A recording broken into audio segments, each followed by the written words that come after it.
laws be faithfully executed, that our president defend a Constitution that balances the powers of its branches, setting ambition against ambition so we become no monarchy, still have meaning?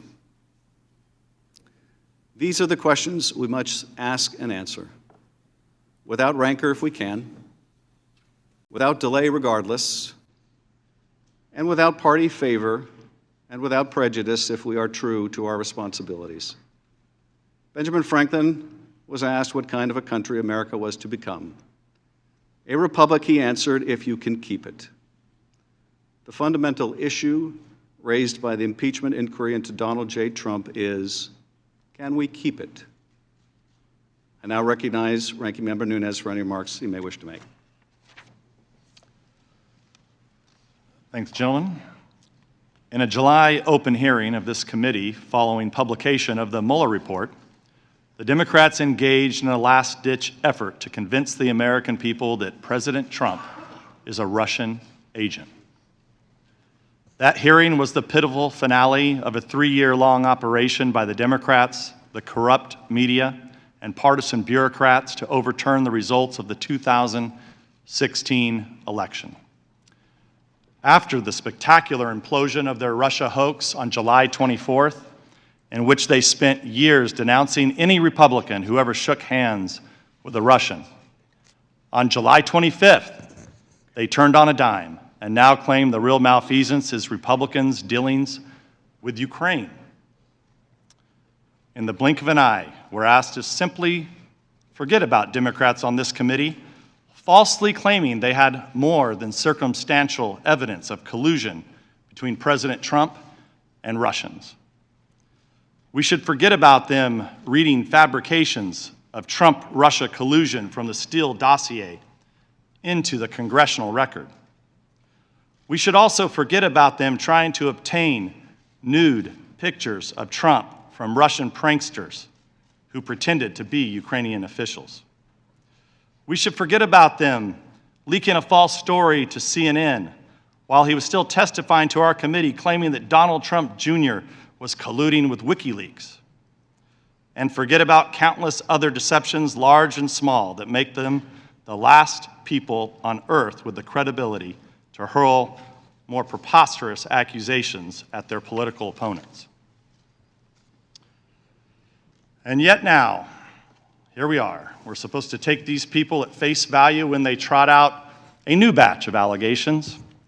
But anyone familiar with the Democrats' scorched earth war against President Trump would not be surprised to see all the typical signs that this is a carefully orchestrated media smear campaign.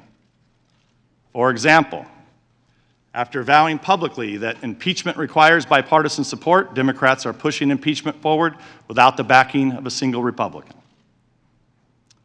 The witnesses deemed suitable for television by the Democrats were put through a closed-door audition process in a cult-like atmosphere in the basement of the Capitol, where Democrats conducted secret depositions, released a flood of misleading and one-sided leaks, and later selectively released transcripts in a highly staged manner. Violating their own guidelines, Democrats repeatedly redacted from the transcripts the name of Alexander Chalupa, a contractor for the Democratic National Committee who worked with Ukrainian officials to collect dirt on the Trump campaign, which she provided to the DNC and the Hillary Clinton campaign. The Democrats rejected most of the Republicans' witness requests, resulting in a horrifically one-sided process where the crucial witnesses are denied a platform if their testimony does not support the Democrats' absurd accusations. Notably, they are trying to impeach the president for inquiring about Hunter Biden's activities. Yet they refuse our request to hear from Biden himself. The whistleblower was acknowledged to have a bias against President Trump, and his attorney touted a coup against the president and called for his impeachment just weeks after the election. At a prior hearing, Democrats on this committee read out a purely fictitious rendition of the president's phone call with President Zelensky. They clearly found the real conversation to be insufficient for their impeachment narrative. So they just made up a new one. And most egregiously, the staff of the Democrats on this committee had direct discussions with the whistleblower before his or her complaint was submitted to the Inspector General. Republicans can't get a full account of these contacts because Democrats broke their promise to have the whistleblower testify to this committee. Democrat members hid these contacts from Republicans and then lied about them to the American people on national television. I've noted before, the Democrats have a long habit of accusing Republicans of offenses they themselves are committing. Let's recall, for years they accused the Trump campaign of colluding with Russia when they themselves were colluding with Russia by funding and spreading the Steele dossier, which relied on Russian sources. And now they accuse President Trump of malfeasance in Ukraine when they themselves are culpable. The Democrats cooperated in Ukrainian election meddling, and they defend Hunter Biden's securing of a lavishly paid position with a corrupt Ukrainian company, all while his father served as vice president. Despite this hypocrisy, the Democrats are advancing their impeachment sham. But we should not hold any hearings at all until we get answers to three crucial questions the Democrats are determined to avoid asking. First, what is the full extent of the Democrats' prior coordination with the whistleblower? And who else did the whistleblower coordinate this effort with? Second, what is the full extent of Ukraine's election meddling against the Trump campaign?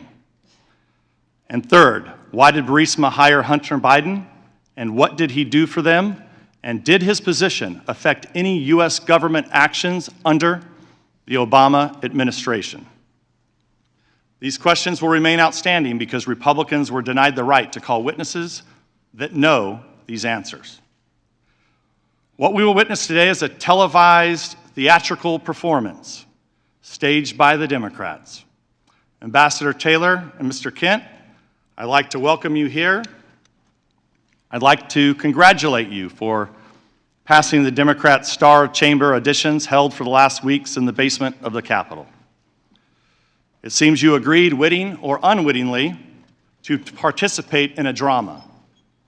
But the main performance, the Russia hoax, has ended, and you've been cast in the low-rent Ukrainian sequel. I'll conclude by noting the immense damage the politicized bureaucracy has done to Americans' faith in government. Though executive branch employees are charged with implementing the policies set by our president, who is elected and responsible to the American people, elements of the civil service have decided that they, not the president, are really in charge.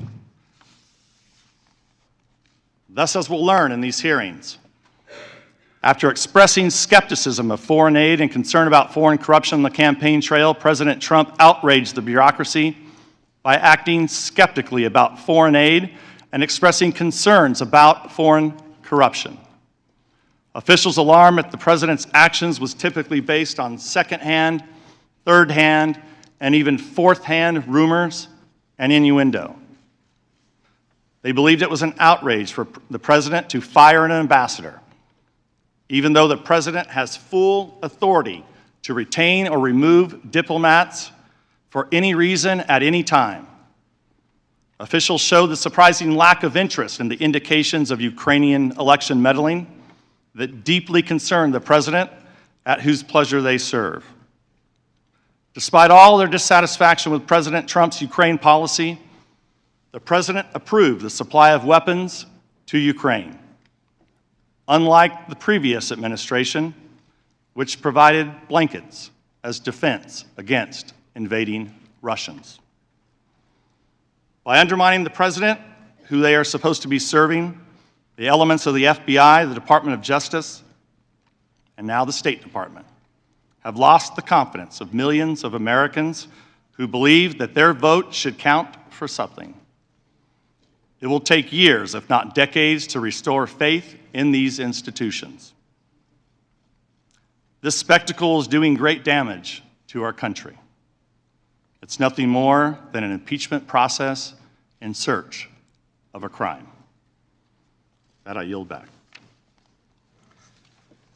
Today we are joined by Ambassador William Taylor and Deputy Assistant Secretary of State George Kent, both of whom are appearing under subpoena. Ambassador William Taylor has served our country for over half a century. He attended U.S. Military Academy at West Point, graduating in the top 1% of his class, before serving as an infantry officer in the U.S. Army for 6 years, including with the 101st Airborne Division during the Vietnam War. Ambassador Taylor led a rifle platoon in Vietnam and was awarded the Bronze Star Medal and the Air Medal for Valor. Following his military service, he worked at the Department of Energy as a staffer in the U.S. Senate, as an advisor as well to U.S. Ambassador to NATO. In the 1990s, Ambassador Taylor coordinated U.S. assistance to Eastern Europe and the former Soviet Union, and later served in Afghanistan, Iraq, and worked on the Middle East peace process. In 2006, President Bush nominated him as ambassador to Ukraine, where he served until 2009, and then was appointed by President Barack Obama to be special coordinator for Middle East transitions. Ambassador Taylor was serving as the Executive Vice President of the nonpartisan U.S. Institute for Peace when, in June 2019, Secretary of State Mike Pompeo asked him to return to lead the U.S. Embassy in Kiev as chargé d'affaires. Mr. George Kent currently serves as Deputy Assistant Secretary in the Department of State's Bureau of European and Eurasian Affairs, overseeing policy towards Ukraine and other countries. He has served twice in Ukraine, from 2004 to 2007. He was the Deputy Political Counselor, including during the Orange Revolution. And from 2015 to 2018, he served as Deputy Chief of Mission in Kiev. Since joining the Foreign Service in 1992, Mr. Kent has served in Poland, Uzbekistan, and Thailand. He also served as the Senior Anti-Corruption Coordinator and oversaw programs to strengthen the rule of law. All witness depositions as part of this inquiry were unclassified in nature, and all open hearings will also be at the unclassified level. Any information that may touch unclassified information will be addressed separately. Congress will not tolerate any reprisal, threat of reprisal, or attempt to retaliate against any U.S. government official for testifying before Congress, including you or any of your colleagues.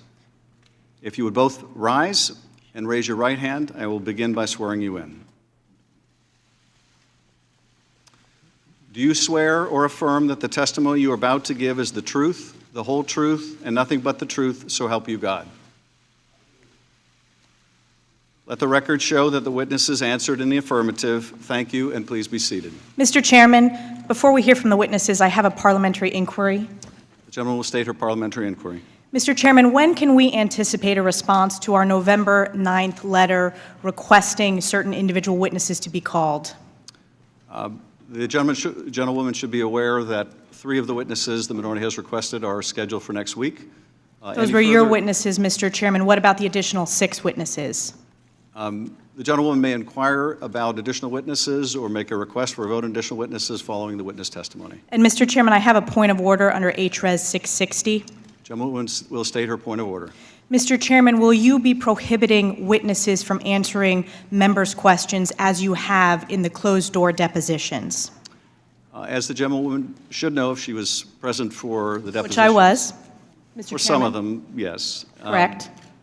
The only times I prevented witnesses from answering questions, along with their counsel, was when it was apparent that members were seeking to out the whistleblower. We will do everything necessary to protect the whistleblower's identity, and I'm disturbed to hear members of the committee who have in the past voiced strong support for whistleblower protections seek to undermine those protections by outing the whistleblower.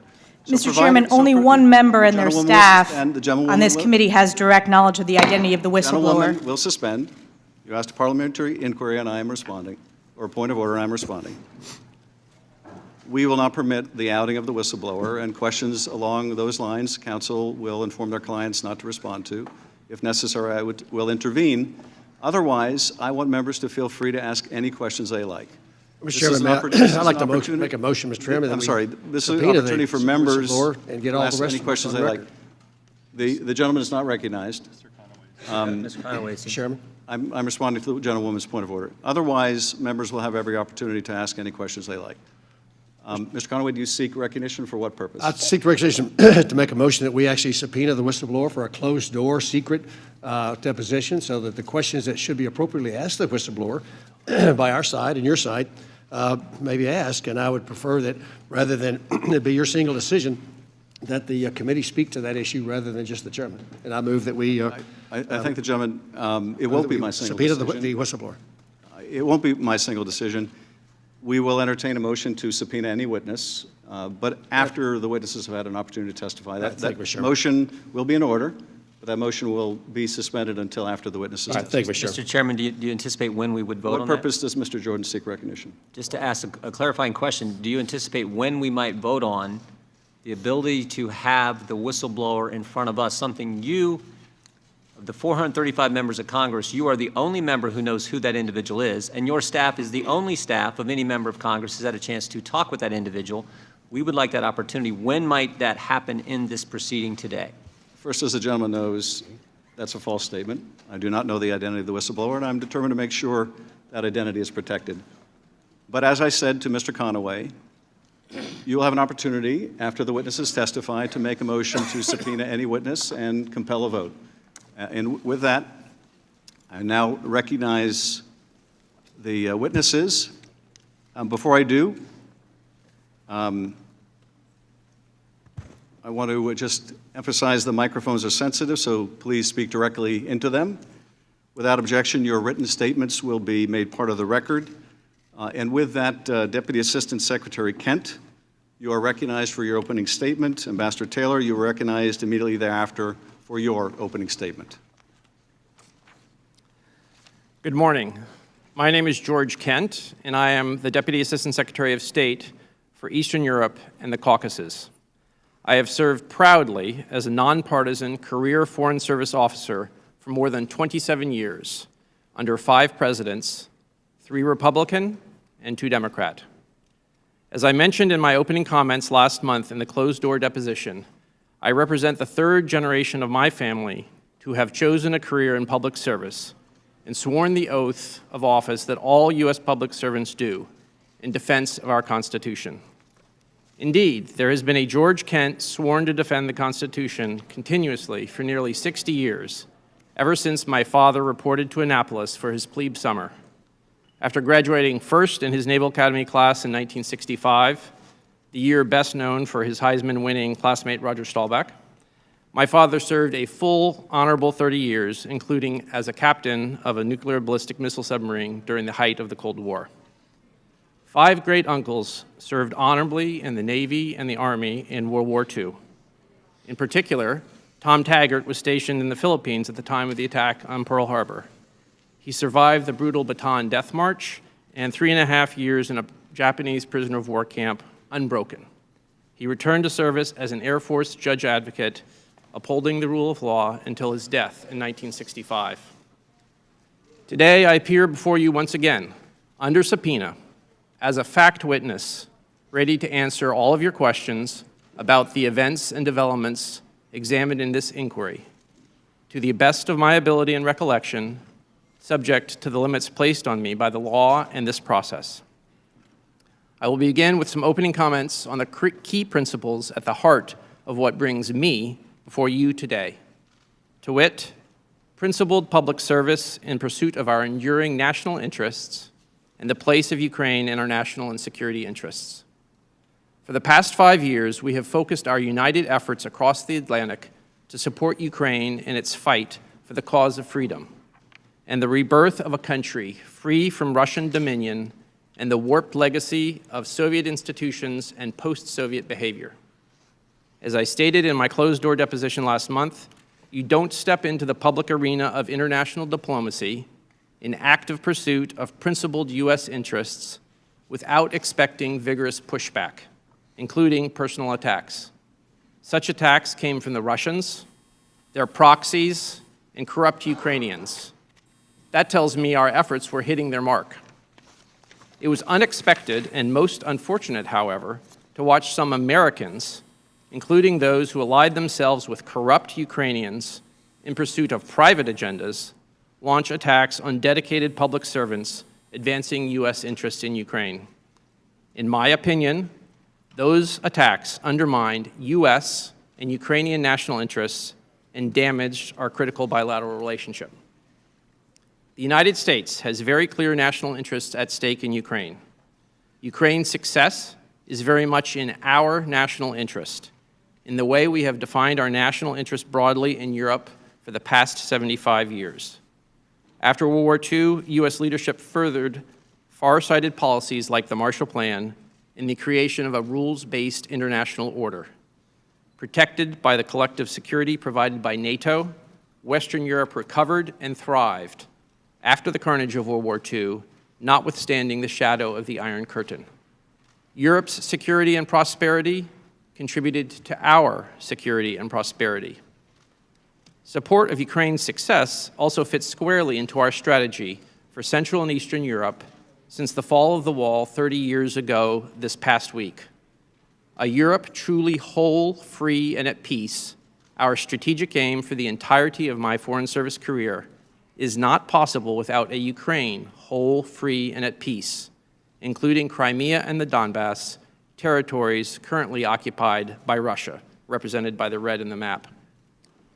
Looking forward, the Trump administration's national security strategy makes clear the global strategic challenge now before us: great power competition with rivals such as Russia and China, and the need to compete for positive influence without taking countries for granted. In that sense, Ukraine has been on the front lines, not just of Russia's conventional war in Eastern Europe since 2014 and its broader campaign of malign influence, but of the greater geopolitical challenges now facing the United States. Ukraine's popular revolution of dignity in 2014 forced a corrupt, pro-Russian leadership to flee to Moscow. After that, Russia invaded Ukraine, occupying 7% of its territory, roughly equivalent to the size of Texas for the United States. At that time, Ukraine's state institutions were on the verge of collapse. Ukrainian civil society answered the challenge. They formed volunteer battalions of citizens, including technology professionals and medics. They crowdsourced funding for their own weapons, body armor, and supplies. They were the 21st century Ukrainian equivalent of our own Minutemen of 1776, buying time for a regular army to reconstitute. Questions focusing on the identity of people in the intelligence community. These questions were redacted from my deposition's transcript. If such a question arises today, I will follow my counsel's advice and decline to answer. I would like to conclude my opening remarks with an observation about some of my fellow public servants who have come under personal attacks: Ambassador Yovanovitch, Lieutenant Colonel Vindman, and Dr. Hill, at least one of whom is going to appear before this body in the coming days. Masha, Alex, and Fiona were born abroad before their families or they themselves personally chose to immigrate to the United States. They all made the professional choice to serve the United States as public officials, helping shape our national security policy towards Russia in particular, and we and our national security are the better for it. In this sense, they are the 21st century heirs of two giants of 20th century U.S. national security policy who also were born abroad. My former professor Zbigniew Brzezinski and his fellow immigrant Henry Kissinger. Like the Brzezinskis and Kissingers, the Yovanovitches and Vindmans fled Nazi and communist oppression to contribute to a stronger, more secure America. That honorable tradition of transatlantic ties goes back to the very founding of our republic. Our 18th century independence would not have been secured without the choice of European officers, the French-born Lafayette and Rochambeau, the German-born von Steuben, and the Poles Pulaski and Kosciuszko, to come to the New World and fight for our cause of freedom and the birth of a new country free from imperial dominion. It is my privilege to sit next to my former boss, Ambassador Taylor, today, and it is my honor to serve with all of these patriotic Americans. Thank you. Thank you, Ambassador Taylor. Mr. Chairman, I'm appearing today at the committee's request to provide my perspective on the events that are the subject of the committee's inquiry. I want to emphasize at the outset that while I am aware that the committee has requested my testimony as part of impeachment proceedings, I am not here to take one side or the other, or to advocate for any particular outcome of these proceedings. My sole purpose is to provide facts as I know them about the incidents in question, as well as my views about the strategic importance of Ukraine to the United States. By way of background, it has been a privilege for me to serve our country and the American people for more than 50 years, starting as a cadet at West Point, as you have mentioned, Mr. Chairman, then as an infantry officer for 6 years, including with the 101st Airborne Division in Vietnam, then at the Department of Energy, then as a member of a Senate staff, then at NATO, then with the State Department here and abroad in Afghanistan, Iraq, Jerusalem, and Ukraine. I retired from the State Department in 2009 to join the United States Institute of Peace. I'm neither a career member of the Foreign Service nor of the Civil Service. I am nonpartisan and have been appointed to my positions by every president from President Reagan to President Trump. Let me summarize my main points. First, Ukraine is a strategic partner of the United States, important for the security of our country, as well as Europe. Ukraine is on the front line in the conflict with a newly aggressive Russia. Second, even as we sit here today, the Russians are attacking Ukrainian soldiers in their own country and have been for the last 4 years. I saw this on the front line last week. The day I was there, a Ukrainian soldier was killed and 4 were wounded. Third, the security assistance we provide is crucial to Ukraine's defense and to the protection of the soldiers I met on the front line last week. It demonstrates to Ukrainians and Russians that we are Ukraine's reliable strategic partner. It is clearly in our national interest to deter further Russian aggression. And finally, as the committee is aware, I wrote that withholding security assistance in exchange for help with a domestic political campaign in the United States would be crazy. I believed that then, and I believe it now. Let me tell you why.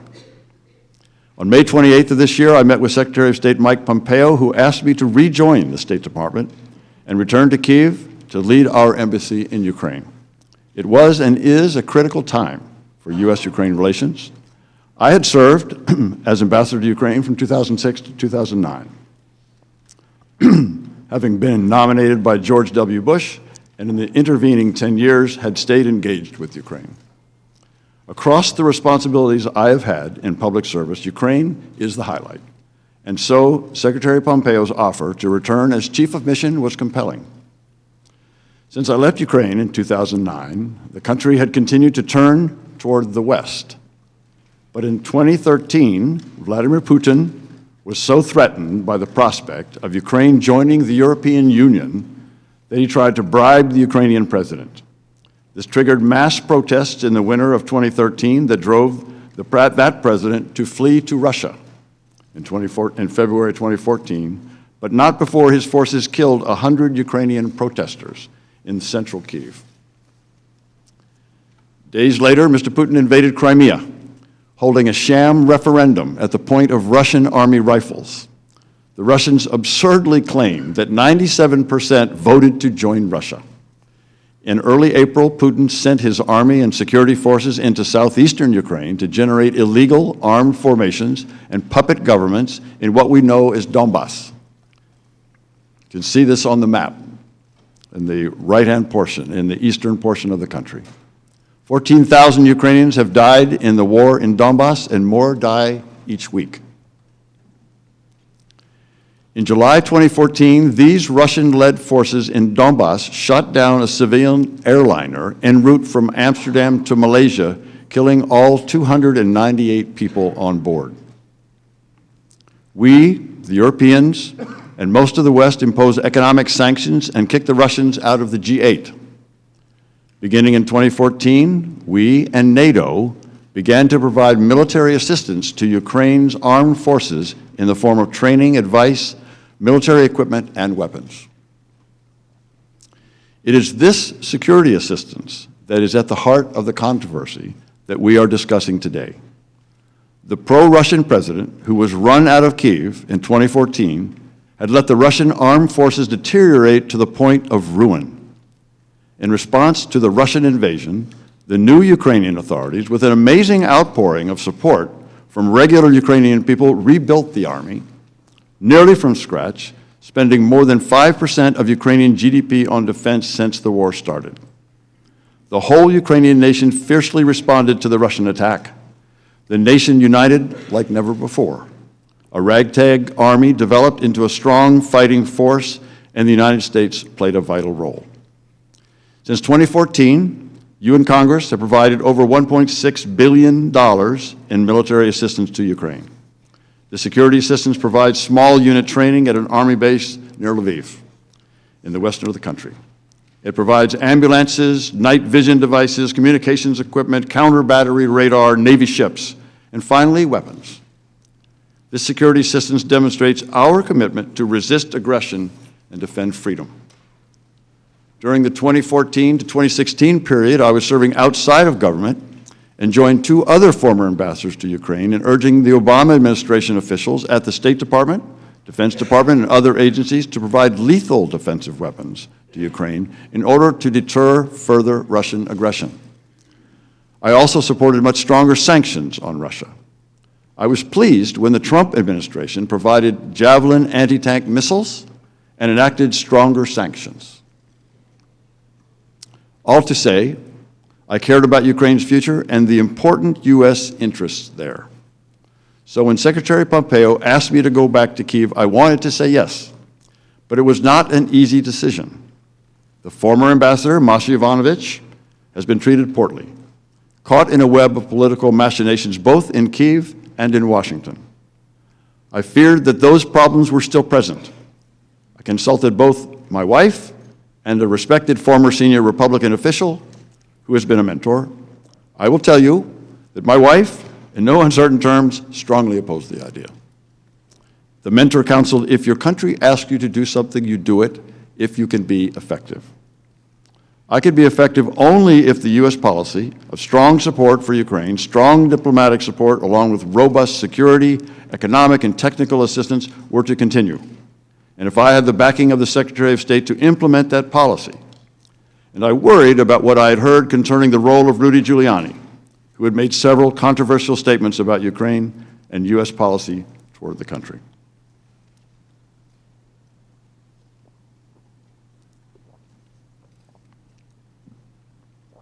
So during my meeting with Secretary Pompeo on May 28th, I made clear to him and the others present that if U.S. policy toward Ukraine changed, he would not want me posted there, and I could not stay.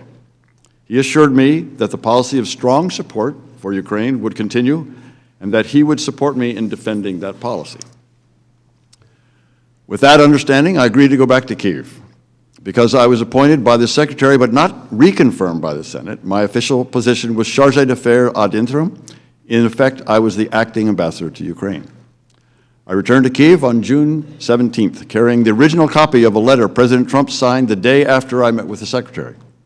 In that letter, President Trump congratulated President Zelensky on his election victory and invited him to a meeting in the Oval Office.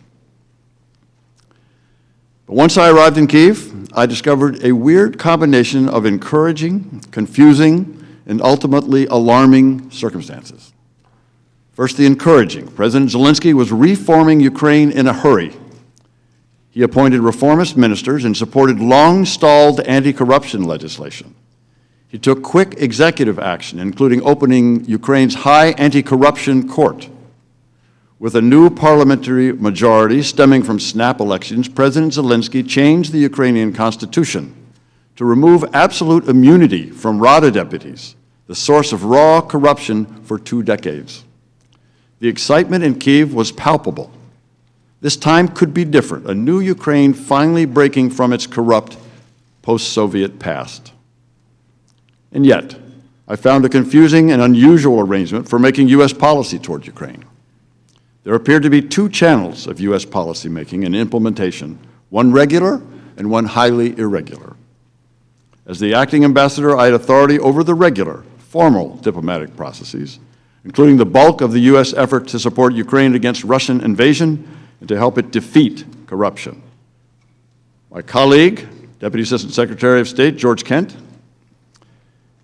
and our colleagues at the National Security Council were my main points of contact in Washington in this regular channel.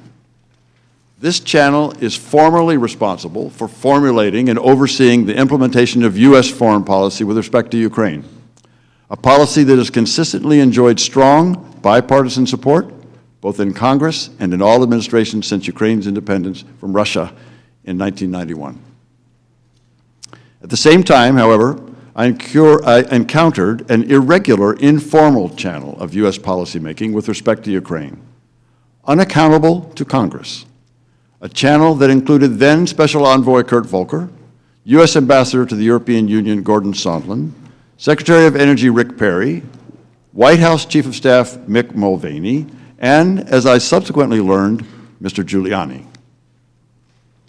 I was clearly in the regular channel, but I was also in the irregular one to the extent that Ambassadors Volker and Sondland included me in certain conversations. Although this irregular channel was well connected in Washington, it operated mostly outside of official State Department channels. The irregular channel began when Ambassador Volker, Ambassador Sondland, Secretary Perry, and Senator Ron Johnson briefed President Trump on May 23rd upon their return from President Zelensky's inauguration. The delegation was as enthusiastic as I would soon become about the new Ukrainian president and urged President Trump to meet with him early on to cement the U.S.-Ukraine relationship. But from what I understood from the participants, President Trump did not share their enthusiasm for a meeting with President Zelensky. When I arrived in Kyiv, the actions of both the regular and the irregular channels of foreign policy appeared to serve the same goal, a strong U.S.-Ukraine partnership. But it became clear to me by August that the channels had diverged in their objectives. As this occurred, I became increasingly concerned. In late June, both channels were trying to facilitate a visit by President Zelensky to the White House for a meeting with President Trump, which President Trump had promised in his congratulatory letter of May 29th. The Ukrainians were clearly eager for the meeting to happen. But during my subsequent communications with Ambassadors Volker and Sondland, they relayed to me that the President wanted to hear from Zelensky before scheduling the meeting in the Oval Office. It was not clear to me what this meant. On June 27th, Ambassador Sondland told me during a phone conversation that President Zelensky needed to make clear to President Trump that he, President Zelensky, was not standing in the way of investigations.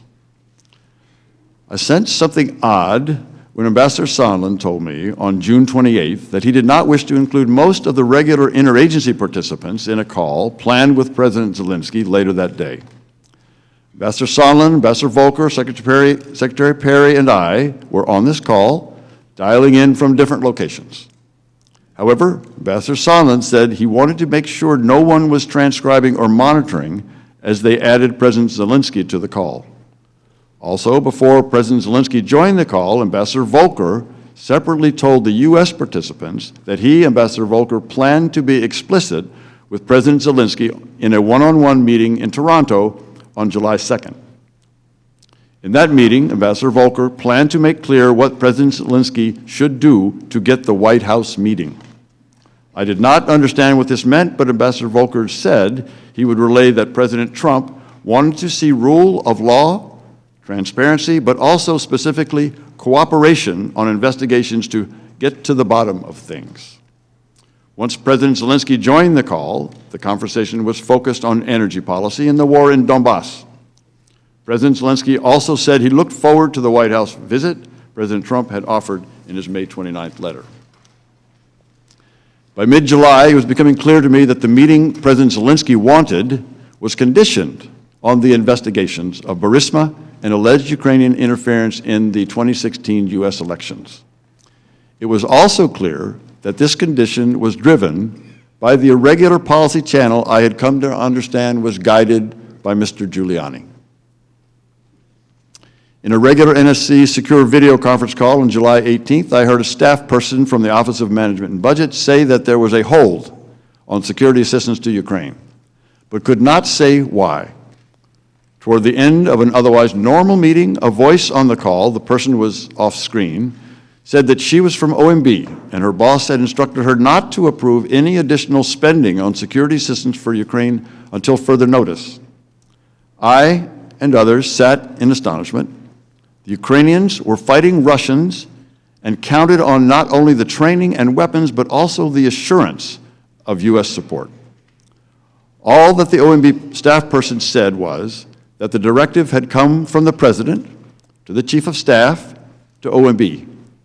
In an instant, I realized that one of the key pillars of our strong support for Ukraine was threatened. The irregular policy channel was running contrary to the goals of long-standing U.S. policy. There followed a series of NSC-led interagency meetings, starting at the staff level and quickly reaching the level of cabinet secretaries.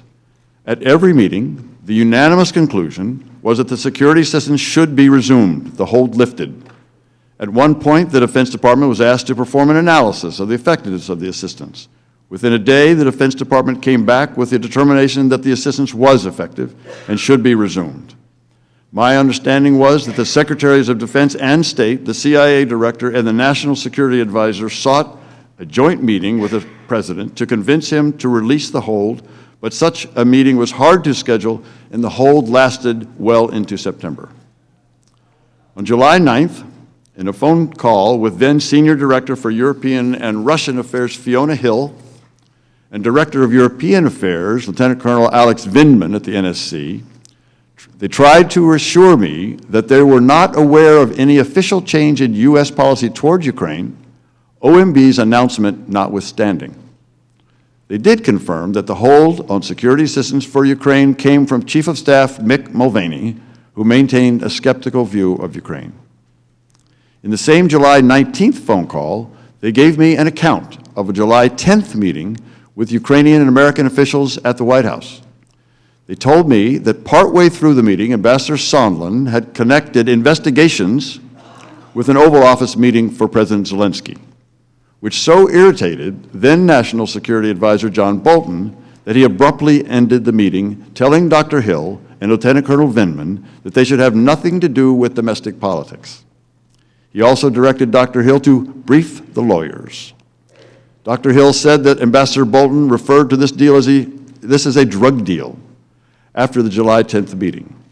Ambassador Bolton opposed a call between President Zelensky and President Trump out of concern that it would be a disaster. Needless to say, the Ukrainians in the meetings were confused. Ambassador Bolton, in the regular Ukraine policy decision-making channel, wanted to talk about security, energy, and reform. Ambassador Sondland, a participant in the irregular channel, wanted to talk about the connection between a White House meeting and Ukrainian investigations. Also, during our July 19th call, Dr. Hill informed me that Ambassador Volker had met with Mr. Giuliani to discuss Ukraine. This caught me by surprise. The next day, I asked Ambassador Volker about that meeting, but received no response. I began to sense that these two separate decision-making channels, the regular and the irregular, were separate and at odds. Later that day, I received text messages on a three-way WhatsApp text conversation with Ambassadors Volker and Sondland, a record of which was provided by Ambassador Volker. Ambassador Sondland said that a call between President Trump and President Zelensky would take place soon. Ambassador Volker said that what was most important is for Zelensky to say that he will help investigation and address any specific personnel issues, if there are any. On the next day, July 20th, I had a phone conversation with Ambassador Sondland while he was on a train from Paris to London. Ambassador Sondland told me that he had recommended to President Zelensky that he use the phrase, "I will leave no stone unturned," with regard to investigations when President Zelensky spoke with President Trump.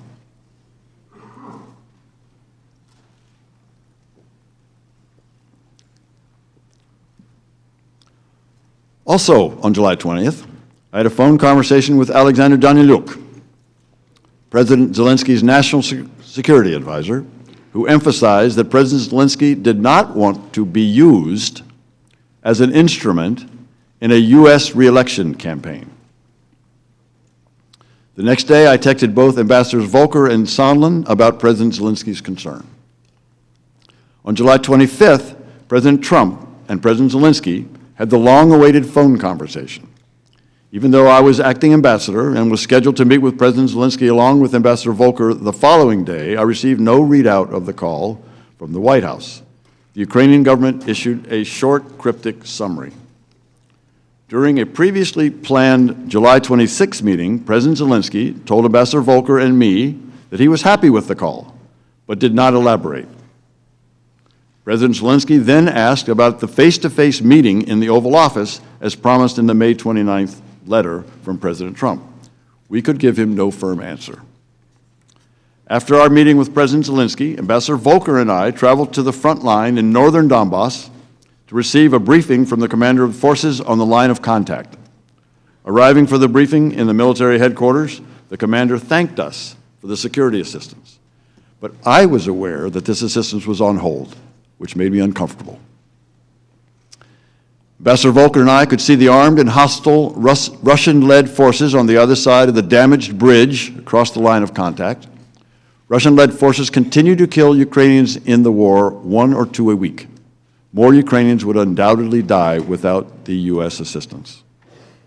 Although I spent the morning of July 26 with President Zelensky and other Ukrainian officials, the first summary of the July 25th Trump-Zelensky call that I heard from anybody inside the U.S. government was during a phone call I had with Tim Morrison, Dr. Hill's recent replacement at the NSC, on July 28th. Mr. Morrison told me that the call could have been better, and that President Trump had suggested that President Zelensky or his staff meet with Mr. Giuliani and Attorney General William Barr. I did not see any official readout of the call until it was publicly released on September 25th. By August, I was becoming more concerned. On August 16th, I exchanged text messages with Ambassador Volker in which I learned that Andriy Yermak, a senior advisor to President Zelensky, had asked that the United States submit an official request for an investigation into Burisma's alleged violations of Ukrainian law, if that is what the United States desired. A formal U.S. request to the Ukrainians to conduct an investigation based on violations of their own law struck me as improper, and I recommended to Ambassador Volker that we stay clear. To find out the legal aspects of the question, however, I gave him the name of a Deputy Assistant Attorney General whom I thought would be the proper point of contact for seeking a U.S. request for a foreign investigation. By mid-August, because the security assistance had been held for over a month for no reason that I could discern, I was beginning to fear that the long-standing U.S. policy of support for Ukraine was shifting. I called State Department Counselor Ulrich Breckbuhl to discuss this on August 21st. He said he was not aware of a change in policy, but would check on the status of the security assistance. My concern deepened the next day on August 22nd during a phone conversation with Mr. Morrison. I asked him if there had been a change in policy of strong support for Ukraine, to which he responded, "It remains to be seen." He also told me during this call that the President doesn't want to provide any assistance at all. That was extremely troubling to me, as I had told Secretary Pompeo in May, if the policy of strong support for Ukraine were to change, I would have to resign. Based on my call with Mr. Morrison, I was preparing to do so. Just days later, on August 27th, Ambassador Bolton arrived in Kyiv and met with President Zelensky. During their meeting, security assistance was not discussed. As far as I knew, the Ukrainians were not aware of the hold until August 29th. I, on the other hand, was all too aware of and still troubled by the hold. Near the end of Ambassador Bolton's visit, I asked to meet him privately, during which I expressed to him my serious concern about the withholding of military assistance to Ukraine while the Ukrainians were defending their country from Russian aggression. Ambassador Bolton recommended that I send a first-person cable to Secretary Pompeo directly, relaying my concerns. I wrote and transmitted such a cable on August 29th, describing the folly I saw in withholding military aid to Ukraine at a time when hostilities were still active in the East and when Russia was watching closely to gauge the level of American support for the Ukrainian government. The Russians, as I said at my deposition, would love to see the humiliation of President Zelensky at the hands of the Americans. I told the Secretary that I could not and would not defend such a policy. Although I received no specific response, I heard that soon thereafter, the Secretary carried the cable with him to a meeting at the White House focused on security assistance for Ukraine. The same day that I sent my cable to the Secretary, Mr. Yermak contacted me very concerned, asking about the withheld security assistance.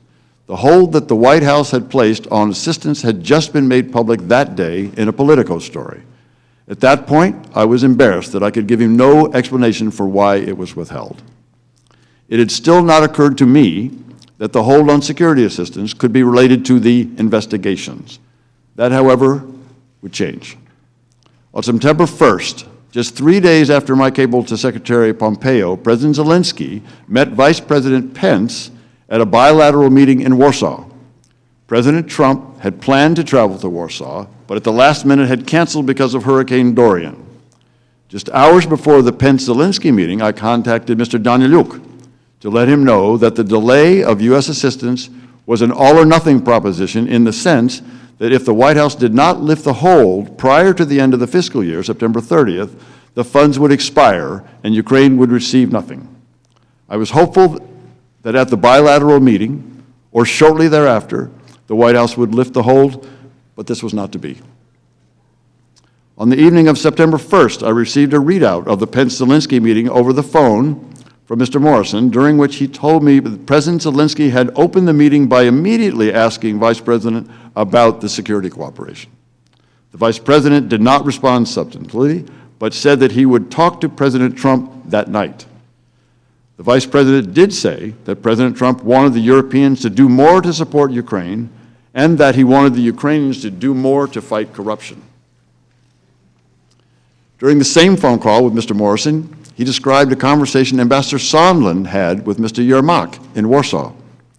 Ambassador Sondland told Mr. Yermak that the security assistance money would not come until President Zelensky committed to pursue the Burisma investigation.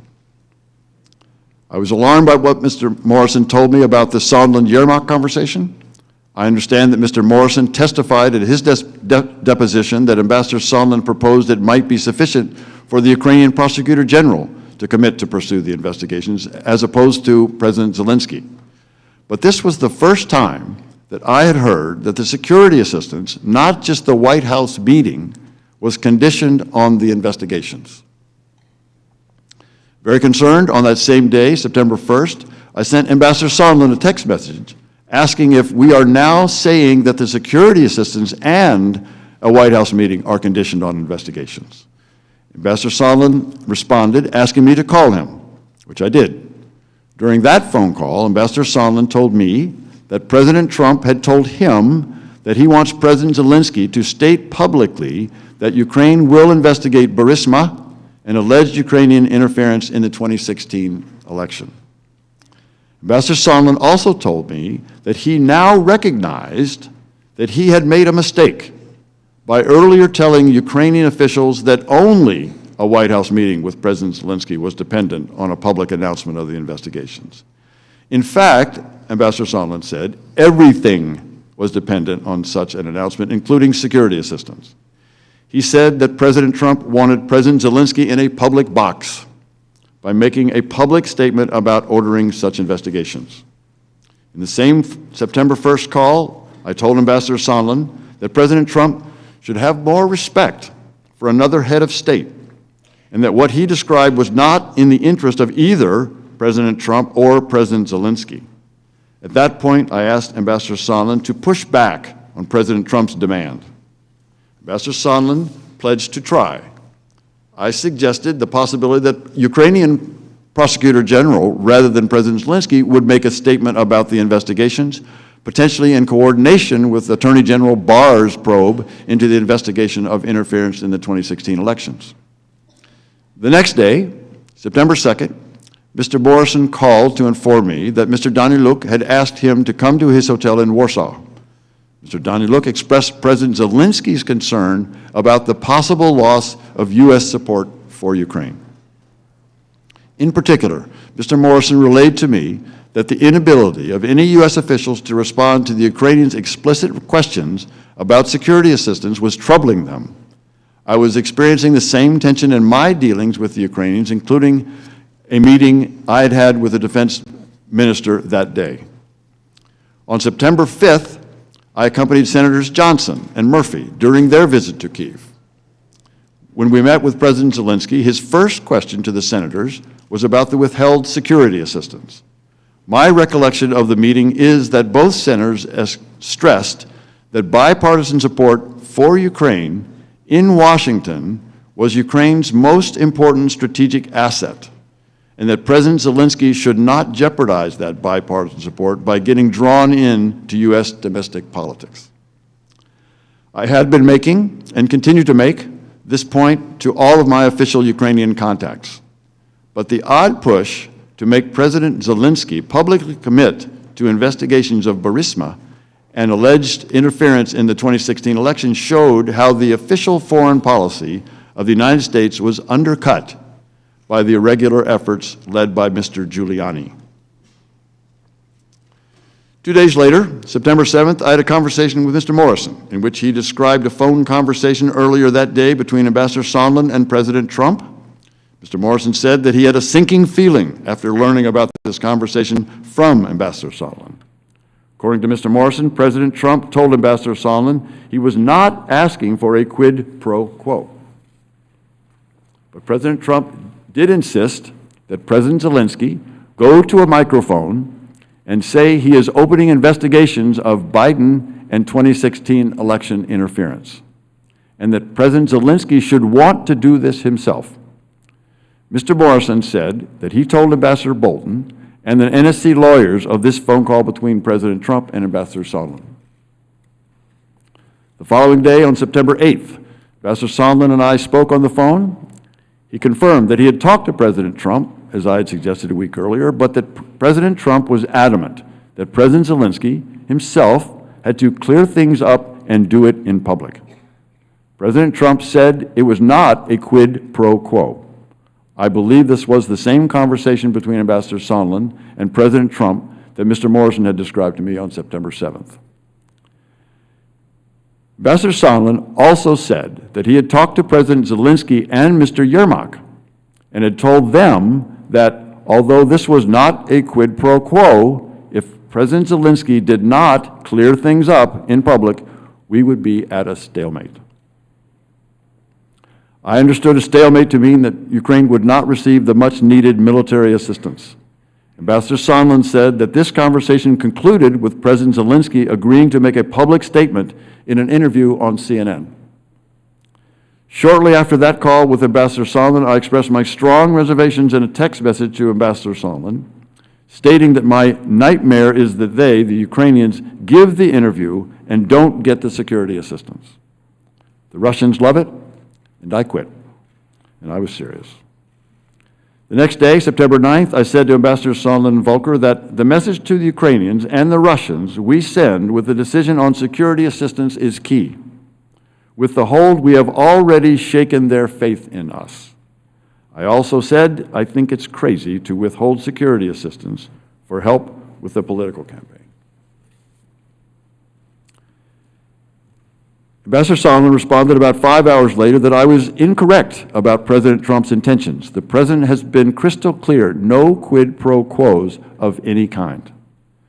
During our call on September 8th, Ambassador Sondland tried to explain to me that President Trump is a businessman. When a businessman is about to sign a check to someone who owes him something, the businessman asks that person to pay up before signing the check. Ambassador Volker used the same language several days later while we were together at the Yalta European Strategy Conference. I argued to both that the explanation made no sense. The Ukrainians did not owe President Trump anything, and holding up security assistance for domestic political gain was crazy, as I had said in my text message to Ambassador Sondland and Volker on September 9th. Finally, on September 11th, I learned that the hold had been lifted and security assistance would be provided. I was not told the reason why the hold had been lifted. The next day, I personally conveyed the news to President Zelensky and the Ukrainian foreign minister, and I again reminded Mr. Yermak of the high strategic value of bipartisan support for Ukraine and the importance of not getting involved in other countries' elections. My fear at the time was that since Ambassador Sondland had told me President Zelensky had already agreed to do a CNN interview, President Zelensky would make a statement regarding investigations that would have played into domestic U.S. politics. I sought to confirm through Mr. Daniluk that President Zelensky was not planning to give such an interview to the media. While Mr. Daniluk initially confirmed that on September 12th, I noticed during a meeting on the morning of September 13th at President Zelensky's office that Mr. Yermak looked uncomfortable in response to the question. Again, I asked Mr. Daniluk to confirm that there would be no CNN interview, which he did. On September 25th, at the UN General Assembly session in New York City, President Trump met President Zelensky face-to-face. He also released the transcript of the July 25th call. The United States gave the Ukrainians virtually no notice of the release, and they were livid. Although this was the first time I had seen the details of President Trump's July 25th call with President Zelensky, in which he mentioned Vice President Biden, I had come to understand well before then that investigations was a term Ambassadors Volker and Sondland used to mean matters related to the 2016 elections and to investigations of Burisma and the Bidens.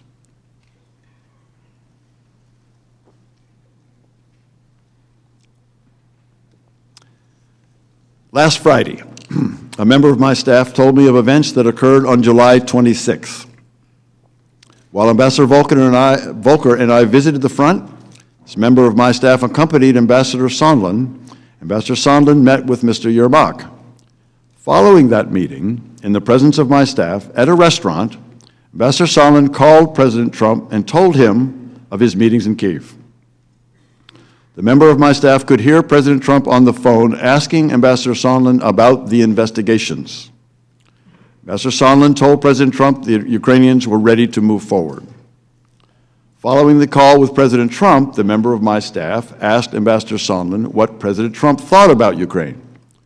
Ambassador Sondland responded that President Trump cares more about the investigations of Biden, which Giuliani was pressing for. At the time I gave my deposition on October 22nd, I was not aware of this information. I'm including it here for completeness. As the committee knows, I reported this information through counsel to the State Department's legal advisor, as well as to counsel for both the majority and the minority of this committee. It is my understanding that the committee is following up on this matter. Mr. Chairman, I recognize that this is rather a lengthy recitation of the events of the past few months, told from my vantage point in Kyiv. But I also recognize the importance of the matters your committee is investigating. And I hope that this chronology will provide some framework for your questions. As I mentioned in my October 22nd deposition, the information and quotes in my testimony are based on my best recollection as well as a review of my personal notes. Let me return to the points I made at the outset. Ukraine is important to the security of the United States. The largest country in Europe by landmass, Ukraine is a young democracy struggling to join Europe and ally itself with the United States. It has been violently attacked by Russia, which continues its armed aggression against Ukraine to this day. If we believe in the principle of the sovereignty of nations, on which our security and the security of our friends and allies depends, if we believe that nations get to decide on their own economic, political, and security alliances, we must support Ukraine in its fight against its bullying neighbor. Russian aggression cannot stand. Republican and Democratic administrations over 3 decades have been generous with assistance funding, both civilian and military, and political support. With overwhelming bipartisan majorities, Congress has imposed harsh sanctions on Russia for invading and occupying Ukraine. Mr. Chairman, there are 2 Ukraine stories today. The first is the one we're discussing this morning that you have been hearing about for the past 2 weeks. It's a rancorous story about whistleblowers, Mr. Giuliani, side channels, quid pro quos, corruption, and interference in elections. In this story, Ukraine is merely an object. But there's another story, a positive, bipartisan one. In this second story, Ukraine is the subject. This one is about young people in a young nation struggling to break free of its past hopeful that their new government will finally usher in a new Ukraine, proud of its independence from Russia, eager to join Western institutions and enjoy a more secure and prosperous life.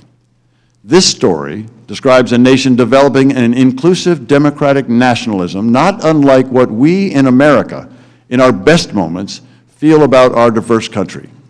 Less concerned about what language we speak, what religion, if any, we practice, where our parents and grandparents came from, more concerned about building a new country.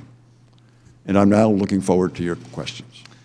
I thank you both for your testimony, and I now recognize myself and Majority Counsel for 45 minutes of questions. Mr. Chairman, Ambassador Taylor, I would like to begin by following up on something that you have disclosed today and you disclosed earlier to both majority and minority, but it is some new information for the committee.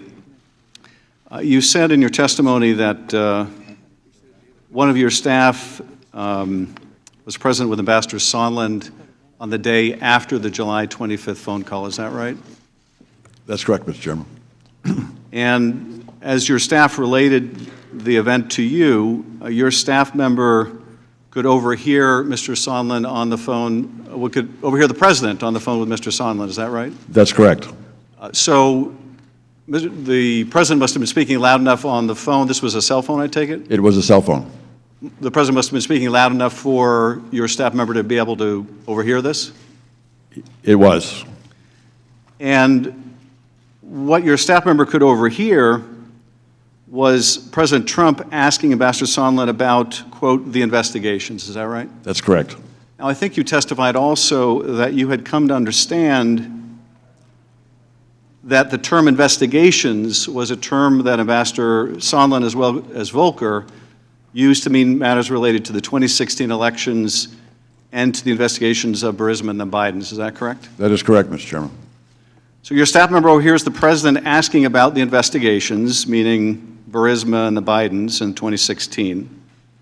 And Ambassador Sondland told President Trump that the Ukrainians were ready to move forward? He did. And I think you said that after the call, when your staff asked Ambassador Sondland what President Trump thought of Ukraine, his response was that President Trump cares more about the investigations of Biden. Is that right? And Burisma, yes, sir. And I take it the import of that is he cares more about that than he does about Ukraine. Yes, sir.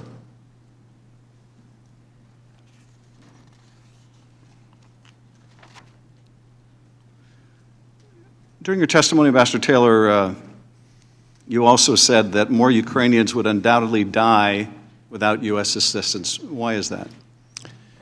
Mr. Chairman, the security assistance that we provide it takes many forms. One of the components of that assistance is counter-battery radar. Another component are sniper weapons. These weapons and this assistance it allows the Ukrainian military to deter further incursions by the Russians against Ukrainian territory.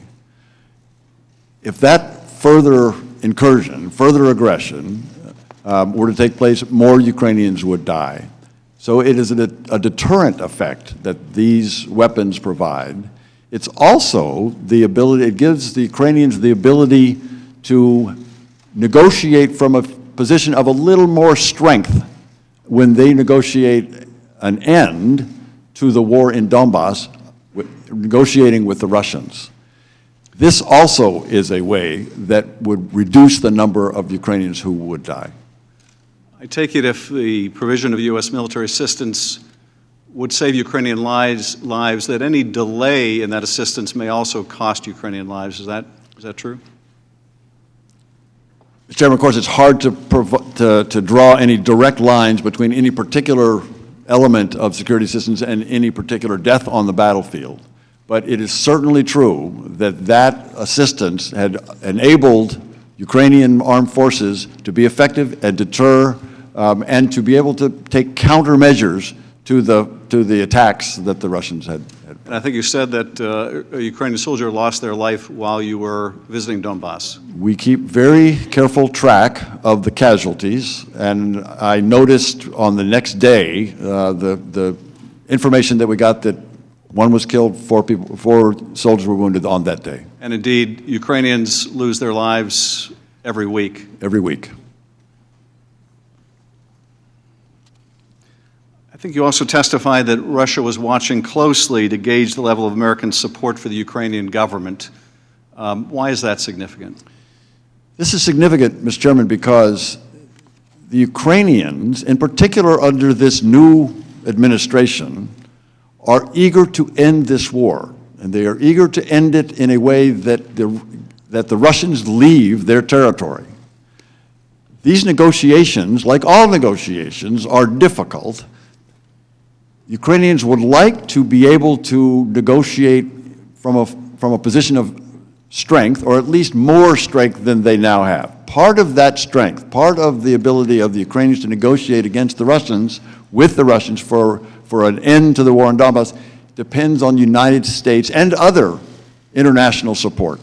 If we withdraw or suspend or threaten to withdraw our security assistance, that's a message to the Ukrainians, but it's at least as important, as your question indicates, Mr. Chairman, to the Russians, who are looking for any sign of weakness or any sign that we are withdrawing our support for Ukraine. And so when the Ukrainians learned of the suspension of the military aid, either privately or when others learned publicly, the Russians would be learning also. And they would take that as a lack of robust U.S. support for Ukraine. Is that right? That's correct, sir. And that would weaken Ukraine in negotiating an end to the war in Donbass. It would. People watching, I'm sure, are interested in how military assistance and diplomatic support for Ukraine affects Ukraine, but even more so interested in how does this affect our national security? Now, I think you said that if we believe in a principle of sovereignty of nations where countries get to determine their own economic, political, and security alliances, we have to support Ukraine in its fight, that the kind of aggression we see by Russia can't stand. How is it important to American national security that we provide for a robust defense of Ukraine's sovereignty? Mr. Chairman, as my colleague, Deputy Assistant Secretary George Kent described, we have a national security policy, a national defense policy that identifies Russia and China as adversaries. The Russians are violating all of the rules, treaties, understandings that they committed to that actually kept the peace in Europe for nearly 70 years. Until they invaded Ukraine in 2014, they had abided by sovereignty of nations, of inviolability of borders. That rule of law, that order that kept the peace in Europe and allowed for prosperity as well as peace in Europe was violated by the Russians. And if we don't push back on that, on those violations, then that will continue. And that, Mr. Chairman, affects us. It affects the world that we live in, that our children will grow up in, and our grandchildren. This affects the kind of world that we want to see abroad. So that affects our national interest very directly. Ukraine is on the front line of that conflict. I want to thank you both for your decades of service to the country, and now recognize Mr. Goldman for questioning. Thank you, Mr. Chairman. Ambassador Taylor, on the heels of you discussing the importance of the security assistance to Ukraine, I want to go to the end of the timeline where you learned that that security assistance was conditioned on Ukraine announcing the investigations that the president wanted. And in particular, on September 9th of this year, you texted Ambassador Sondland and Volker. And the text message should be on the screen in front of you. And if you could read what you wrote. As I said on the phone, I think it's crazy to withhold security assistance for help with a political campaign. What did you mean when you said you thought it was crazy? Ms. Goldman, I meant that because of the importance of security assistance that we had just described and had a conversation with the chairman, because that was so important, that security assistance was so important for Ukraine as well as our own national interest, to withhold that assistance for no good reason other than help with a political campaign made no sense. It was counterproductive to all of what we had been trying to do. It was illogical. It could not be explained. It was crazy. When you say all of what we were trying to do, what do you mean by we? I mean that the United States was trying to support Ukraine as a frontline state against Russian attack. And again, the whole notion of a rules-based order was being threatened by the Russians in Ukraine. So our security assistance was designed to support Ukraine. That's it. It was not just the United States. It was all of our allies. When you reference help with a political campaign in this text message, what did you mean? I meant that the investigation of Burisma and the Bidens was clearly identified by Mr. Giuliani in public for months as a way to get information on the two Bidens. And that investigation, at the very least, was mentioned by President Trump in the July 25th phone call with President Zelensky. Is that right? As we now know, yes. Yes, on September 25th, that transcript was released. Ambassador Taylor, in your decades of military service and diplomatic service representing the United States around the world, have you ever seen another example of foreign aid conditioned on the personal or political interests of the President of the United States? No, Mr. Goldman, I've not. Mr. Kent, that vital military assistance that was not the only thing that President Trump was withholding from Ukraine. What else was contingent on Ukraine initiating these investigations? Well, as we've talked earlier today, the possibility of a White House meeting was being held contingent to an announcement. How important to President Zelensky was a White House meeting? New leaders, particularly countries that are trying to have good footing in the international arena, see a meeting with the U.S. President in the Oval Office at the White House as the ultimate sign of endorsement and support from the United States. And President Zelensky was a relatively new president, is that right? That's correct. He was elected on April 21st, and his government was formed after parliamentary elections in July. Would a White House meeting for President Zelensky boost his legitimacy as a new president in Ukraine? It would primarily boost his leverage to negotiate with Vladimir Putin about the Russian occupation of 7% of Ukrainian territory. Mr. Kent, is pressuring Ukraine to conduct what I believe you've called political investigations a part of U.S. foreign policy to promote the rule of law in Ukraine and around the world? It is not. Is it in the national interest of the United States? In my opinion, it is not. Why not? Because our policies, particularly in promoting the rule of law, are designed to help countries, and in Eastern Europe and Central Europe, that is overcoming the legacy of communism. In the communist system, in particular, the Prosecutor General Office was used to suppress and persecute citizens, not promote the rule of law. So in helping these countries reach their own aspirations to join the Western community of nations and live lives of dignity, helping them have the rule of law with strong institutions is the purpose of our policy. So in other words, it is a purpose of our foreign policy to encourage foreign nations to refrain from conducting political investigations. Is that right? Correct. And in fact, as a matter of policy, not of programming, we oftentimes raise our concerns, usually in private, with countries that we feel are engaged in selective political prosecution and persecution of their opponents. Ambassador Taylor, now that we've established that you ultimately did understand that President Trump was withholding the security assistance and a White House meeting from Ukraine until they announced these investigations to benefit his re-election campaign, let's go back a little bit in time to when you first learned about this conditionality. And on September 1st, so a little more than a week before that text we just read, you sent another text to Ambassadors Sondland and Volker, which should also be on the screen in front of you. And if you could read what you wrote to them. Are we now saying that security assistance and White House meeting are conditioned on investigations? And Ambassador Sondland responded, "Call me." He did. Now, what information had you learned that prompted you to write this text message?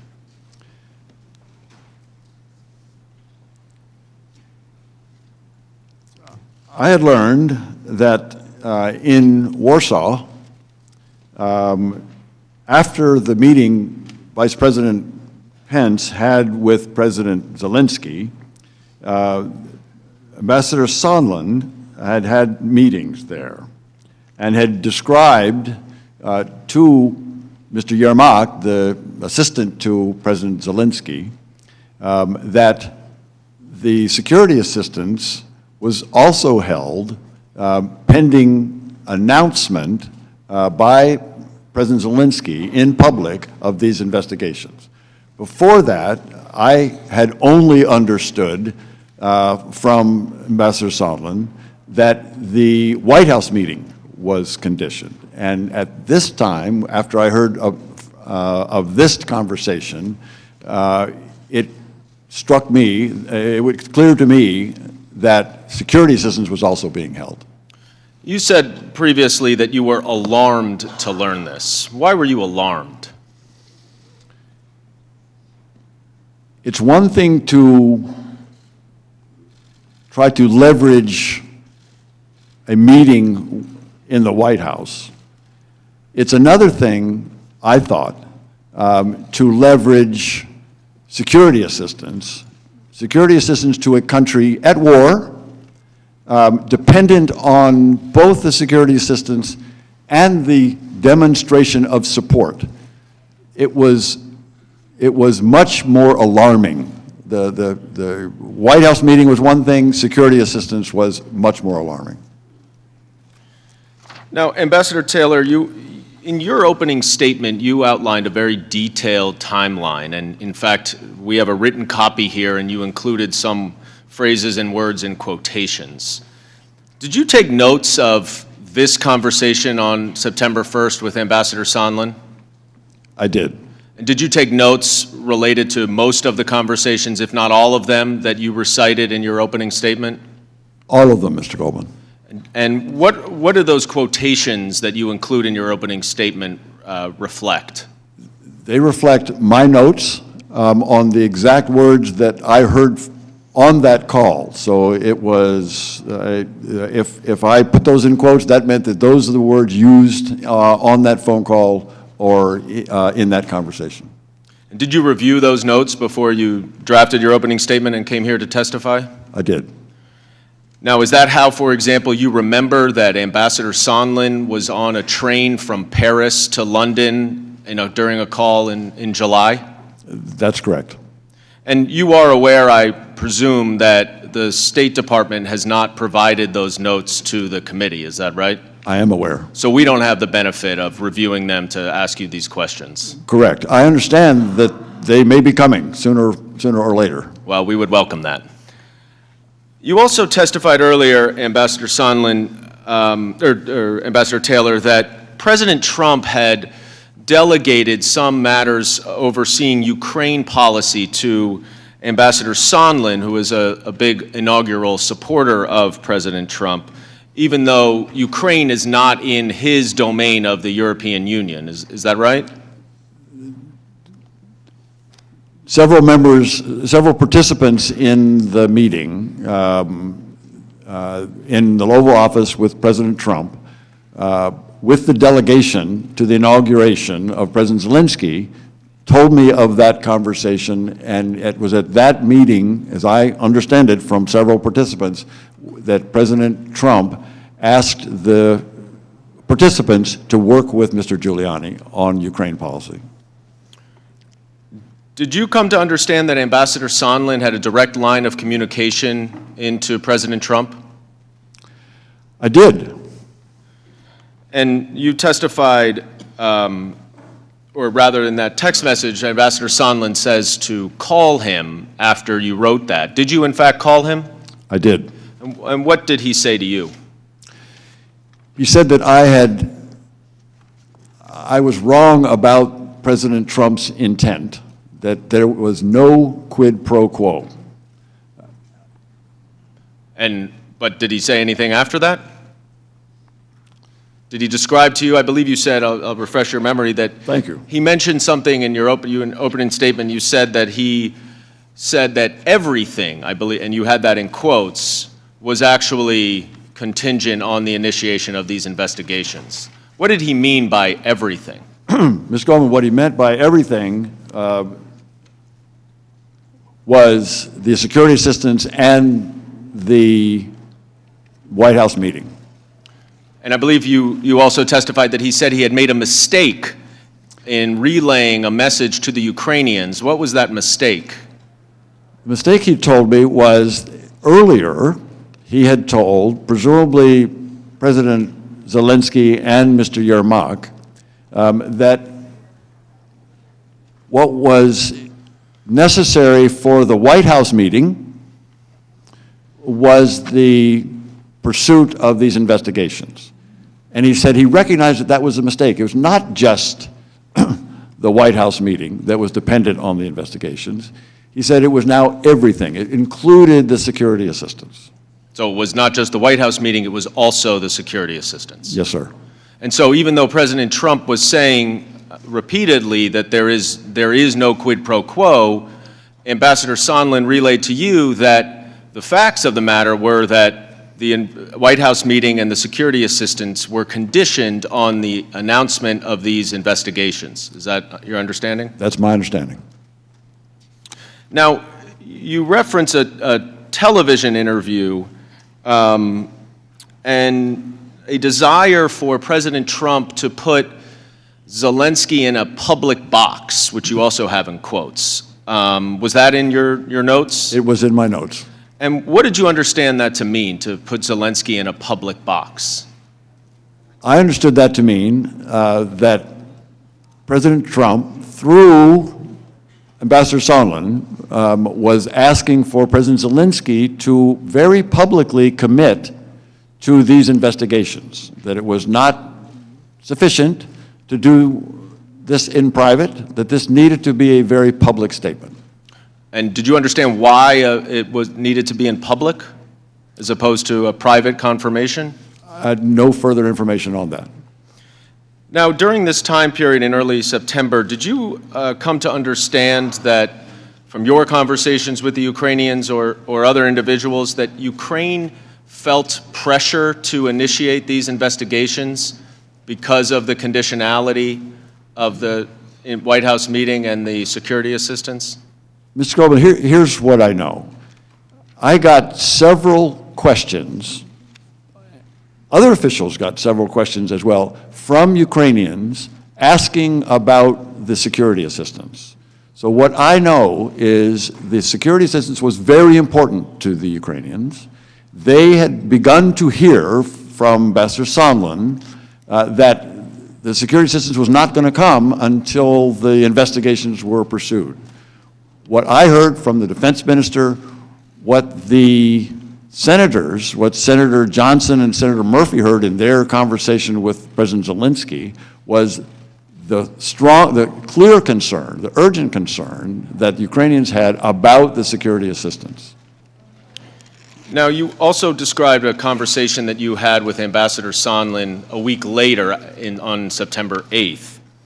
And in that conversation, in your opening statement, you described how Ambassador Sondland used the term stalemate What did you understand the concern about a stalemate to be?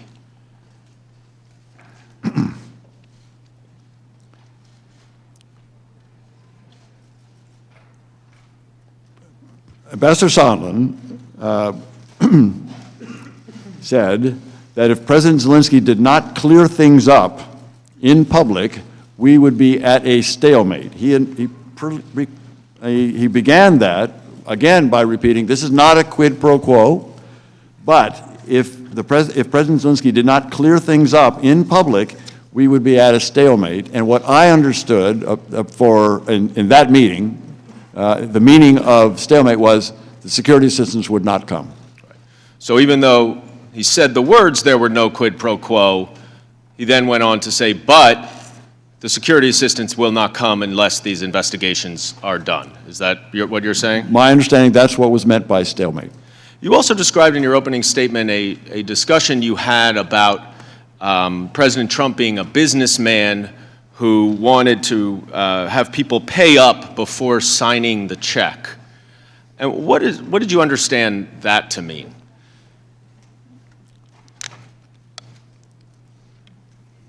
This was an explanation that Ambassador Sondland gave me about his understanding of President Trump's thought process. Ambassador Sondland is a businessman. President Trump's a businessman. He was explaining to me the relationship, the understanding that a businessman would have when he was about to sign a check. And by that, he clearly meant that President Trump was thinking about or had in front of him the possibility of providing security assistance to Ukraine. It was similar to writing a check to someone who you're about to send.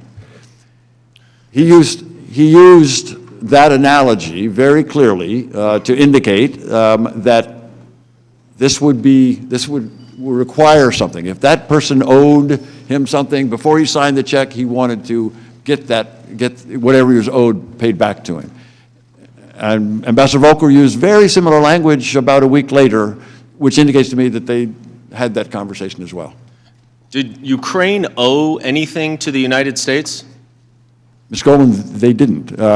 They owed appreciation for the support, and they were getting support, and they appreciated that. But there was nothing owed to President Trump on that.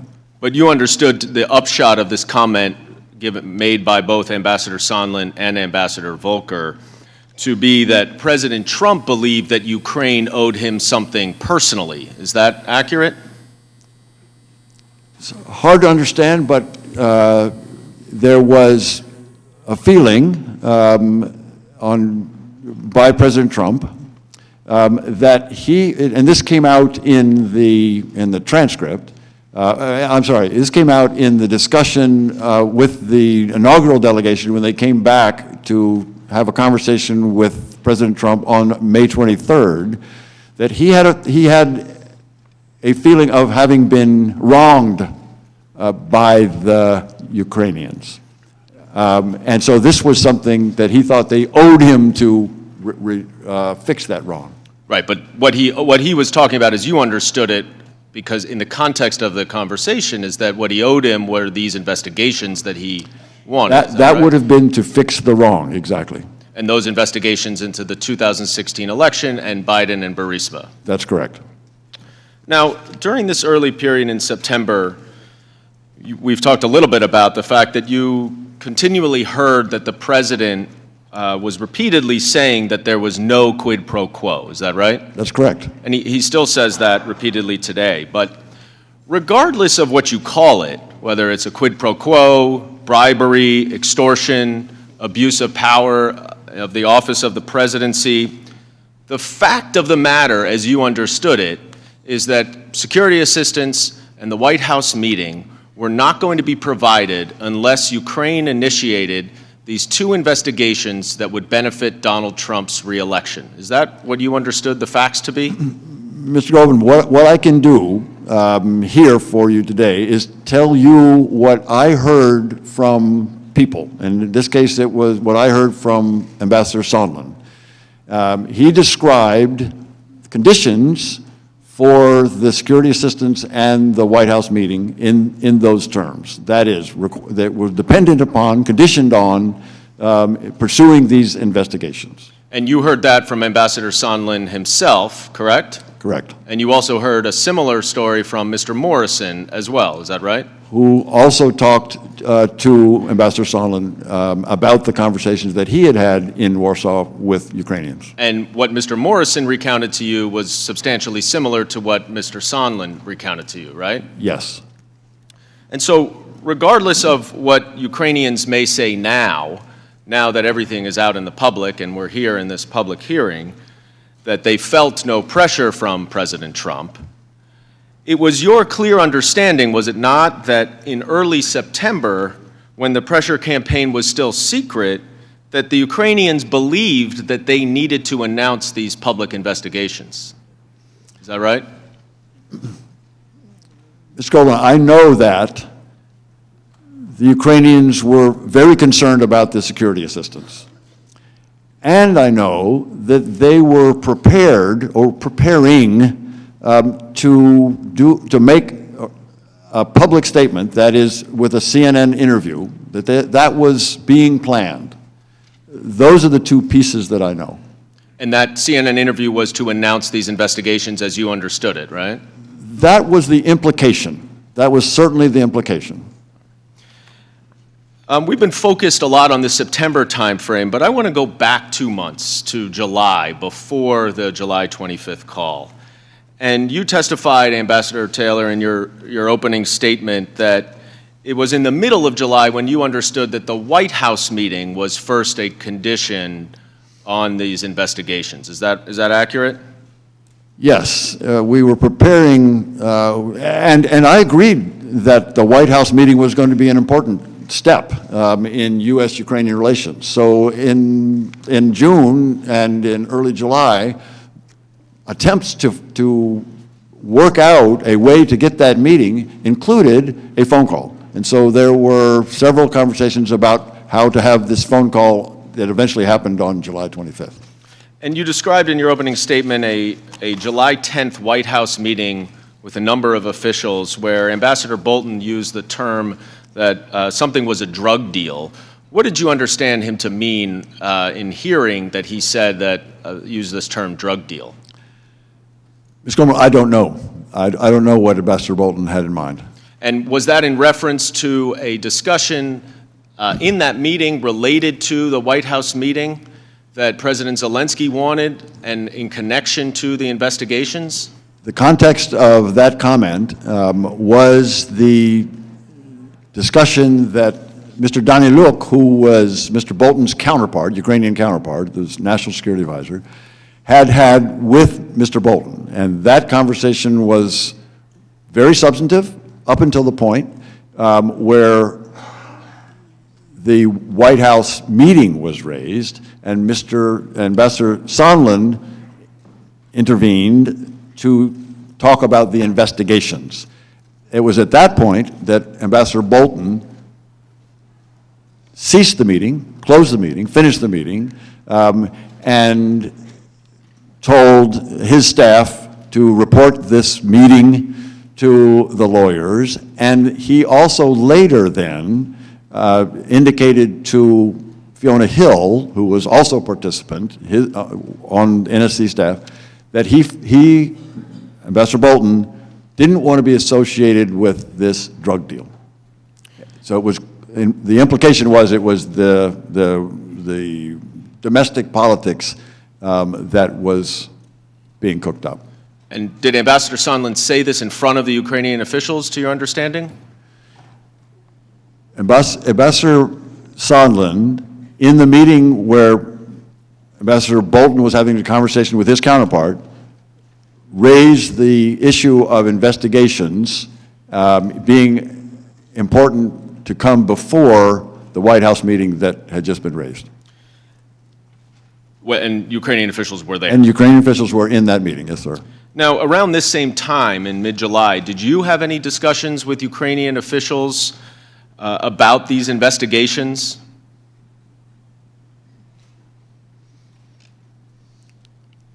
I don't recall.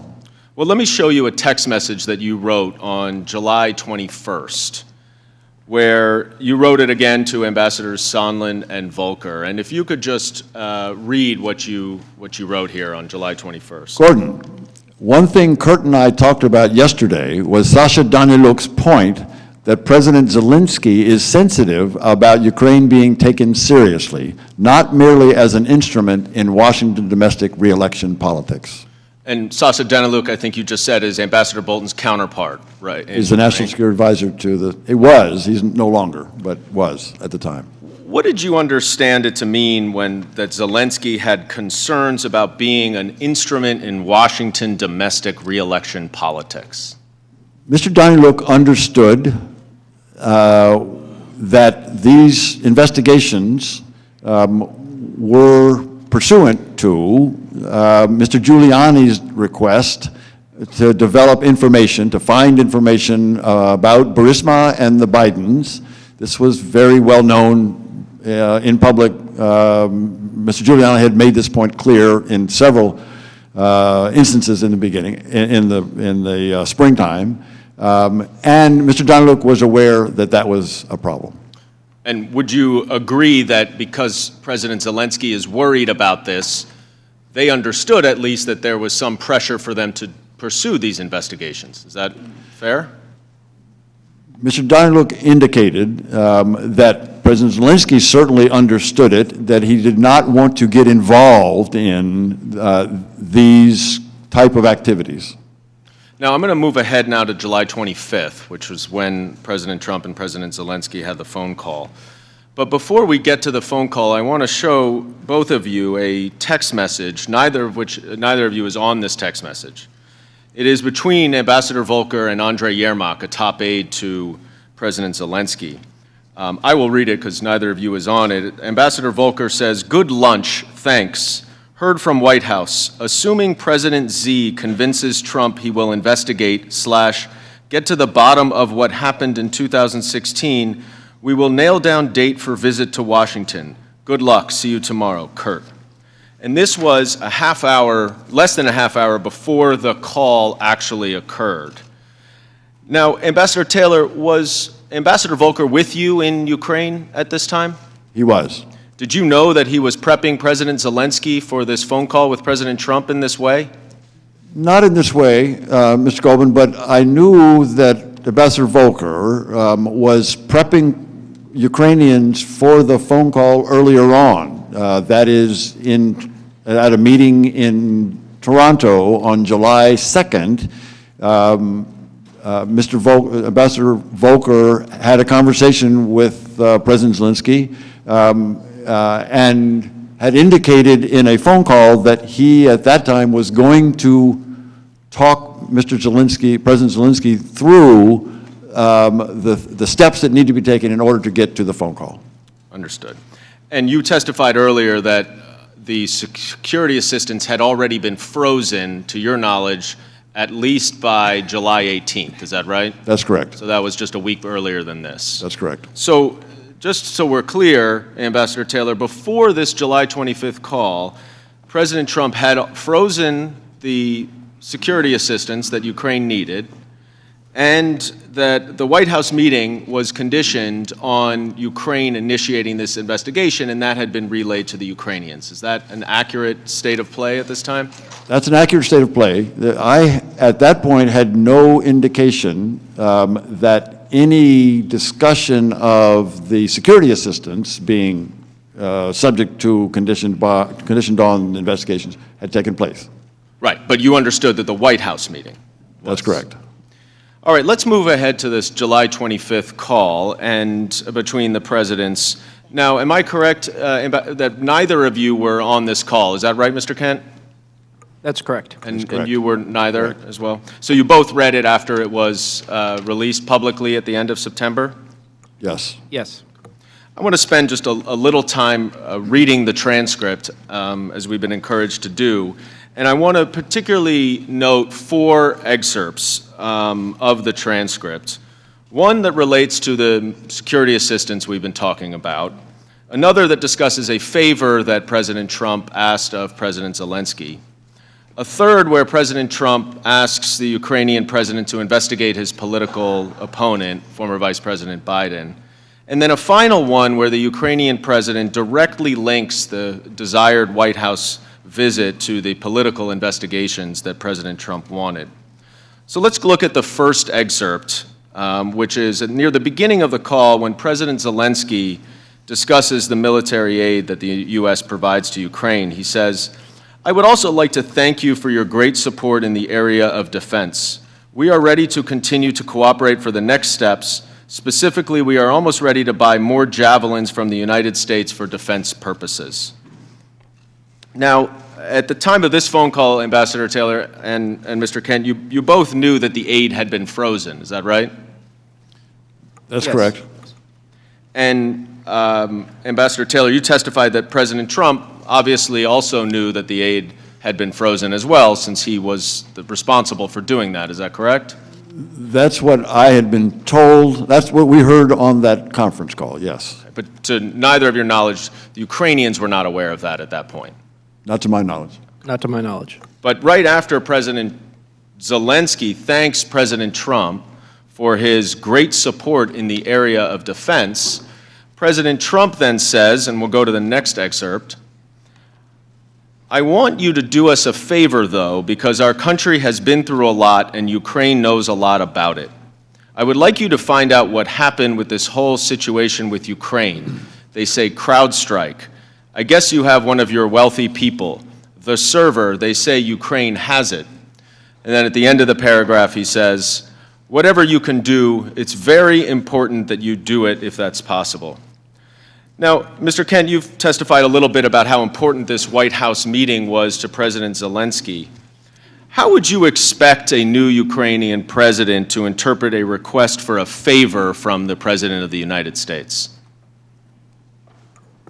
I cannot interpret the mind of President Zelensky other than to say that it was very clear that what they were hoping to get out of this meeting was a date and a confirmation that he could come to Washington. Obviously, you can't put yourself in the mind, but if the Ukrainian president, for a country that's so dependent on the United States for all things, including military assistance, is requested to do a favor, how do you think the Ukrainians would interpret that?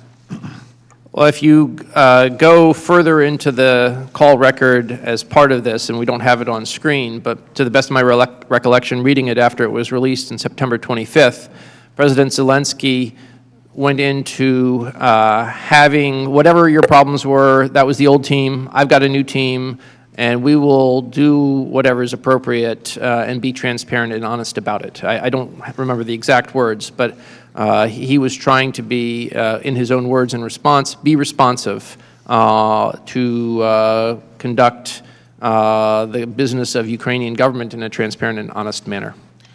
Now, when he talks about this CrowdStrike and the server, what do you understand this to be a reference to? To be honest, I had not heard of CrowdStrike until I read this transcript on September 25th. Do you now understand what it relates to? I understand it has to do with the story that there's a server with missing emails. I also understand that one of the owners of CrowdStrike is a Russian American. I'm not aware of any Ukrainian connection to the company. Now, are you aware that this is all part of a larger allegation that Ukraine interfered in the 2016 election? Yes, that is my understanding. And to your knowledge, is there any factual basis to support the allegation that Ukraine interfered in the 2016 election? To my knowledge, there is no factual basis, no. And in fact, who did interfere in the 2016 election? I think it's amply clear that Russian interference was at the heart of the interference in the 2016 election cycle. Let's move to the third excerpt that I mentioned related to Vice President Biden. And it says, the other thing, there's a lot of talk about Biden's son. This is President Trump speaking, that Biden stopped the prosecution, and a lot of people want to find out about that. So whatever you can do with the Attorney General would be great. Biden went around bragging that he stopped the prosecution, so if you can look into it, it sounds horrible. Now, at the time of this call, Vice President Biden was the frontrunner for the Democratic nomination in the 2020 election. And Mr. Krent, are you familiar, as you indicated in your opening statement, about these allegations related to Vice President Biden? I am. And to your knowledge, is there any factual basis to support those allegations?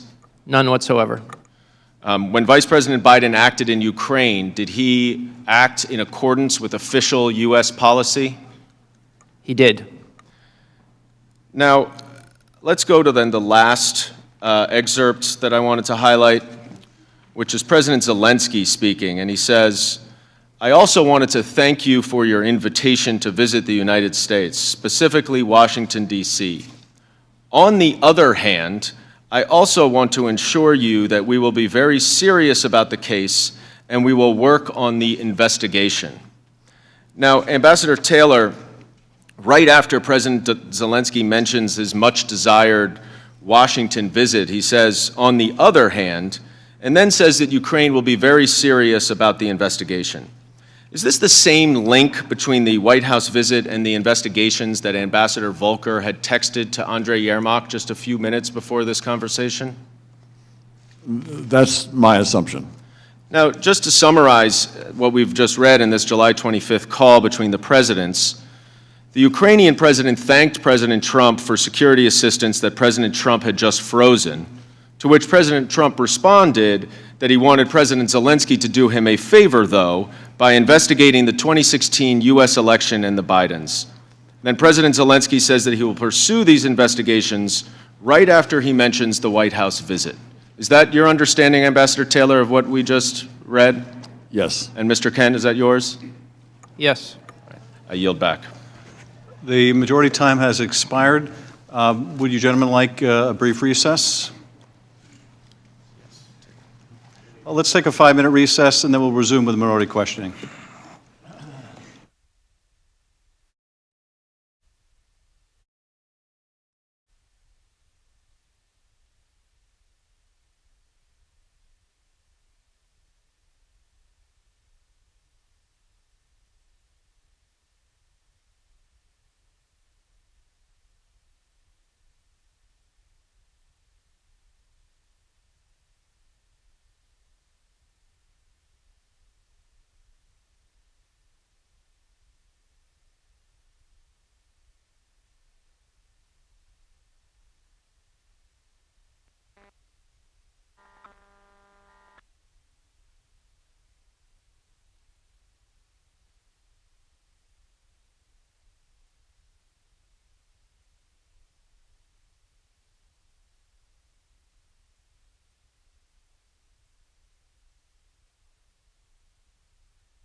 Sounds like something we're having for lunch.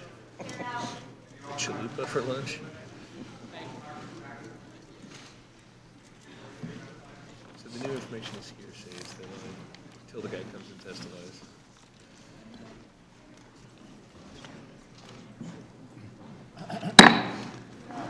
Committee will come back to order. The chair now recognizes the ranking member and minority counsel for 45 minutes. Thank you. The call summary for which the Democrats want to impeach President Trump is dramatically different from their nefarious depiction of it. What it actually shows is a pleasant exchange between two leaders who discuss mutual cooperation of issues. The Democrats claim this call demonstrates extortion, bribery, and a host of other monstrous crimes being committed against President Zelensky. Yet President Zelensky himself insists there was nothing improper whatsoever about the conversation. Indeed, the routine nature of the call helps to explain why, in this committee's last public hearing, Democrats recited a fictitious version of the call instead of reading the actual transcript. The Democrats depicted the president saying, quote, "I want you to make up dirt on my political opponent, understand? Lots of it, on this and on that," unquote. The transcript did not show President Trump saying anything remotely like that. The president did not ask Ukraine to make up dirt on anyone. But the Democrats are not trying to discover facts, they're trying to invent a narrative. And if the facts they need do not exist, then they'll just make it up. Not only does President Zelensky deny the Democrats' characterization of the call, but as Ambassador Taylor testified to this committee, the Ukrainians did not even know at the time of the call that a temporary delay was put on the security assistance for them. Furthermore, as the ambassador testified, these holds occur from time to time. Both he and Ambassador Volker were confident the delay would be lifted. And in fact, military aid to Ukraine has actually substantially improved since President Trump took office. Ambassador Taylor testified that President Trump was the first president to see that Ukraine was afforded Javelin anti-tank weapons. This was a very strong message that Americans are willing to provide more than blankets. This was the Obama administration's approach. Note this important fact. The security assistance was provided to Ukraine without the Ukrainians having done any of the things they were supposedly being blackmailed to do. So we're supposed to believe that President Trump committed a terrible crime that never actually occurred and which the supposed victim denies ever happened. I'd like to briefly speak about the core mistruth at the heart of the Democrats' impeachment drive. They claim the president tried to get the Ukrainians to, quote, manufacture dirt against his political rivals. This is supported by precisely zero evidence. Once again, the Democrats simply made it up. But let's consider the broader question about why President Trump may have wanted answers to questions about Ukraine meddling in 2016. The Democrats downplay, ignore, or outright deny the many indications that Ukrainians actually did meddle in the election. A shocking about-face for people who for 3 years argued that foreign election meddling was an intolerable crime that threatened the heart of our democracy. While the brazen suddenness of this U-turn is jarring, this denial is a necessary part of their argument. After all, if there actually were indications of Ukraine election meddling, and if foreign election meddling is a dire threat, then President Trump would have a perfectly good reason for wanting to find out what happened. And since the meddling was aimed against his campaign, he'd have good reason for sending his personal attorney to make inquiries about it. What's strange is that some of the witnesses at these hearings and previous depositions who express alarm about these inquiries were remarkably uninformed about these indications of Ukrainian election meddling and why the president may have been concerned by them. For example, I noted previously Alexander Chalupa, a former staffer for the Democratic National Committee, admitted to Politico that she worked with officials at the Ukrainian embassy in Washington, D.C. to dig up dirt on the Trump campaign, which she passed on to the DNC and the Hillary Clinton campaign. Chalupa revealed that Ukrainian embassy officials themselves were also working directly with reporters to trade information and leads about the Trump campaign. Ambassador Kent, you didn't seem to be too concerned about it in the last round of questioning, so I'll just skip you because we know that wasn't a concern.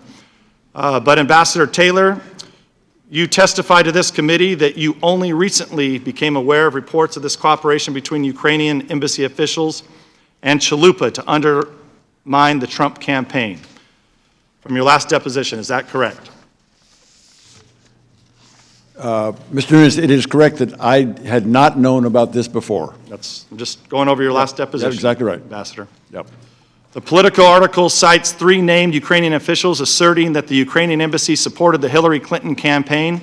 It quotes Ukrainian parliamentarian Andrei Artemenko saying, quote, "It was clear they were supporting Hillary Clinton's candidacy. They did everything from organizing meetings with the Clinton team to publicly supporting her to criticizing Trump. I think that they simply didn't meet with the Trump campaign because they thought Hillary would win," unquote. Ambassador Taylor, you testified you were unfamiliar with that statement. Is that correct? That's correct. You also said you were unaware that then Ukrainian ambassador to the U.S., Valerie Chalet, wrote an op-ed in The Hill during the 2016 presidential campaign criticizing then-candidate Trump. Is that correct? That is correct. You said you did not know that Sergei Lyshenko, then a Ukrainian parliamentarian, had admitted that part of his motivation in spreading information about the so-called Black Ledger, a disputed document purporting to reveal corruption by a former Trump campaign official, was to undermine the Trump's candidacy. This was in your deposition. Is that still correct? That is still correct, sir. Thank you, Mr. Taylor. Fusion GPS contractor Nellie Orr testified to Congress that Lyshenko was a source for Fusion GPS's operation to dirty up the Trump campaign, including the compilation of the Steele dossier on behalf of the DNC and the Clinton campaign. You testified you were unaware that Lyshenko served as a source for that project. Ambassador Taylor, is this still correct? It is, sir. You said you did not know that Ukrainian Internal Affairs Minister Arsen Avakov mocked and disparaged then-candidate Trump on Facebook and Twitter. Is that still correct? That is correct.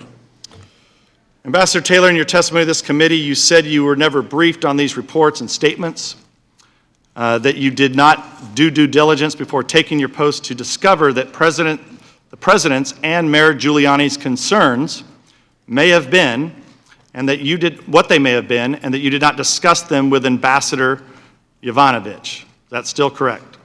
Yes, sir.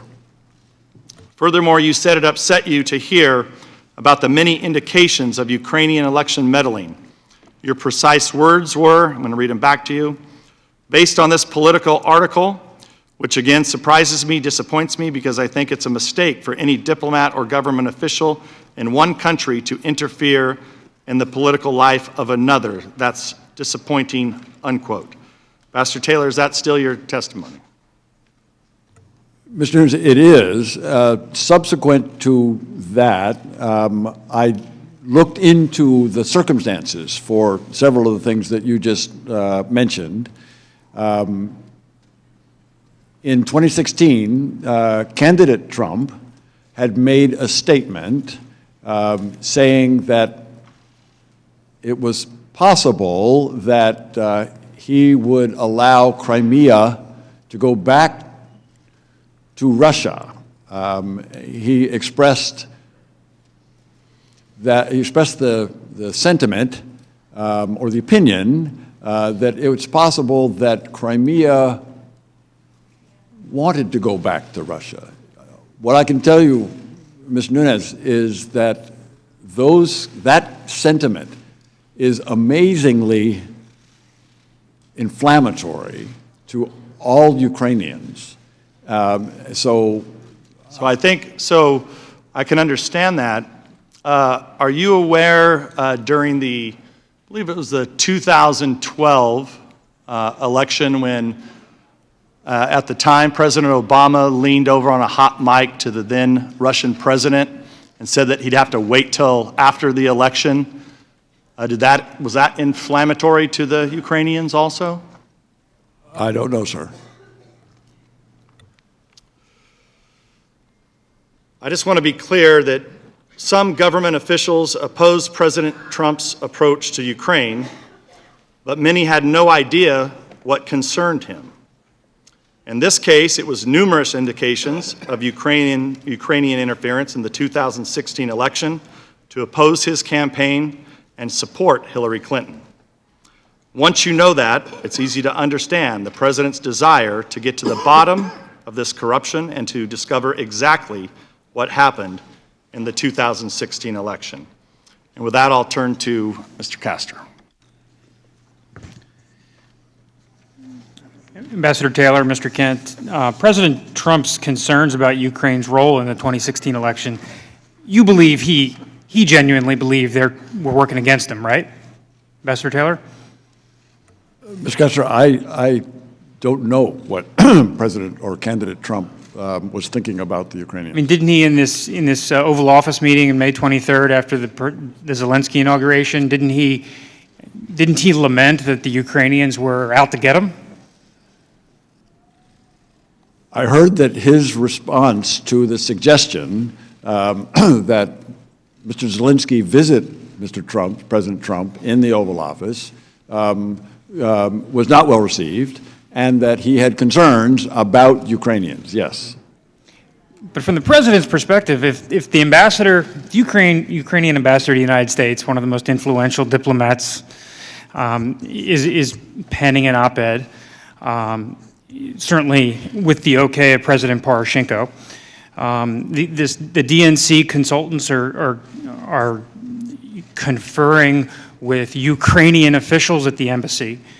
Former Prime Minister Yatsenyuk is saying things on social media.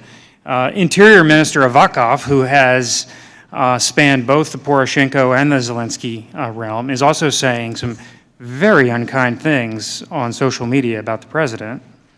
You certainly can appreciate that President Trump was very concerned that some elements of the Ukrainian establishment were not in favor of him, did not support him, and were out to get him.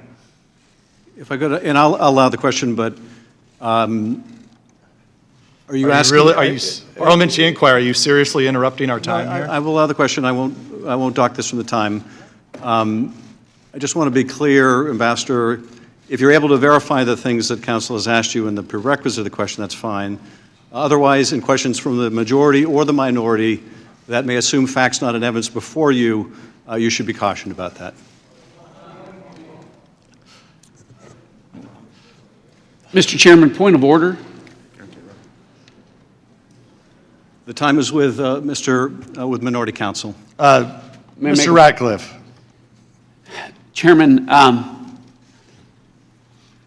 I sat here through the first 45 minutes and literally had an objection to almost the foundation of every question that Mr. Goldman asked regarding facts not in evidence, leading. But House Resolution 660 does not say that we are under the federal rules of evidence. If it is your position that I should be asserting objections to questions that violate the federal rules of evidence, let me know now, because this hearing is going to change significantly. As I said, Mr. Ratcliffe, I will allow the question. I think the gentleman has a different question about the rules. So what are the rules that are going to govern this? Does the ranking member seek recognition? I'm yielding you to a question I just asked you. For what purpose do you seek recognition? To answer Mr. Ratcliffe's question. I have answered it. You may resume your question. Respectfully, Mr. Chairman, you haven't answered my question whether or not I should be assumes facts not in evidence or leading objections to questions that are posed from this point forward. That's my question. Mr. Ratcliffe, I'll say once again, I'm not objecting to the question, but I am instructing the witness that they should not presume questions from the majority or the minority that may represent facts, not evidence, are correct. I have answered the question. We will resume the questioning and resume the clock. Mr. Castor. So you certainly can appreciate President Trump's concerns. Mr. Castor, I don't know the exact nature of President Trump's concerns. In my deposition, I recall you handed me the Politico article, which listed at least 3 of the elements that you have described earlier. And you've recognized, and I have confirmed with the ranking minority member that it's first I'd heard of those and was surprised by those. I don't know President Trump's reaction to those. In the information published by Sergei Leshchenko, former Ukrainian investigative journalist, and then he was a member of the parliament, about the Manafort black ledgers in August of 2016. The very day that was published, Mr. Manafort resigned from the campaign, correct? I don't know, Mr. Castor. But certainly that gives rise to some concern that there are elements of the Ukrainian establishment that were out to get the president. That's a very reasonable belief of his. Correct? I don't know. The run-up to the 2016 election, there's many facts that remain unresolved. Agreed? I'm sorry, what's the question? There are many facts relating to the run-up of the 2016 election that remain unresolved. Any further? Well, Attorney General Barr in May of 2019 tasked the U.S. Attorney for Connecticut, John Durham, to broadly examine the government's collection of intelligence involving the president's campaign. That effort initially was an administrative review, has turned into a criminal probe, and U.S. Attorney Durham is casting a wide net and is following the facts where they may lead. Are you aware of that? I'm aware that there is an investigation. That's as much as I'm aware. And so to the extent any information resides in Ukraine, it's perfectly appropriate for the Ukrainians to try to get to the bottom of that, for the Ukrainians to cooperate with the United States through official channels to share that information, correct? Mr. Castor, can you say that one again? I'd appreciate it if you would restate the question. To the extent Ukraine has facts related to the run-up of the 2016 election that are under the U.S. Attorney Durham's probe, Ukraine should cooperate with the United States, and to the extent there are Ukrainians doing improper things, the Ukrainians ought to investigate that themselves, correct?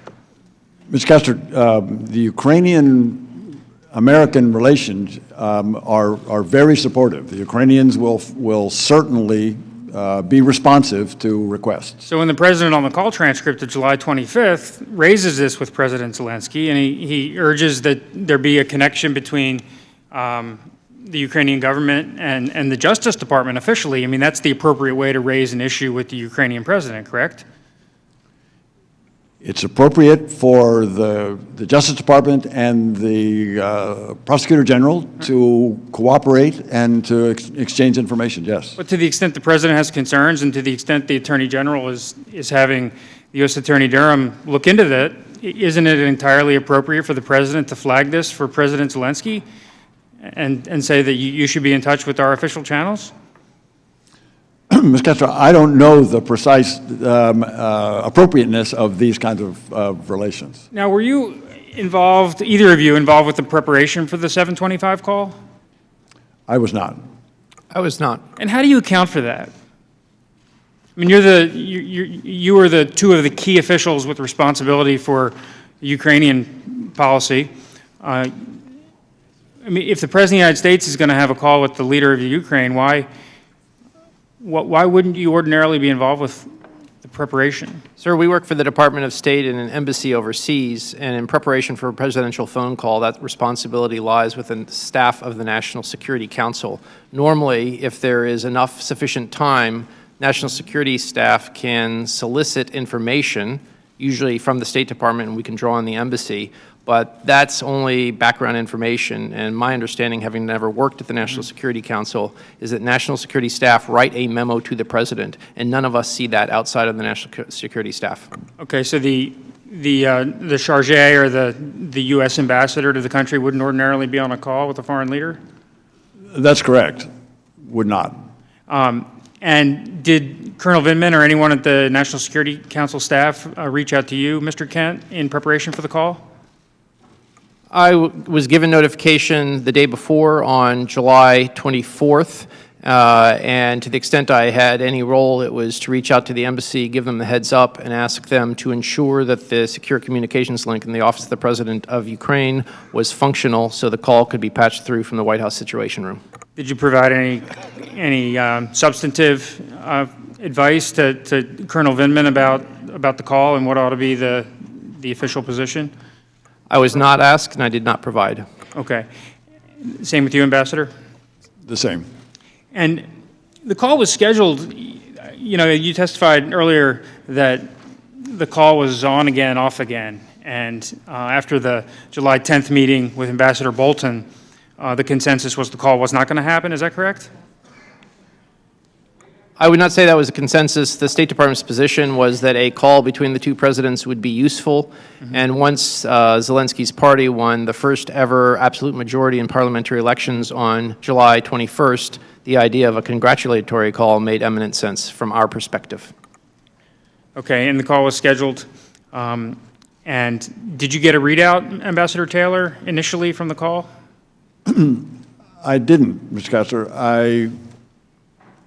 We all read the statement that the Ukrainians put out. I got a readout several days later from Mr. Morrison, National Security Council. Okay. And how about you, Mr. Kent?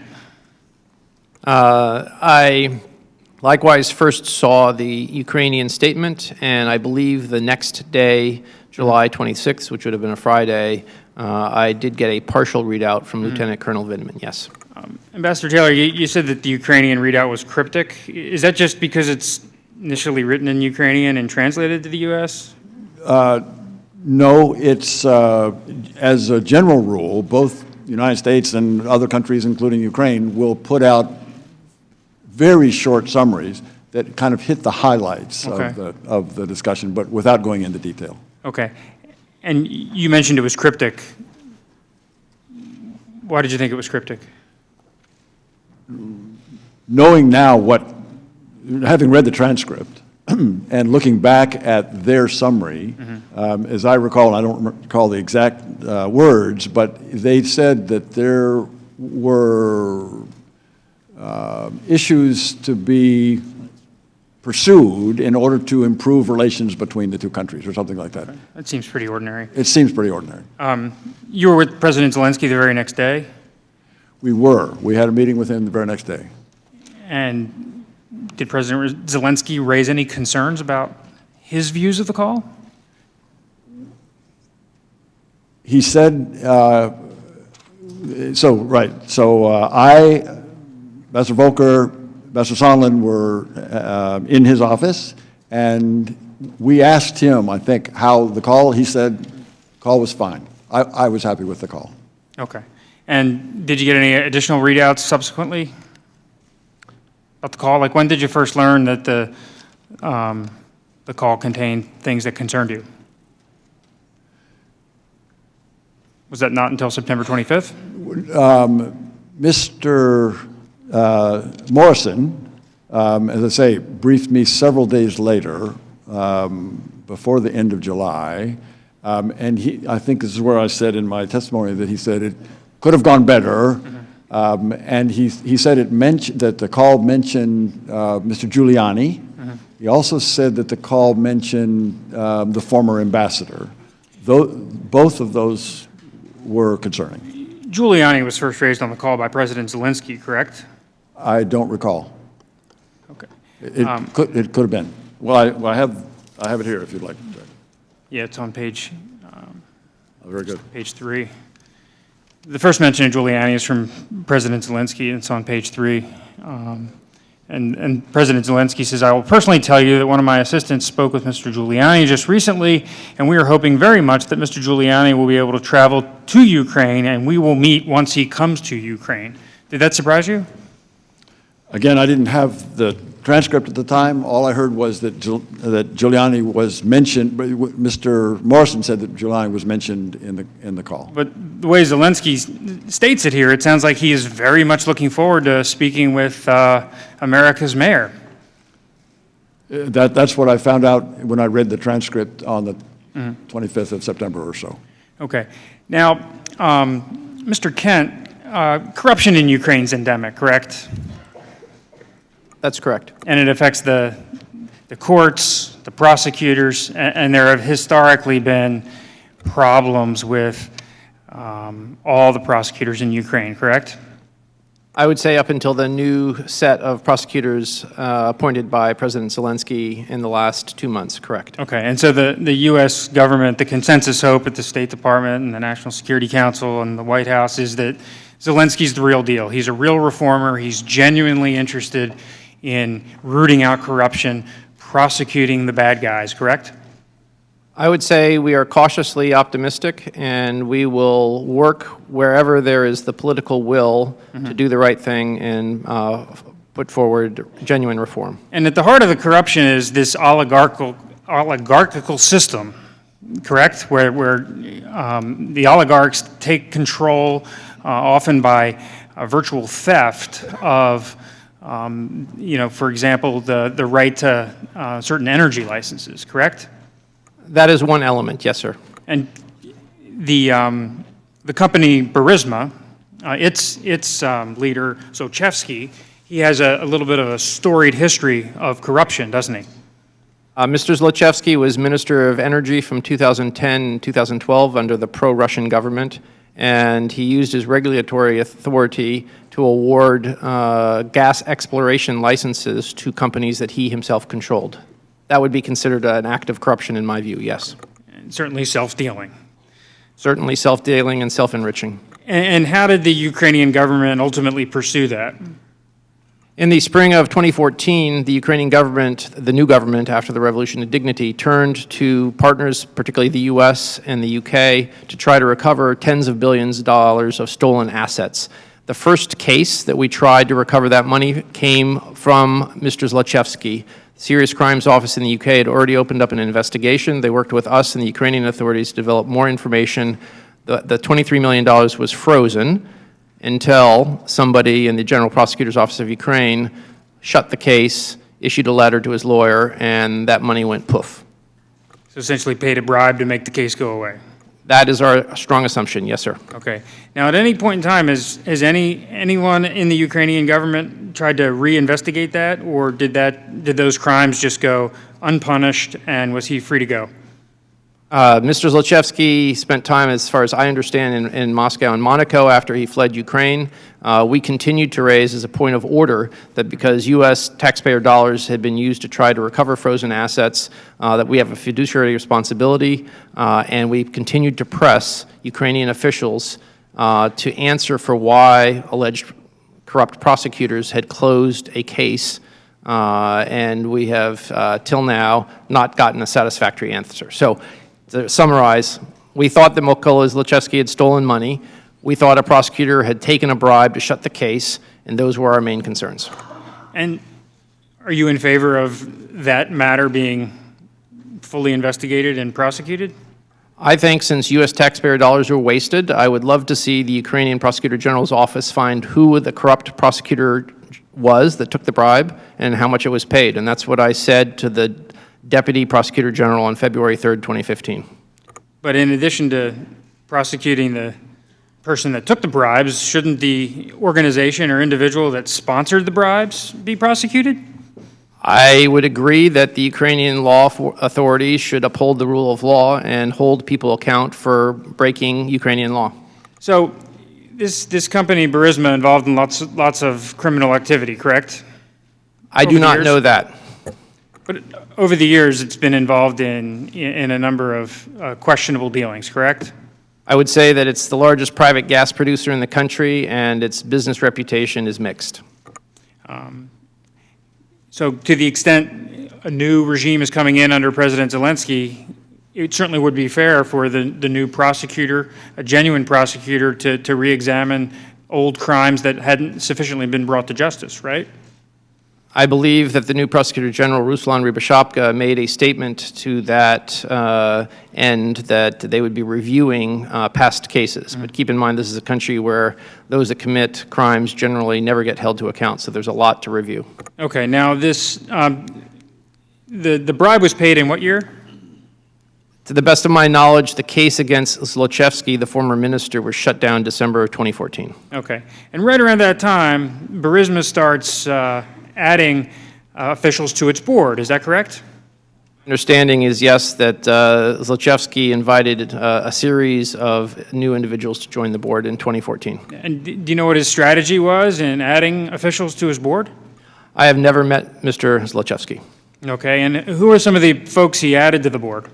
The most prominent person he added to the board was the former president of Poland, Aleksander Kwaśniewski. And anyone else? There were a number of others, including some Americans, and the most prominent one in this context is Hunter Biden. Okay, so Hunter Biden's added to the board of Burisma. Now, do you think that creates a problem that Burisma may be adding people to its board for protection purposes? Sir, I work for the government. I don't work in the corporate sector, and so I believe that companies build their boards with a variety of reasons, not only to promote their business plans. Was Hunter Biden a corporate governance expert? I have no idea what Hunter Biden studied at university or what his CV says. Like, is he the Jeffrey Sonnenfeld of the Ukraine? I have no awareness or knowledge of what his background was and what he may have done on the board of Burisma. So you don't know whether he has any business experience in Ukraine prior to joining Burisma's board? I've heard nothing about prior experience. Okay. No. Do you know if he speaks Ukrainian? I do not. Do you know if he possesses any other element other than the fact that he is the son of, at the time, the sitting vice president? I do not. Okay. Ambassador Taylor, do you know whether Hunter Biden offers anything other than the fact that his dad's the former vice president? I don't. Or at the time was the vice president? I have no knowledge of Hunter Biden. But you would agree it raises questions, right? He was getting paid, I think, $50,000 a month to sit on the board. Did you know if he relocated to Ukraine? I'm sorry, Mr. Kessler, say again? Do you know if Hunter Biden relocated to Ukraine? No knowledge. Do you know, Mr. Kent? Again, no knowledge. Okay. So he's getting paid $50,000 a month, but we don't know whether he had any experience, he had any, he spoke the language, or whether he moved to Ukraine, correct? Correct. Now, at this time, Vice President Biden was taking a specific interest in Ukraine, wasn't he? He was. And could you tell us about that? I believe while he was vice president, he made a total of 6 visits to Ukraine. One may have been during the old regime, Yanukovych, and that would make 5 visits after the Revolution of Dignity, which started February of 2014. Okay, and you were the DCM, the Deputy Chief of Mission at the time, correct? Starting in 2015, yes. Okay, and did Vice President Biden come when you were at post? He did not. I came back for Ukrainian language training, and so I missed several visits. Now, you've seen Vice President Biden's, he's sort of given a speech, and he's, a little folksy about how he went into Ukraine and he told the Ukrainians that if they don't fire the prosecutor, they're going to lose their $1 billion in loan guarantees. You've seen that, correct? I have. I think it was a speech at the Council of Foreign Relations in January 2018. Right. And he also said that he's been there, to Ukraine 13 times. Do you know if that's accurate? To the best of my knowledge, when he was vice president, he made 6 visits. And did the State Department ever express any concerns to the Vice President's office that the Vice President's role at the time in engaging on Ukraine presented any issues? No, the vice president's role was critically important. It was top cover to help us pursue our policy agenda. Okay, but given Hunter Biden's role in Burisma's board of directors, at some point you testified in your deposition that you expressed some concern to the Vice President's office. Is that correct? That is correct. And what did they do about that concern that you expressed? I have no idea. I reported my concern to the Office of the Vice President. Okay, and that was the end of it? Nobody? Sir, you would have to ask people who worked in the Office of the Vice President during 2015. But after you expressed the concern of a perceived conflict of interest at the least, the Vice President's engagement in Ukraine didn't decrease, did it? Correct, because the Vice President was promoting U.S. policy objectives in Ukraine. And Hunter Biden's role on the board of Burisma didn't cease, did it? To the best of my knowledge, it didn't, and my concern was that there was the possibility of a perception of a conflict of interest. Now, Ambassador Taylor, I want to turn to the discussion of the irregular channel you described. And in fairness, this irregular channel of diplomacy, it's not as outlandish as it could be. Is that correct? It's not as outlandish as it could be. Yeah, I agree, Mr. Castro. Okay, we have Ambassador Volker, who's a former Senate-confirmed ambassador to NATO, a longtime State Department diplomat, and you've known Ambassador Volker for years, correct? That's correct. A man of unquestioned integrity, correct? That's correct. And somebody with incredible knowledge of the region.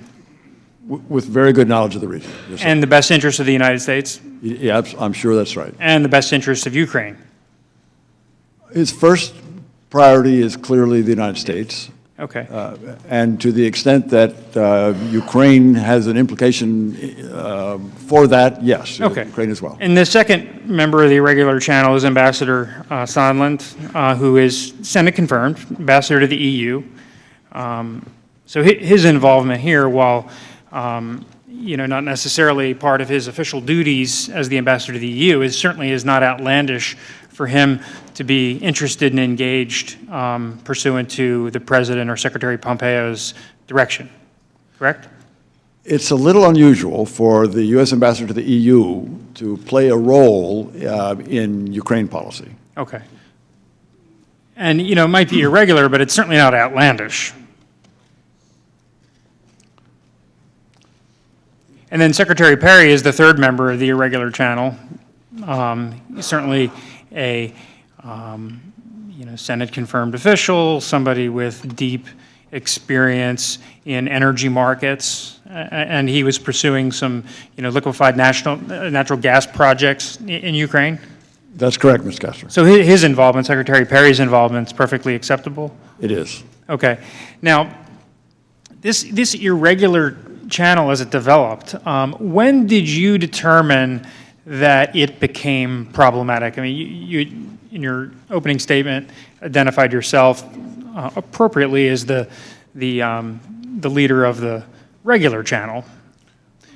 At least a participant. Here's another leader of the regular channel. So when did you first develop concerns that the irregular channel was being problematic? So I arrived in Kyiv in mid-September. By late September, a couple of phone calls with... You arrived in Kyiv in June, right? June, sorry. Sorry. June 17th? Mid-June. Yep. June 17th, thank you. And so by the end of June, I had begun to hear references to investigations as something that would have to happen prior to the meeting that President Trump had offered to President Zelensky. Okay. And that began to raise questions for me. Okay. Now you've known Ambassador Volker, and you've certainly have a reason to know Ambassador Sondland. What did you do at this point, or did you ever try to wrest control of the irregular channel? I didn't try to wrest control of the irregular channel, do that. At the time when I Well, why not though? If you have these concerns. Because, Mr. Castro, at the time, as Ambassador Kent, no, Deputy Assistant Secretary Kent testified, both channels were interested in having a meeting between President Zelensky and President Trump.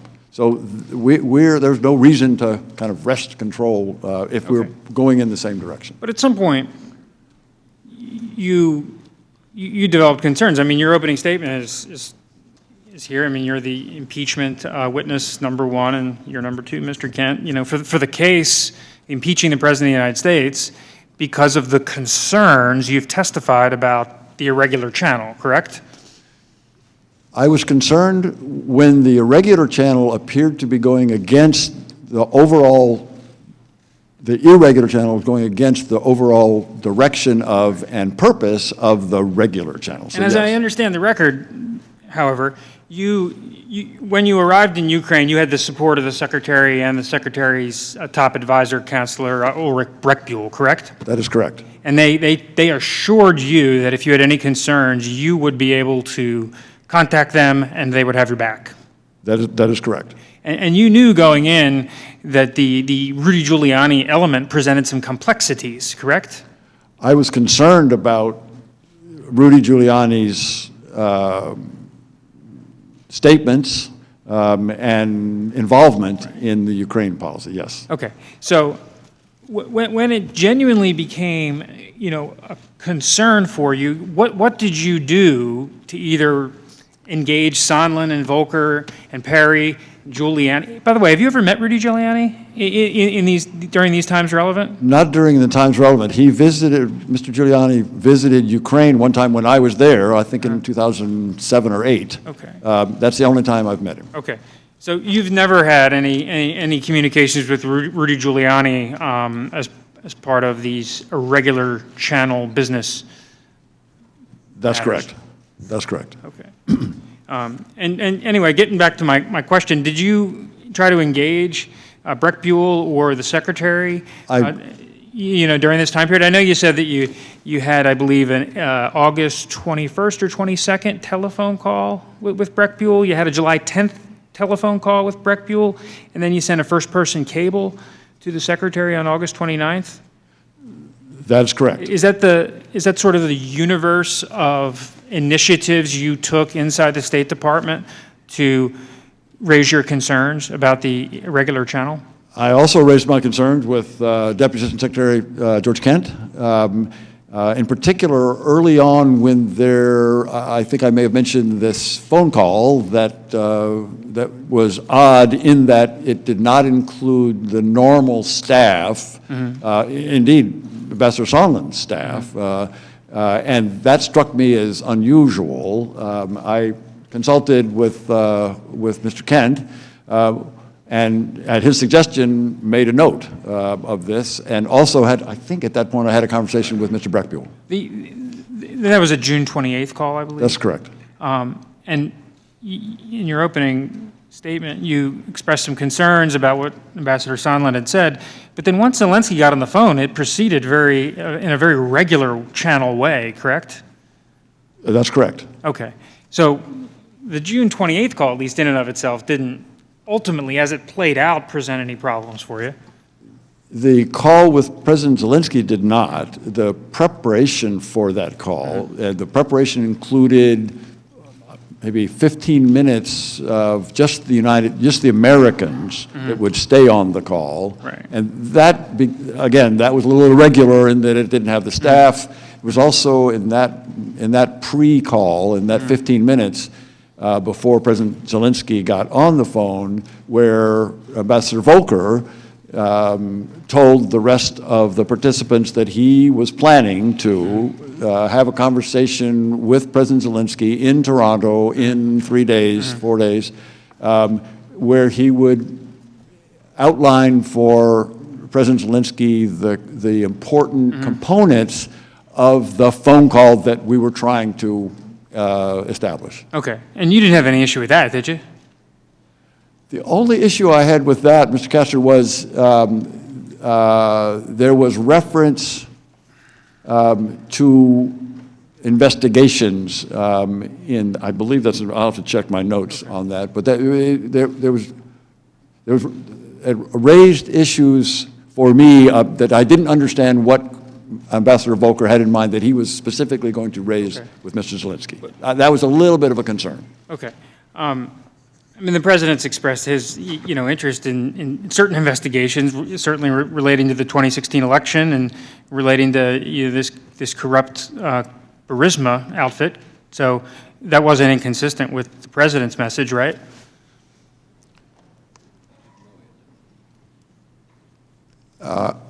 I'm not sure, Mr. Castro. Maybe, can I ask you to repeat the question? The president's concerns about the 2016 election and needing to get to the bottom of it, and the president's concerns as it ultimately related to the the Burisma company. I mean, if Ambassador Volker is raising that with Zelensky, that's consistent with the direction of the president, correct? The president's interest, or I would say Mr. Giuliani's interest, because that's what that's what was very clear at the time. Mr. Giuliani's interest in pursuing these investigations was of concern, but Yeah, by the way, do you know how many times Volker met with Giuliani? I don't. How many would you guess? Is it, like, was he talking to him all the time or meeting with him all the time? Mr. Kessler, I don't know. Okay. From his, at his deposition, he told us just once. And, he texted back and forth with the mayor, and it had a call or two, but it wasn't a pervasive engagement for Ambassador Volker. Were you aware of that? I was not aware. I was aware of one breakfast, I think, but that's the only one that I was aware of. And Mr. Kent, before my time expires, I want to circle back to the company of Burisma. And you testified at your deposition that there was an instance where USAID had engaged with Burisma in possibly sponsoring a program, and you took issue with that and recommended USAID to pull back from that. Could you tell us about that? So I became aware in the summer, I believe, of 2016 that as a part of what I recall was a clean energy awareness campaign, the part of the USAID mission that worked on economics and governance, including energy, had sponsored some sort of contest for young Ukrainians to come up with a theme, and there was a prize. I believe it may have been a camera. And they had co-sponsored, and with public-private partnership being a buzzword, having a co-sponsorship with Burisma. Given the past history of our interest in recovering stolen assets from Zlochevsky, it was my view that it was inappropriate for the embassy to be co-sponsoring a contest with Burisma. I raised that with the mission director at the embassy. She agreed, and the USAID mission kept the contest but dropped the public-private partnership sponsorship. The time of the gentleman has expired. We'll now move to 5-minute member rounds. I recognize myself for 5 minutes. Mr. Kent, I want to follow up on my colleague's questions regarding Burisma. You testified about a time when an oligarch named Zlochevsky, I think it was self-dealing, awarding himself contracts. When was that? To the best of my knowledge, he was Minister of Minister of Ecology under President Yanukovych from 2010 to 2012. And at the time, licenses to have substrata exploration of gas were awarded by a subdivision of the Ministry of Ecology. So this corrupt self-dealing then was approximately 7 years, at least 7 years before the events that bring us here today, the phone call on the 25th and the events around it? Correct. His time as minister was 2010 to 2012. Hunter Biden joined the board of Burisma in 2014. And you've read the call transcript, have you not? I have, and I have it in front of me, but I haven't read it for about a month. Is there any mention in the discussion with President Trump and President Zelensky of this oligarch Zlochevsky, who 7 years earlier had been self-dealing? To the best of my knowledge, no. Is there a discussion of awarding contracts to oneself or the corrupt acts in the 2012 to 2014 timeframe? To the best of my knowledge, no. Now, what the president brings up is CrowdStrike, the server, and the Bidens. Am I right? I see that here, yes. There was no discussion on that call of setting up an anti-corruption court or looking into corruption among oligarchs or companies in general. The president's comments were focused on two things, 2016 and the Bidens. Am I right? I believe so, yes. Now, you testified in your opening statement, I do not believe the United States should ask other countries to engage in selective politically associated investigations or prosecutions against opponents of those in power, because such selective actions undermine the rule of law regardless of the country. the selective politically associated investigations or prosecutions against opponents of those in power, are you referring to the Bidens there? I'm referring as a general principle about the promotion of the rule of law. But that would apply to the President of the United States seeking an investigation of his political opponent, would it not? It could be interpreted that way, yes, sir. And I take it in your discussions, Ambassador Taylor, with Ambassador Sondland or others, what was communicated to you was that the President wanted investigations into 2016 and the Bidens, not into an oligarch named Zlochevsky or self-dealing, but 2016 and the Bidens. Was that your understanding? That was my understanding. And in fact, when you said your staff overheard this call between Ambassador Sondland and the President, in that call, the President brings up investigation, does he not? He did. And immediately after the President gets off the phone with Sondland, Sondland is asked by your staff, what does the President think about Ukraine? And his answer is, he's just interested in the Bidens, am I right? He said he was more interested in the Bidens. More interested in the Bidens. No discussion of Zlochevsky or Chalupa or things that happened 7 years ago. He was interested in the Bidens. Yes, sir. Now, I think you also testified that Ambassador Sondland told you that President Trump wanted Zelensky in a public box. Is that right? Yes, sir. And by public box, did that mean that private statements, private promises to do this investigation of 2016 of the Bidens were not enough? He had to go on TV. He had to go public in some way because the President wanted him in that box. Is that your understanding?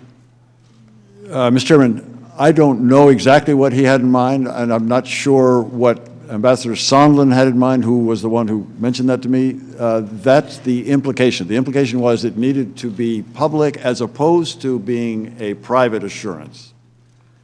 And I think you said in that same call, you asked Ambassador Sondland to push back on President Trump's demand. Is that right? That's correct, sir.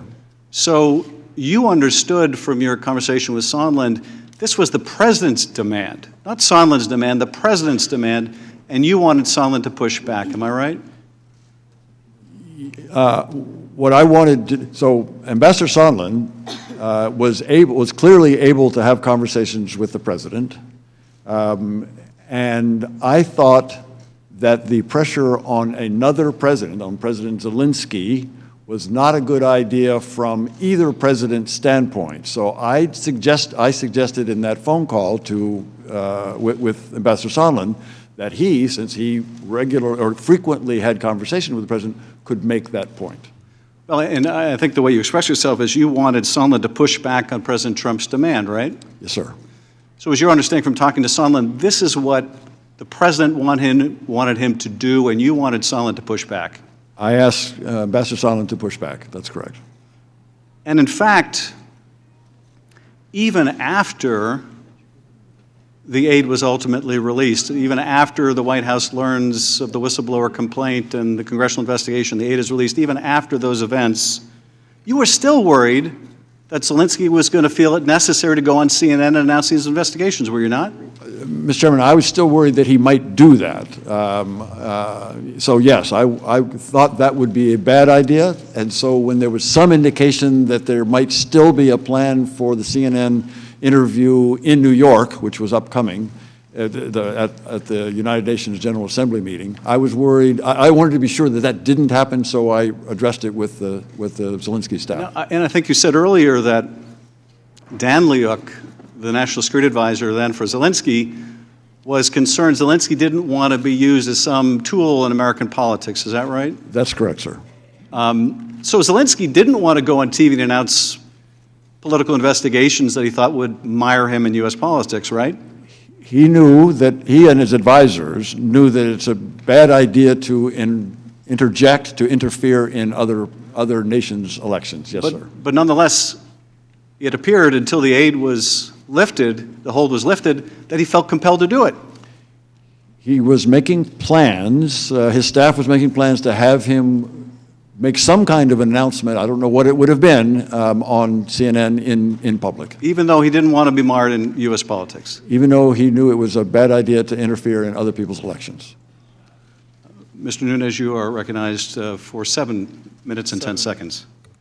I thank the gentleman for that.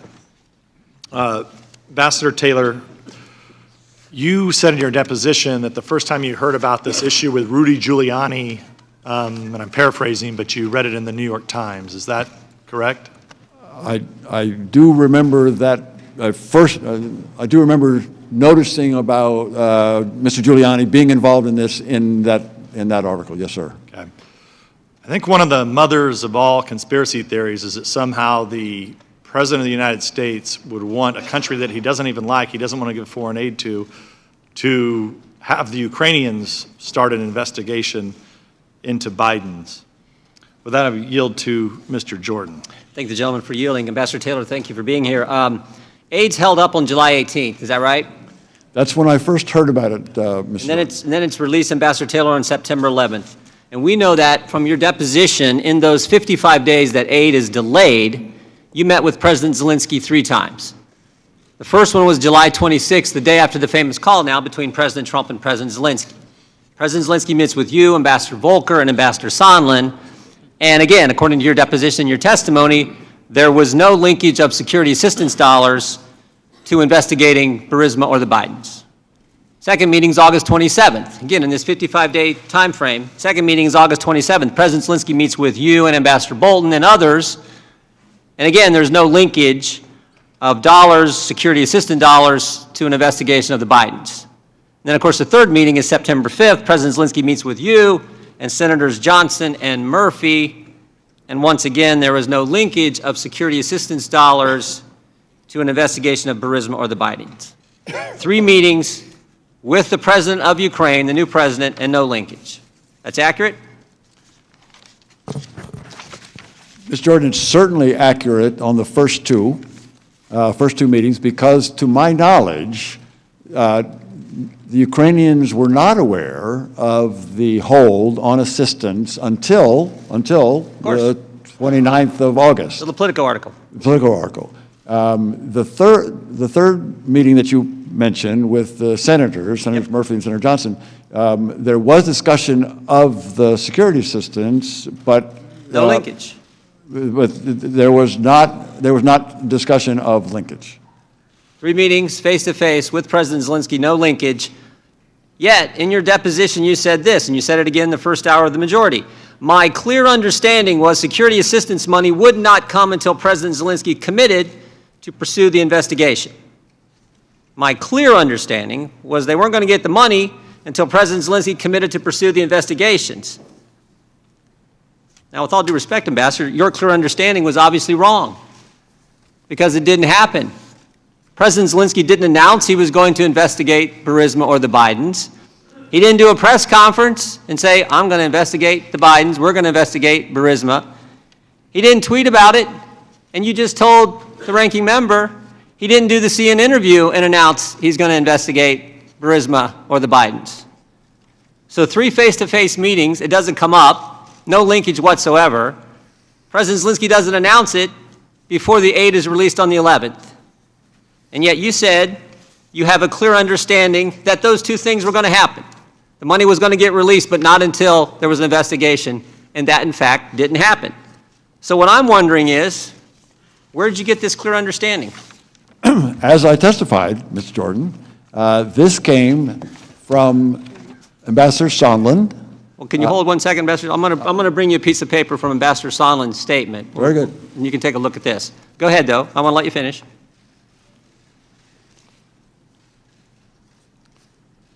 So, Mr. Jordan, should I read this, or? No, I just want you to have it because I'm going to read it. Oh, very good, very good. Very Yeah, good. but I wanted you to go ahead and finish. You said, Ambassador, you got this from Ambassador Sondland.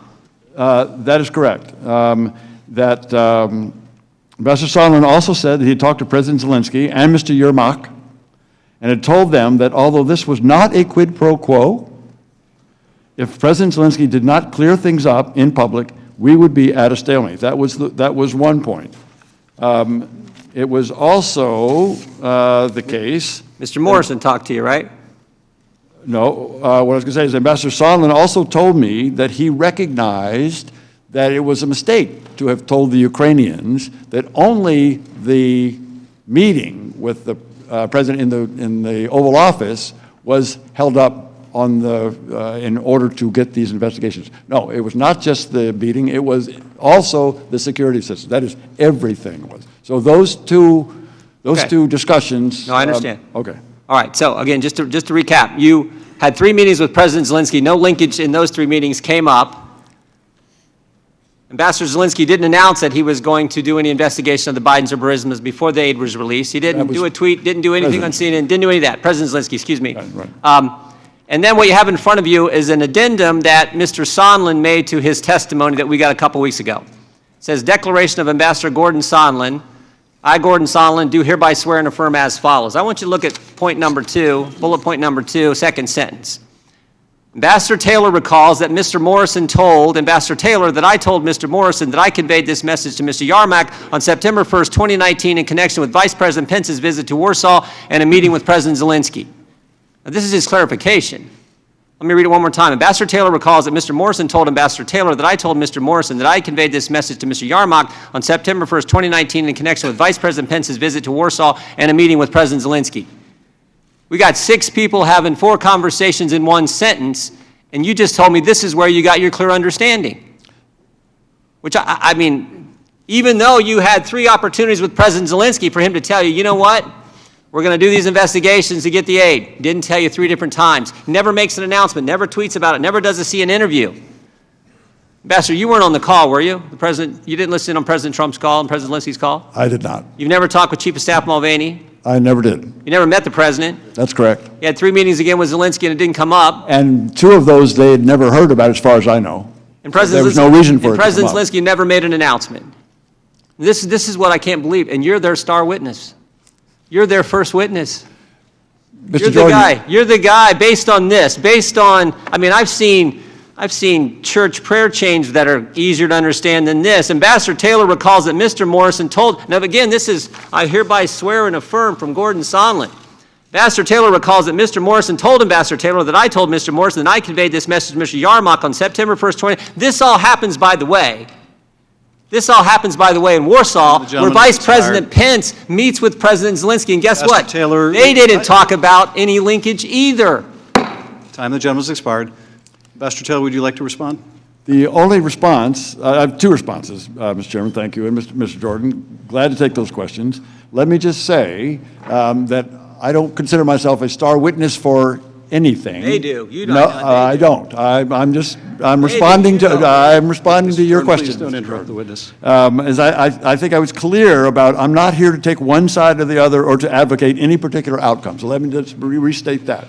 Second thing is that my understanding is only coming from people that I talk to. We got that. We got that. I think this clarification from Ambassador Sondland was because he said he didn't remember this in his first deposition. So he wanted to kind of clarify. But I think, Mr. Jordan, the way I read this, he remembers it the same way I do. Yeah, and it's real clear, right? It's very clear to me. Thank you. Thank you, Ambassador Taylor. Mr. Himes, you're recognized for 5 minutes. Gentlemen, thank you for your testimony today. One of the things I find startling about these proceedings is that faced with very serious allegations of presidential misconduct, my colleagues on the other side of the aisle don't engage or defend that conduct. Rather, they spin theories about black ledgers and Steele dossiers and the startling revelation that Ukrainians might have been upset when a presidential candidate suggested that perhaps he would let the Russians keep Crimea. Or, of course, we get the attacks so epitomized by Mr. Nunes's opening statement when he attacked Democrats, he attacked the media, and most disgustingly attacked the extraordinary men and women of the State Department and the FBI. When a defense does emerge, it looks a little like this. Ukraine is a corrupt country, and the president was just acting in a long tradition of actually trying to address corruption in Ukraine. Mr. Kent, you've worked on anti-corruption and rule of law efforts for much of your 27-year career. Is that correct? I have specialized in anti-corruption and rule of law issues since 2012, correct? So, like most of us up here, I don't have a good sense of what a real anti-corruption effort that we must engage in all over the world all the time, what that looks like. So let me ask you to just take a minute and just characterize for us what a real initiative, what a real program of anti-corruption might look like. If we're doing a systemic, holistic program, you need institutions with integrity. That starts with investigators, it goes to prosecutors, it goes to courts, and eventually it goes to the correction system. In countries like Ukraine, we generally start with law enforcement, and that's what we did in 2014-15 with the new patrol police. There also is oftentimes needed a specialized anti-corruption agency. In Ukraine, that was called the National Anti-Corruption Bureau, or NABU. There was a different body that reviewed asset declarations for unusual wealth called National Anti-Corruption Prevention Council. And eventually we got to helping them establish a special anti-corruption prosecutor and eventually a high court on anti-corruption. And that was to try to create investigators, prosecutors, and courts with integrity that couldn't be bought and would be focused on high-level corruption. So what I'm hearing there, Mr. Kent, is a very comprehensive effort. So let me read you President Trump's own words to the Ukrainian president in their July 25th phone call, and I quote, "There's a lot of talk about Biden's son, that Biden stopped the prosecution, and a lot of people want to find out about that, so whatever you can do with the Attorney General would be great. Biden went around bragging that he stopped the prosecution, so if you can look into it, it sounds horrible to me." Mr. Kent, when you hear those words, do you hear the president participating in or requesting a thoughtful and well-calibrated anti-corruption program? I do not. And Mr. Kent and Mr. Taylor, the defenders of the president's behavior have made a big deal out of the fact that Vice President Biden encouraged the Ukrainians to remove a corrupt former Ukrainian prosecutor, 2016, Mr. Shokin. And in fact, Senator Rand Paul on Sunday said, and I quote him, "They're impeaching the President Trump for exactly the same thing that Joe Biden did." Is that correct? Is what the president did in his phone call and what Joe Biden did in terms of Mr. Shokin, are those exactly the same things? And if not, how are they different? I do not think they are the same things. What former Vice President Biden requested of former President of Ukraine, Poroshenko, was the removal of a corrupt Prosecutor General, Viktor Shokin, who had undermined a program of assistance that we had spent, again, U.S. taxpayer money, to try to build an independent investigator unit to go after corrupt prosecutors. And there was a case called the Diamond Prosecutor case in which Shokin destroyed the entire ecosystem that we were trying to help create. The investigators, the judges who issued the warrants, the law enforcement that had warrants to do the wiretapping, everybody to protect his former driver whom he'd made a prosecutor. That's what Joe Biden was asking, remove the corrupt prosecutor. So Joe Biden was participating in an open effort, established whole of government effort to address corruption in Ukraine. That is correct. Great. So, Mr. Kent, as you look at this whole mess, Rudy Giuliani, President Trump, in your opinion, was this a comprehensive and whole of government effort to end corruption in Ukraine? Referring to the requests in July? Exactly. I would not say so. No, sir. Yeah, I don't. I don't think President Trump was trying to end corruption in Ukraine. I think he was trying to aim corruption in Ukraine at Vice President Biden and at the 2020 election. And I yield back the balance of my time. Mr. Conaway is recognized for 5 minutes. Thank you, Mr. Chairman. I yield my time to the gentleman from Texas, Mr. Ratcliffe. I thank the gentleman, and I thank you both for being here. It's obvious from your testimony today that you both care a great deal about U.S.-Ukraine relations. It's also very clear that you're optimistic about President Zelensky. Ambassador Taylor, you related one of his first acts in office was to remove immunity from deputies, which had long been a source of corruption. I know you had a number of personal dealings with him. Has he given you any reason to question his honesty or his integrity? No, sir. In your prior deposition, I asked you, and I'll read it directly, If nobody in the Ukrainian government is aware of a military hold at the time of the Trump-Zelensky call, then as a matter of law and as a matter of fact, there can be no quid pro quo based on military aid. And to your knowledge, nobody in the Ukrainian government was aware of the hold. And your answer was that is correct. Is that still your testimony? Mr. Ratcliffe, at some point in September. I'm talking about on July 25th. July 25th. Sorry. Yes, that's correct. That's correct. They did not know this. All right. And as it turns out, President Zelensky agreed with you. On October 10th, President Zelensky held a press marathon with over 300 reporters where he said repeatedly and consistently over hours and hours that he was not aware of a military hold during the July 25th call. In fact, in his official press release from the Ukrainian government available on his website that I'll be introducing into the record, he said, "Our phone conversation bears no relations to arms. They blocked the provision of military assistance prior to our telephone conversation, but the issue had not been discussed during our conversation. I mean, I didn't even know." So, now, in addition to confirming that because he had no knowledge of it, there was no quid pro quo involving military aid during that call, President Zelensky went on to confirm a number of things, that there was no pressure, that there were no conditions, that there were no threats on military aid. There were no conditions or pressure to investigate Burisma or the 2016 election, that there was no blackmail, that there was no corruption of any kind during the July 25th call. Again, from his official press release.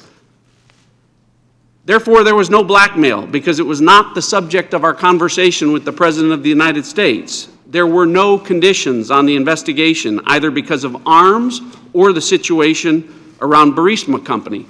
He told Reuters there was no blackmail. He told the LA Times there was no pressure or blackmail from the United States. He told Japan's Kyodo News, "I was never pressured and there were no conditions being imposed."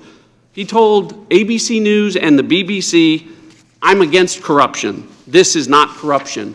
It was just a call." The Ukrainian president stood in front of the world press and repeatedly, consistently, over and over again, interview after interview, said he had no knowledge of military aid being withheld, meaning no quid pro quo, no pressure, no demands, no threats, no blackmail, nothing corrupt. And unlike the first 45 minutes that we heard from the Democrats today, that's not secondhand information, it's not hearsay, it's not what someone overheard Ambassador Sondland say. That was his direct testimony. Ambassador Taylor, do you have any evidence to assert that President Zelensky was lying to the world press when he said those things? Yes or no?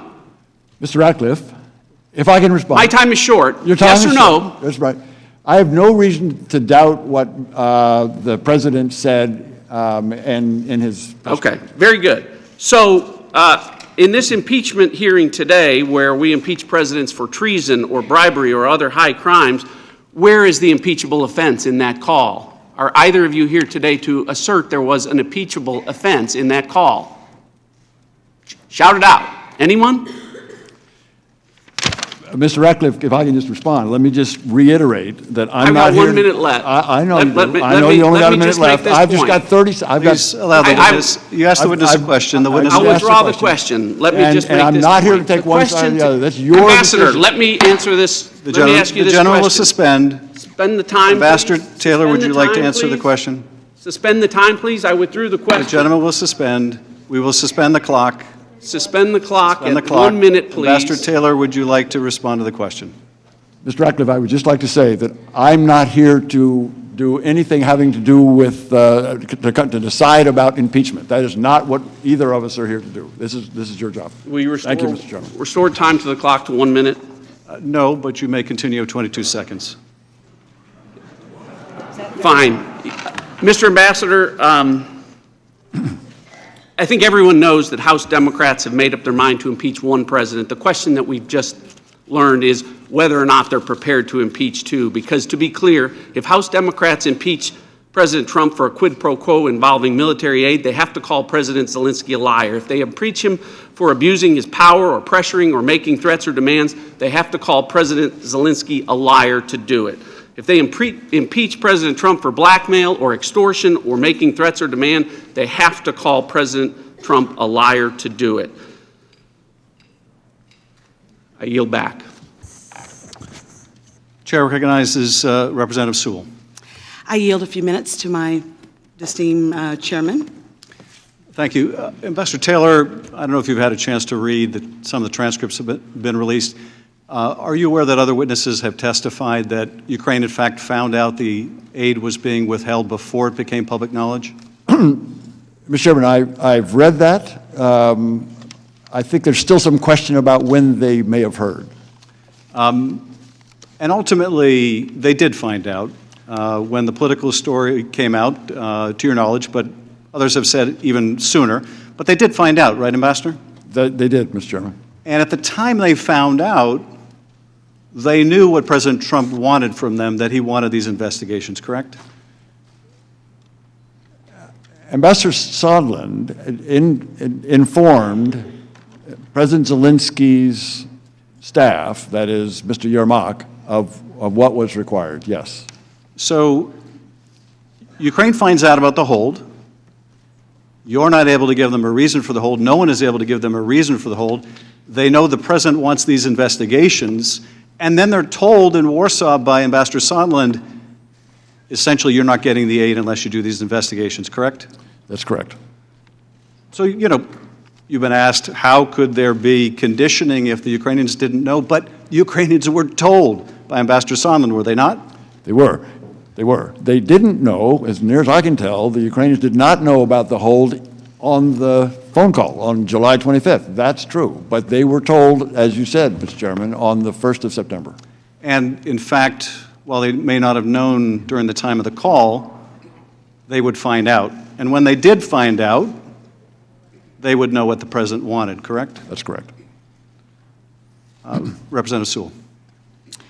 So, Mr. Kent, I'd like to refer you to the discussion of the May 23rd meeting in the Oval Office, when the president met with those who had gone to the Ukraine for the inauguration. You briefly testified that you helped propose names for individuals to go to that inauguration. Was Ambassador Sondland, who was ambassador to the European Union, one of the names that you submitted? No, it was not. But he ultimately attended that inauguration, is that not right? That is correct. And do you know how he ended up as a part of that official delegation? I do not know for sure, but my understanding is once the list left the NSC staff, it went through a review through the part of the White House that determines presidential delegations. You also testified that upon returning, Ambassador Sondland used his, quote, connections with Mulvaney, end quote, in order to secure this meeting in the Oval Office. Is that correct? That is my understanding, yes. It seems that this Oval Office meeting was a pivotal turning point in the Ukraine policy. Coming out of that meeting, who was given responsibility, to your recollection, who was given responsibility for the Ukraine policy? I never saw any document that changed the nature of policy determination. In the U.S. government under the Trump administration, there's the National Security Presidential Memorandum. But didn't you also say, just please. have a little time, you did say in your testimony that you felt that you testified that Secretary Perry, Ambassador Sondland, and Ambassador Volker, quote, felt that they had a mandate to take the lead, end quote, on Ukraine policy. Did you not? That was an accurate statement. Their feeling doesn't mean that they actually got delegated responsibility. Have you ever heard the term three amigos?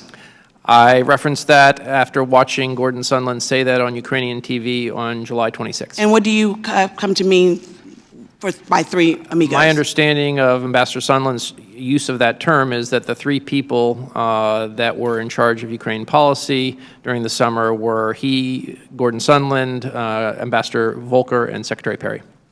When did you come to learn about Mr. Giuliani's role, and what do you consider his role to have been? I first heard about former Mayor Giuliani's interest in Ukraine in January of this year. That was a different phase than what happened during the summertime.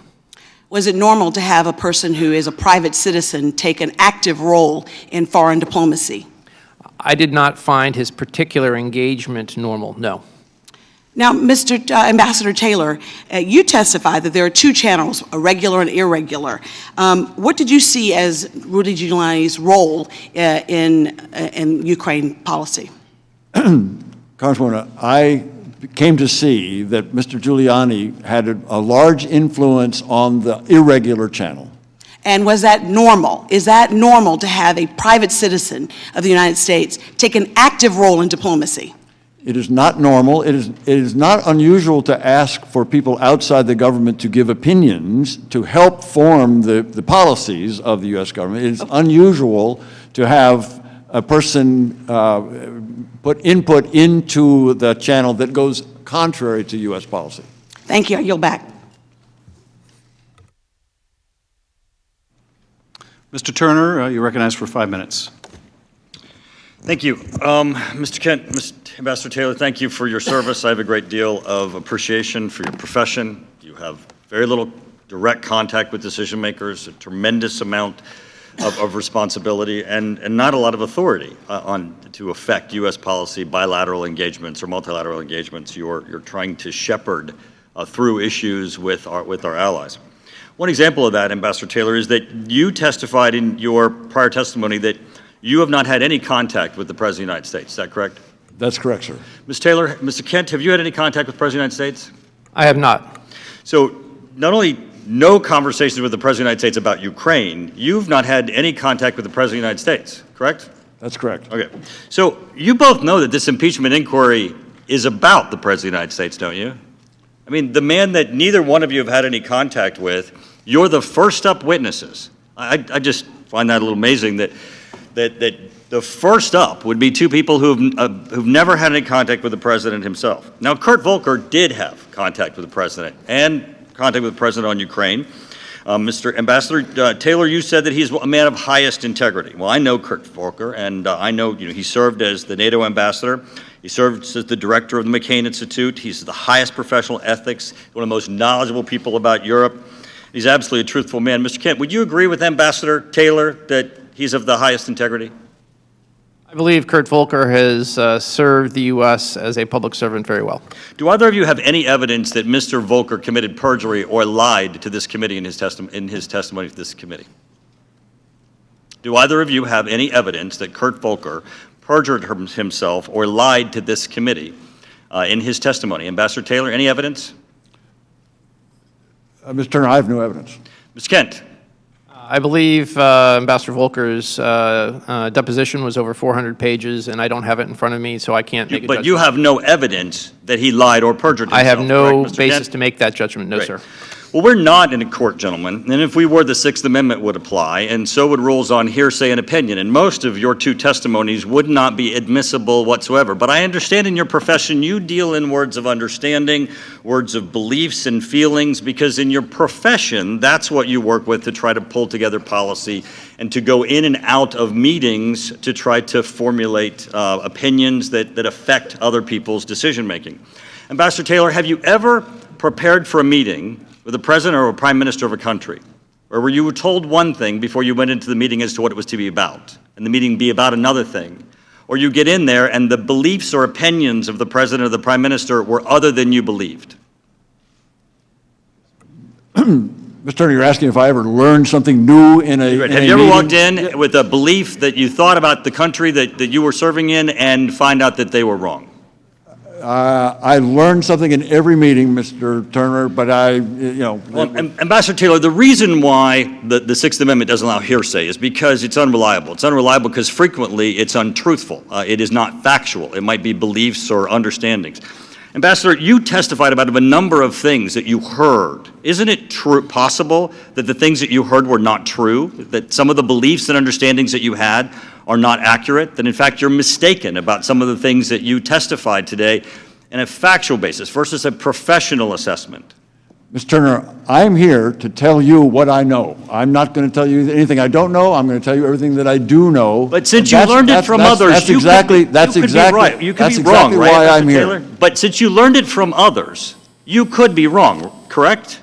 I am telling you what I heard them tell me. And they could be wrong, or they could be mistaken, or they could have heard it incorrectly. Right, Ambassador Taylor? People make mistakes. Right, so you could be wrong. I yield the rest of my time to Thank you, gentlemen, for yielding. Ambassador Taylor, the gentleman asked if you could be wrong. Were you wrong when you said you had a clear understanding that President Zelensky had to commit to an investigation of Biden's before the aid got released, and the aid got released and he didn't commit to an investigation. Mr. I was not wrong about what I told you, which is what I heard. That's all I've said. I've told you what I heard. And that's the point. What you heard did not happen. It didn't happen.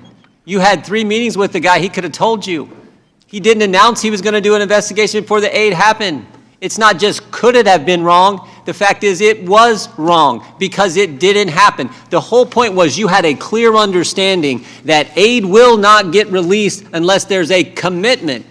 Not maybe, not I think the aid might happen, and it's my hunch it's going to get released. You use clear language, clear understanding, and commitment, and those 2 things didn't happen, so you had to be wrong. Mr. Jordan, the other thing that went on when that assistance was on hold is we shook the confidence of a close partner in our reliability. And that's not what this proceeding is about, Ambassador The gentleman Taylor. has expired. Ambassador That's Taylor, not what this whole thing started on. The time of the gentleman has expired. Ambassador Taylor, did you want to finish your answer? No, that's good, Mr. Chairman. I now recognize Mr. Carson for 5 minutes. Thank you, Chairman. I yield to the chairman. I thank the gentleman for yielding. I just want to follow up on some of the earlier questions about President Zelensky's statements after this scandal came to light, when he was asked, were you pressured, how'd the phone call go, et cetera. Ukrainians, Mr. Kent, are pretty sophisticated about U.S. politics, are they not? Perhaps. You would agree that if President Zelensky contradicted President Trump and said, of course I felt pressured. They were holding up $400 million in military assistance. We have people dying every day. If he were to contradict President Trump directly, they would be sophisticated enough to know they may pay a very heavy price with this president, were they not? That's a fair assessment. And President Zelensky not only had to worry about retribution from Donald Trump should he contradict Donald Trump publicly, he also has to worry about how he's perceived domestically, doesn't he, Ambassador Taylor? President Zelensky is very sensitive to the views of Ukrainian people, who indeed are very attentive to Ukrainian U.S. politics, yes. And so if President Zelensky were to say, I had to capitulate and agree to these investigations, I was ready to go on CNN until the aid got restored, that would obviously be hurtful to him back home, would it not? He cannot afford to be seen to be deferring to any foreign leader. He is very confident in his own abilities, and he knows that the Ukrainian people expect him to be clear and defend Ukrainian interests. Mr. Carson. Thank you, Chairman. My colleague touched briefly on the campaign to remove career diplomat Ambassador Yovanovitch. Mr. Kent, you stated in previous testimony that you were aware of the, quote, campaign of slander against the ambassador in real time, which basically unfolded in the media. Where do you understand this misinformation campaign was coming from, and who was essentially perpetuating it? To my understanding, the then Prosecutor General of Ukraine, now ex, Yuri Lutsenko, met Rudy Giuliani in New York on a private visit in January. They had a second meeting in February, and through the good offices of the former mayor of New York, Yuri Lutsenko gave an interview to John Solomon, then of The Hill, in early March, and the campaign was launched on March 20th. A corrupt Ukrainian prosecutor gave an interview to a reporter in the United States and made claims that the ambassador provided officials with a, quote, do not prosecute list. Sir, do you have any reason to believe this is true? I have every reason to believe it is not true.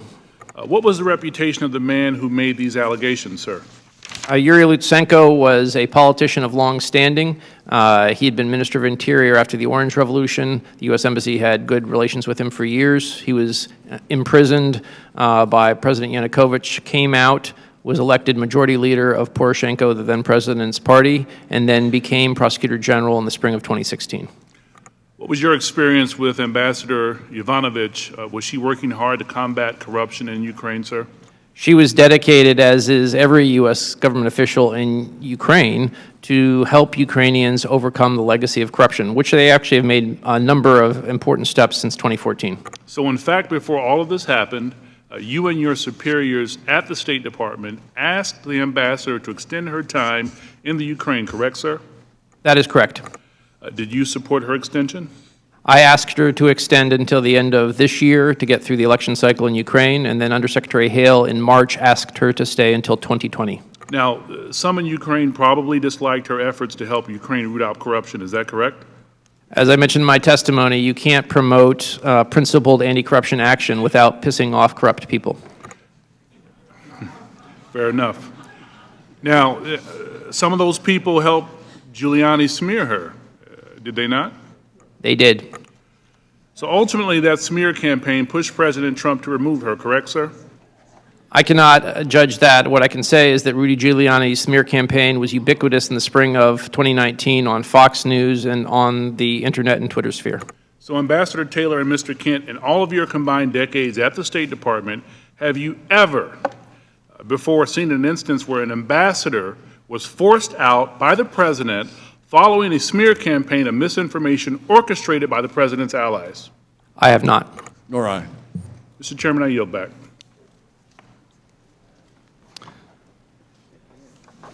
Dr. Wenstrup. Thank you, Mr. Chairman. Mr. Taylor, this should be easy because I'm going to use a lot of your words from the previous deposition as we go forward. In your deposition, you spoke of support for Ukraine and its relationship to the United States and how much you support that. In 2014, you, and I'm quoting this, urged Obama administration to provide lethal defensive weapons in order to deter further Russian aggression.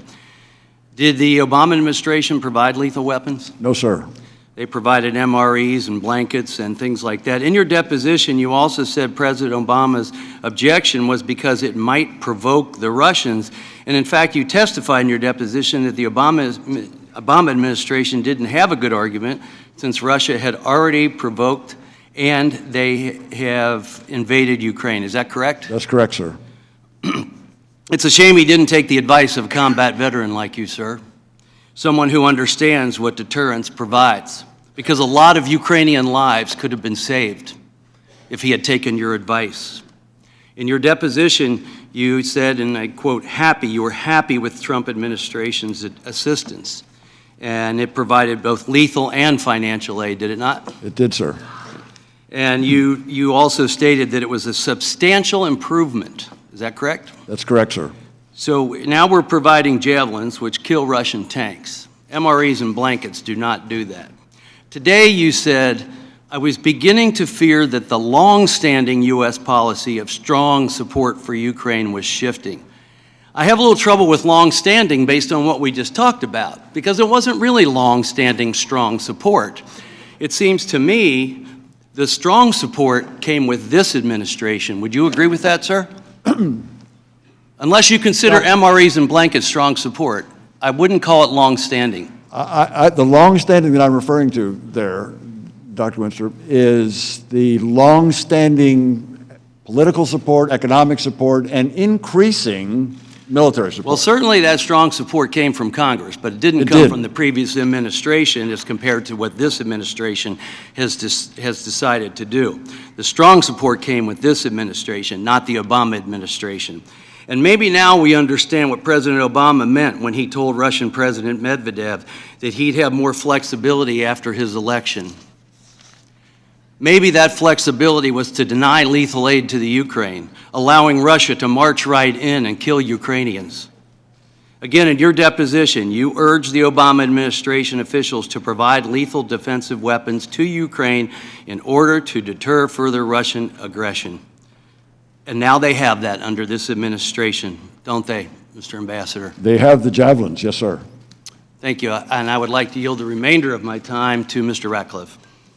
I thank the gentleman for yielding. So, no pressure, no demands, no conditions, nothing corrupt, nothing on the call. That's what we heard President Zelensky say. And because House Democrats' charges against President Trump have been publicly, repeatedly, consistently been denied by President Zelensky, you heard the defense now. from Chairman Schiff. He's lying because he has to. He has to lie because the threats, the demands, the blackmail, the extortion that House Democrats are alleging, if he didn't do that, he couldn't possibly risk military aid. He would have to do anything he had to secure it. The problem with that, the hole in that argument is you have to ask yourself, what did President Zelensky actually do to get the aid? The answer is nothing. He did nothing. He didn't open any investigations. He didn't call Attorney General Bill Barr. He didn't do any of the things that House Democrats say that he was being forced and coerced and threatened to do. He didn't do anything because he didn't have to. I yield back. Ms. Spear, you're recognized for 5 minutes. Thank you, Mr. Chairman. Thank you both for your true heroic efforts, both today and also throughout your careers. I'd like to start with you, Mr. Kent. In your testimony, you said that you had, in mid-August, it became clear to me that Giuliani's efforts to gin up politically motivated investigations were now infecting U.S. engagement with Ukraine, leveraging President Zelensky's desire for a White House meeting. Mr. Kent, did you actually write a memo documenting your concerns that there was an effort underway to pressure Ukraine to open an investigation to benefit President Trump?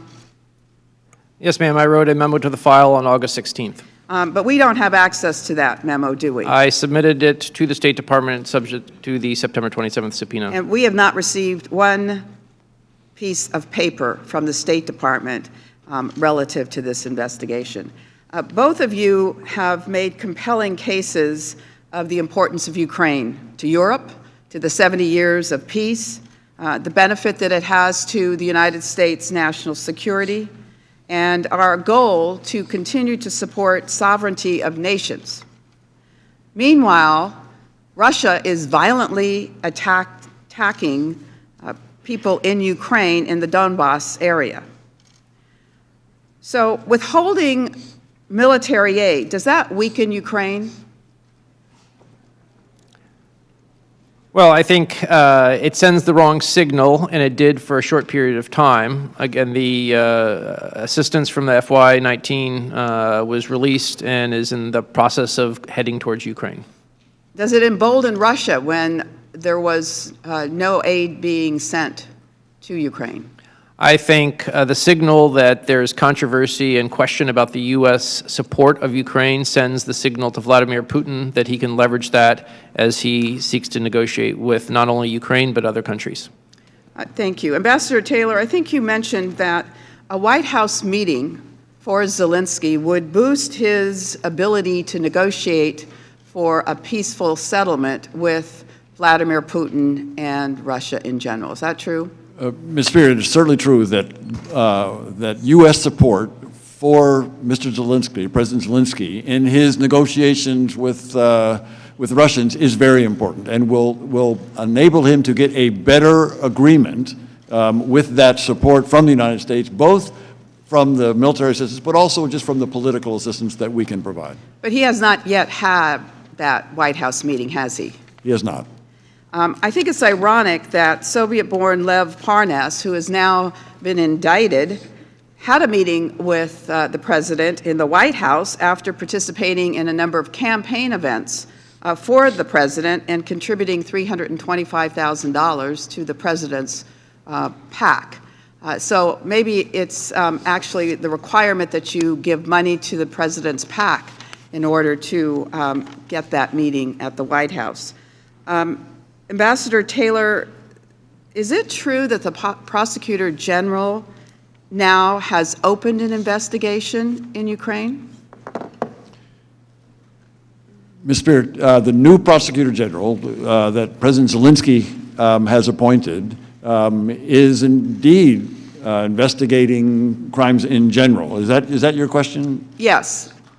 But yes, is he is in office and is investigating criminal activity. Has he specified what investigations he's undertaken? No. He has not. All right. I yield the rest of my time to chairmanship. Just a quick question. My colleagues, a couple of my colleagues referenced the conversation, the hot mic conversation between President Obama and President Medvedev. That was in 2012. There's a suggestion that he was saying he was going to go easy on Russia over the invasion of Ukraine, but that invasion took place 2 years after that conversation. You don't have any reason to believe that President Obama was referring to going easy on Russia for an invasion that hadn't happened yet, do you? Mr. Chairman, I have no knowledge of what was in. It was more or less a rhetorical question. I will yield now to Mr. Stewart, or I'm sorry, Mr. Stewart. Yep. Thank you. To the witnesses, thank you. Time is precious, so I'm going to go very, very quickly. Welcome, I think, to year 4 of the ongoing impeachment of President Trump. I'm sorry that you have been dragged into this. I think the sign behind me says it very well.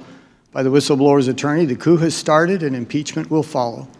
But after listening for what is going on now 4 hours and 21 minutes, after all of the secret hearings, after all of the leaks, after hearing witnesses such as yourselves give your opinions, it really comes down to this. One thing it comes down to. This is the transcript that the President has released of this phone call. There is one sentence, one phone call. That is what this entire impeachment proceeding is based upon. And I got to tell you, if your impeachment case is so weak that you have to lie and exaggerate about it to convince the American people that they need to remove this president, then you've got a problem.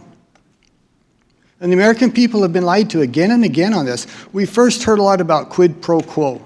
And then many people realized that was meaningless, so they said, well, let's go for the fences then. Let's talk about extortion. Let's talk about bribery. Let's talk about cover-up and obstruction, for which there is zero evidence of any of that. We heard a characterization of the president's phone call that was so outrageously inaccurate, it had to be described as a parody.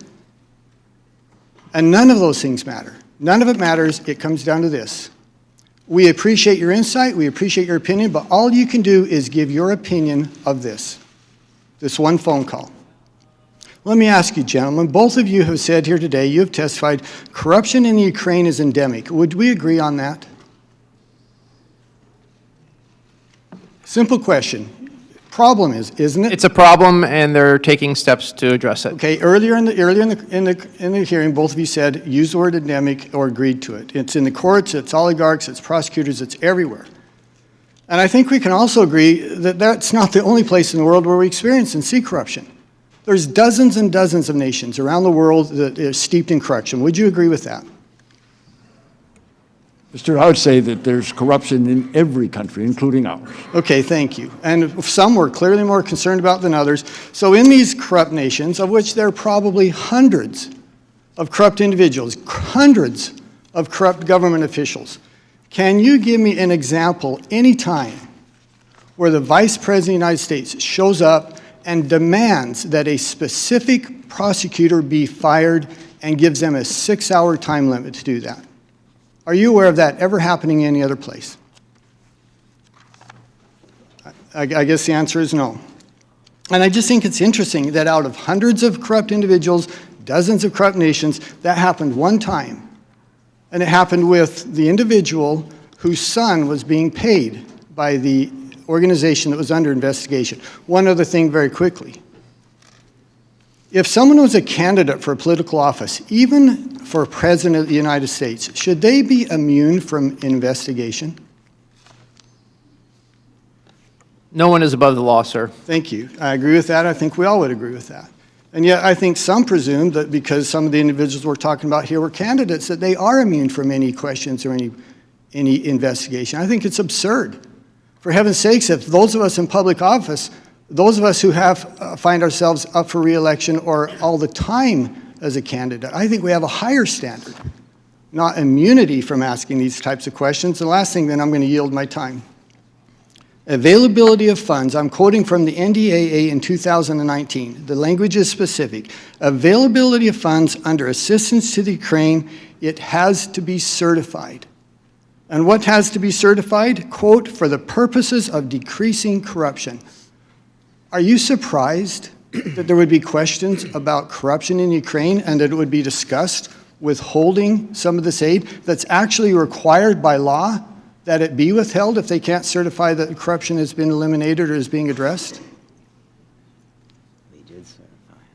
The certification in that case is done by the Secretary of Defense upon advice of his staff in consultation with the interagency community. We were fully supportive of that conditionality, and the Secretary of Defense had already certified that that conditionality had been met. And so we agree that we should withhold funds if there's questions about corruption that have not been addressed. I'm going to yield my rest of my time to Mr. Jordan. Sorry. 18 seconds. You're going to let that go? Thank you. In that case, I will yield back. Thank you.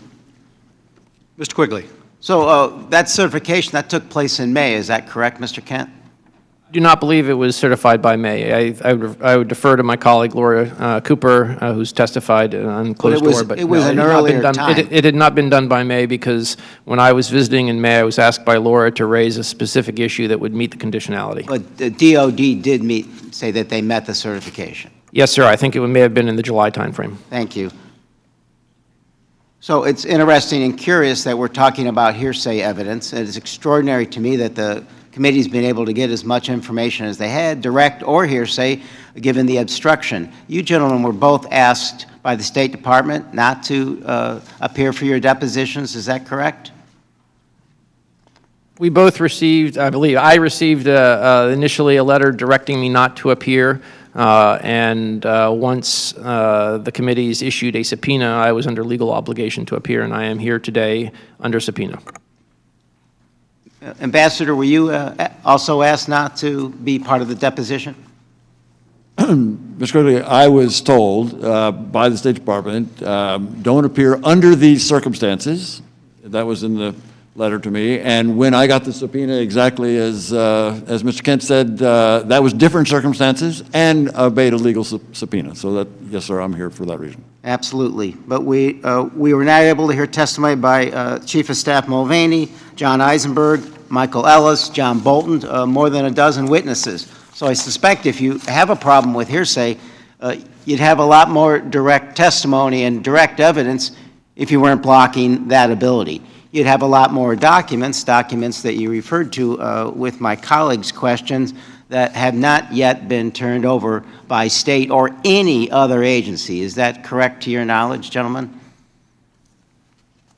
We're both here under subpoena. I don't think either of us is going to comment why others have not shown up. But has any of the documents that you turned over, to your knowledge, been turned over to the committee? No. Mr. Kent, following the July 25th call and through the first 2 weeks of August, were you involved in any efforts to arrange for President Zelensky to make a statement announcing the 2 investigations that President Trump had talked about in the July 25th call? I was not, and I would never participate in an arrangement to have them announce investigations. Ambassador Taylor, were you involved in any such efforts? No, sir. I want to show you a text of the exchange. This one's between Ambassador Volker and Andrei Yermak, the same aide to Zelensky that Volker texted before the July 25th call. You weren't involved with it, so I'll read it. The first text is from August 10th. Ambassador Volker text, I agree with your approach. Let's iron out the statement and use that to get date and Prez can go forward with it. Then at 5:42, Mr. Yermak responds, once we have a date, we'll call for a press briefing announcing upcoming visit and outlining vision for a reboot of U.S.-Ukraine relationship, including, among other things, Burisma and election meddling investigations. Andrei Yermak says that once we have a date, they will announce the investigations in Burisma and election meddling. Mr. Kent, are these the same 2 investigations President Trump asked the Ukrainian president to initiate in the July 25th meeting, 25th call? Those appear to be the same issues that were mentioned in the call, as well as the media campaign that started in March led by Rudy Giuliani. Mr. Kent, as the day-to-day State Department point person in Washington on Ukraine policy, were you aware of this effort to persuade President Zelensky to issue a statement in order to get a White House meeting while they were happening? When this exchange happened on August 10th, I was not. When did you learn about them? As Ambassador Taylor referenced earlier in his testimony and oral answering, he heard on August 16th, he then called me and we had a conversation, and at that point, I memorialized my concerns in a note to the file. Ambassador Taylor, as the point person on the ground in Ukraine, were you aware of this effort to get Ukraine to issue this written statement in early August? Not the written statement, no, sir. So the entire discussion about a public statement about the two investigations President Trump wanted was done in what you have described as an irregular channel involving Ambassadors Sondland and Volker, and they tasked to take on Ukraine policy by the President. Isn't that correct, Mr. Kent? That would be my understanding. Ambassador? The same. And if, I guess to close, primer on hearsay, I think the American public needs to be reminded that countless people have been convicted on hearsay because the courts have routinely allowed and created needed exceptions to hearsay. Hearsay can be much better evidence than direct, as we have learned in painful instances, and it's certainly valid in this instance. Well, gentlemen, yield because none of those exceptions would apply to this testimony. It's not the time for colloquy. Representative Stefanik, you're recognized. Thank you. For the millions of Americans viewing today, the two most important facts are the following. Number one, Ukraine received the aid. Number two, there was in fact no investigation into Biden. Mr. Kent and Ambassador Taylor, you both spoke eloquently and passionately about the need to support Ukraine to counter Russian aggression, particularly during this very critical time. I agree with you in that assessment. And isn't it the case that the Trump administration has indeed provided substantial aid to Ukraine in the form of defensive lethal aid, correct? That is correct. And that is more so than the Obama administration, correct? The Trump Defensive lethal aid. Yes. And in the transcript of the president's July 25th call with President Zelensky tells Trump they are ready to buy more javelins. This is indeed the most effective weapon for fighting insurgent armor Russian tanks. Is that correct? That is correct. And those javelins were not made available to Ukraine under the Obama administration? The javelins were not made available? They were not. Correct. Shifting gears to corruption. One of the themes here today is that of rooting out corruption, which is an important tool for the president as we provide taxpayer-funded aid to foreign countries. Mr. Kent, you would characterize Ukraine as having long-standing corruption issues, correct? I did. And in fact, you testified, quote, I would say that corruption is part of the reason why Ukrainians came out to the streets in both 2004 when somebody tried to steal the election and again in 2014 because of a corrupt, kleptocratic, pro-Russian government which eventually collapsed. The Ukrainians decided enough was enough. Is that your testimony? It remains so. And you testified that you first came to learn about Burisma in 2015 when you were the senior anti-corruption coordinator, correct? Correct. Detailed to the embassy in Kyiv as the acting deputy chief of mission. And you testified that the issue of corruption in Burisma was in the U.S. interest because, quote, and this is from your deposition, we had made a commitment to the Ukrainian government in 2014 to try to recover an estimated tens of billions of dollars of stolen assets out of the country. Is that correct? That is stolen assets that were in the name of the owner of Burisma, Mykola Zlochevsky. He was the one who we believed had stolen the money. Sure. So the first case, this was the first case that the U.S., the UK, and Ukraine investigators worked on was against the owner of Burisma. That's correct. And this was during the Obama administration. That's correct. So for the millions of Americans viewing, the first investigation against the owner of Burisma was under President Obama's administration. That's correct. You testified also, quote, we spent roughly $500,000 of State Department money in support of the FBI and this investigation to build capacity and track down stolen assets, end quote. Is that correct? That's correct. It was launched in May 2014 by the Attorney General of the U.S. and UK in conjunction with the World Bank. And in fact, by 2016, you were so concerned about corruption questions related to Burisma that when there was an effort by Burisma to sponsor an essay contest with USAID, you asked USAID to stop it. That's correct. And you testified that it was because, quote, Burisma had a poor reputation in the business, and that you didn't think it was appropriate for the U.S. government to be co-sponsoring something with a company that had a bad reputation. Correct? You are also aware, and you testified today, that Hunter Biden served on the board of Burisma. Correct. And you also testified that you were indeed concerned about the appearance of conflict of interest. That's correct. And broadly, this is very important, you testified in your deposition that when the State Department evaluates foreign assistance, it is appropriate for them to look at levels of corruption in countries. That's correct. And lastly, you also testified that, and this is your quote, issues of corruption have been part of high-level dialogue between U.S. leaders and Ukrainian leaders, regardless of who is the U.S. leader and who is the Ukrainian leader, and that is a normal issue of diplomatic discussion at the highest level, end quote. Is that correct? That's correct. I will yield 30 seconds.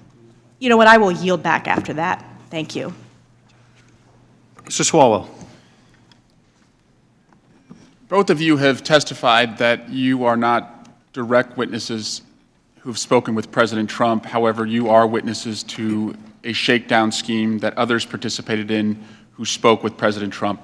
However, Ambassador Bolton and Mick Mulvaney both spoke directly to President Trump, and unlike you, they have refused to honor our request for them to be a part of these proceedings. Nonetheless, we do know how Acting Chief of Staff Mick Mulvaney feels about aid because on October 17, at a press conference, he discussed the hold on security assistance for Ukraine. Ambassador Taylor, I'd like you to listen to what he said.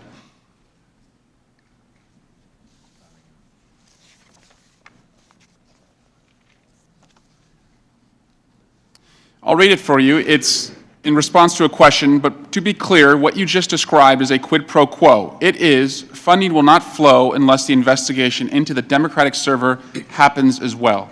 In response to that question, Mr. Mulvaney said, Mr. Taylor, we do that all the time with foreign policy.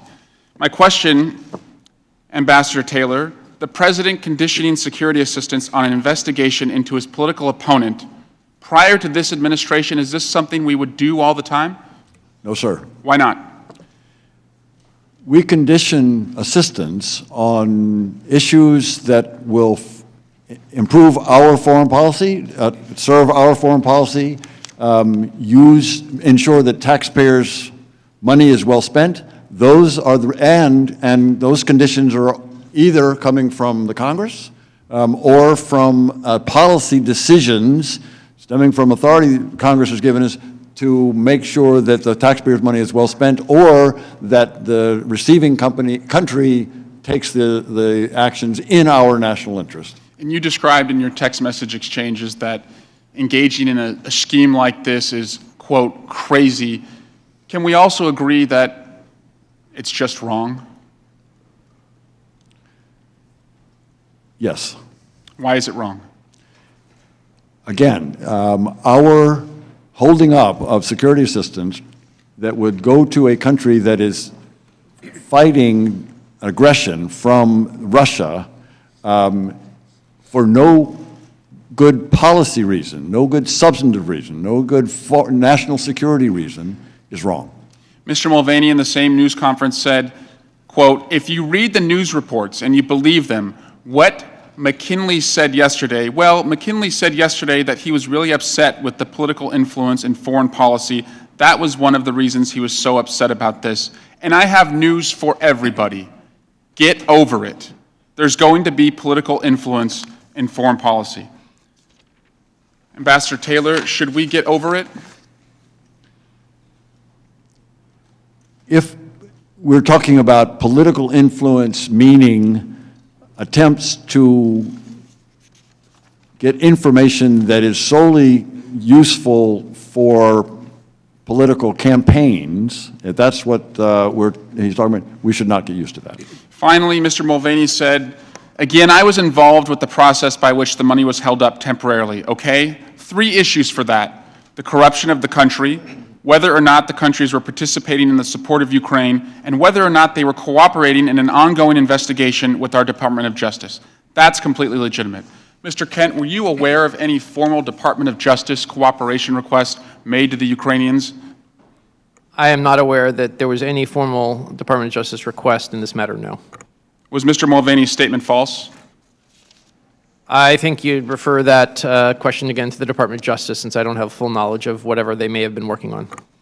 Just about an hour before the two of you sat down to testify today, the President tweeted multiple times about this hearing, and he put in all caps, "Never Trumpers." Mr. Kent, are you a never Trumper? I am a career non-professional who serves whatever president is duly elected and carries out the foreign policies of that president in the United States, and I've done that for 27 years for 3 Republican presidents and 2 Democrat presidents. Ambassador Taylor, are you a never Trumper? No, sir. Ambassador Taylor, finally, you said in your statement on page 19, Mr. Chairman, there are 2 Ukrainian stories today.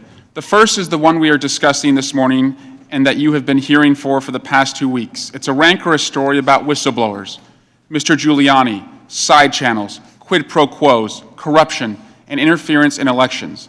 In this story, Ukraine is merely an object. Is it also true that in this story, it's about the President of the United States?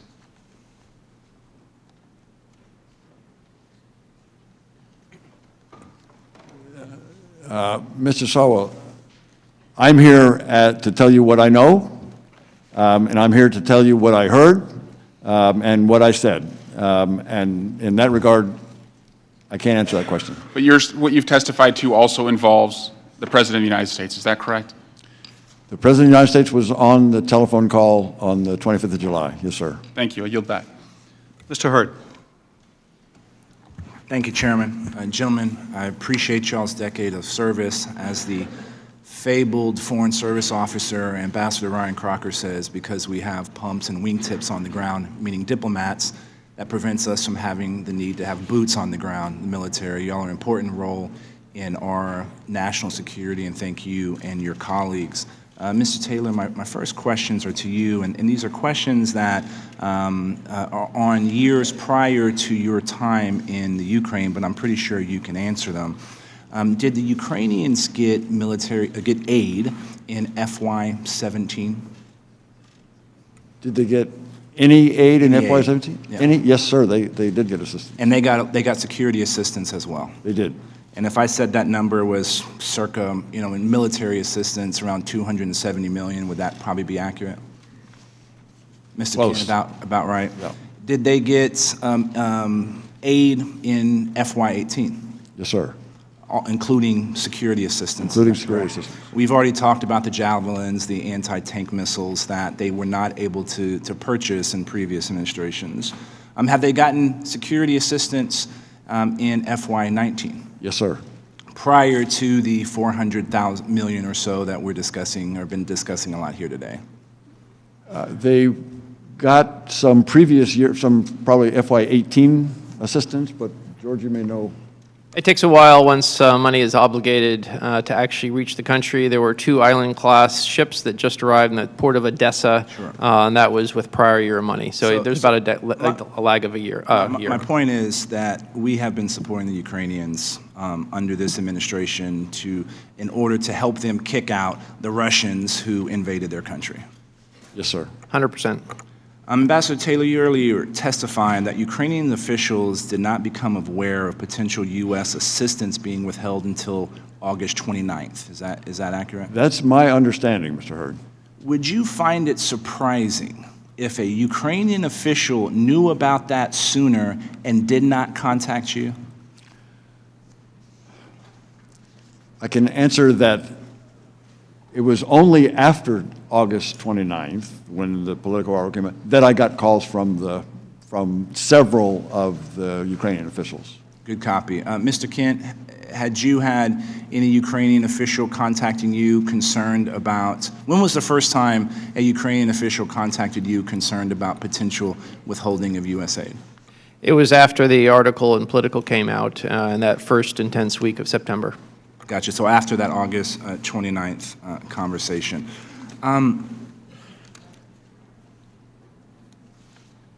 There's a lot of talk about Rudy Giuliani and who he was and wasn't meeting.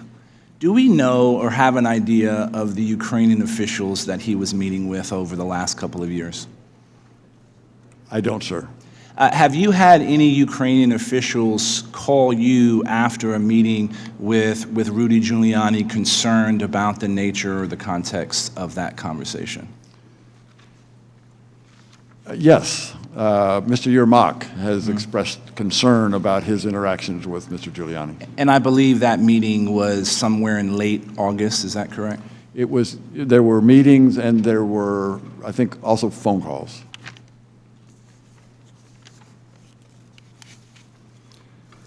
And y'all have talked many times that y'all are still concerned about corruption in Ukraine, is that correct? Sir.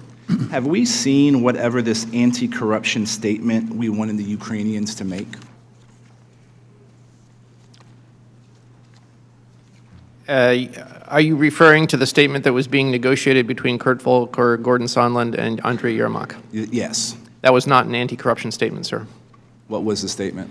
I think if you go back to the back and forth of WhatsApps that were shared by Kurt Volker, they shared a draft with Rudy Giuliani, and Rudy Giuliani said it would not be acceptable if it didn't mention Biden-Burisma in 2016. But that statement was never agreed to or was never issued by the Ukrainian officials? Is that correct? No statement of that sort was issued, correct. And have U.S. businesses ever contacted y'all concerned about corruption within Ukraine? Yes, sir. As of this year even? Yes, sir. Because the concern is not just how Ukrainian businesses run by oligarchs are being operated, it's also concerns about how the Ukrainian government is dealing with American businesses trying to operate in Ukraine. Is that accurate? American businesses are very concerned about the judicial system in particular. Yes, sir. I yield back the time I do not have, Mr. Chairman.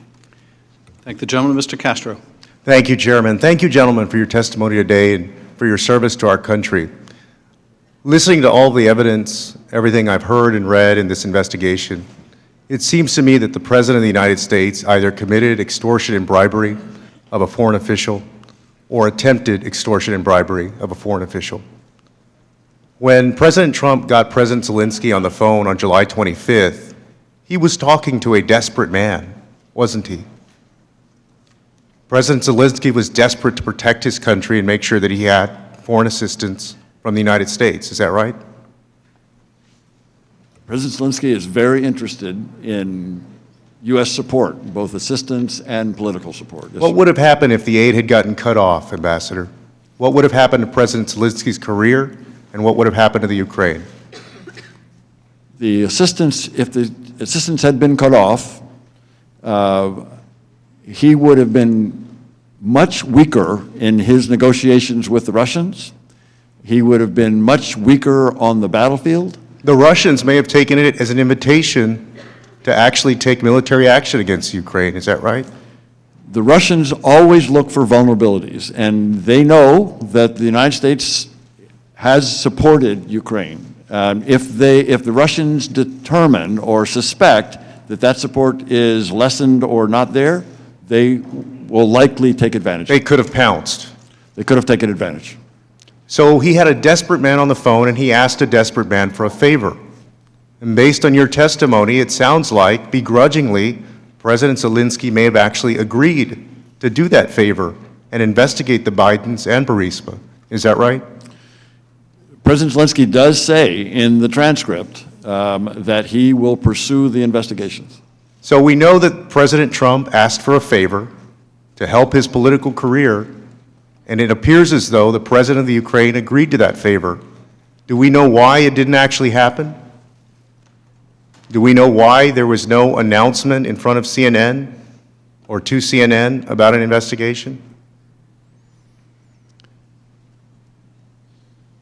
Mr. Castro, as we've determined, as we've discussed here, on September 11th, just before any CNN discussion or interview, the hold was released. The hold on the security systems was released. But we don't, so the hold was released.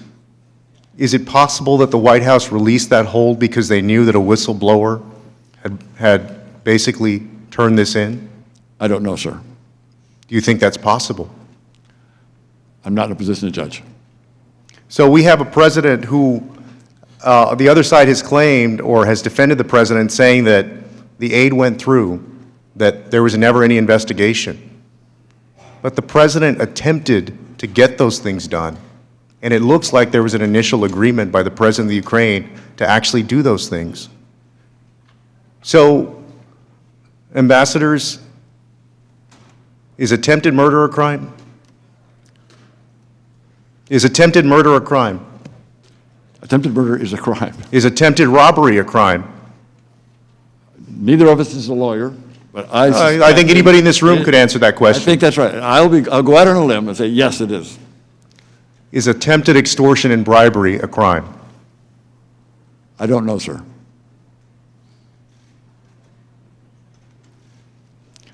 In the minute that I have left, I want you to speak to the nation about what's at stake, Ambassador Kent.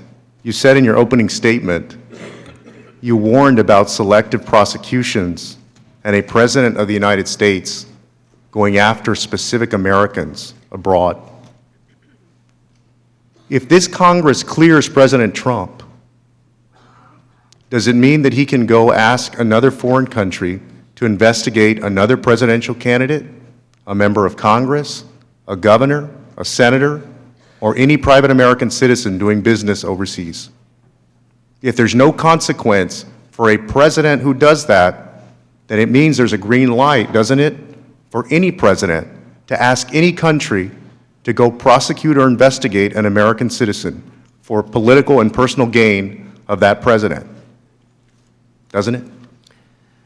Thank you for the question. First of all, I'm not an ambassador. I'm sorry, Deputy Secretary. I will repeat, I think on principle, regardless of the country, whether it's Ukraine, the U.S., or any country, the facts of law, criminal nexus, should drive investigations by law enforcement officials, and it is not the role of politicians to be involved in directing the judicial systems of their own country or other countries. I yield back, Chairman.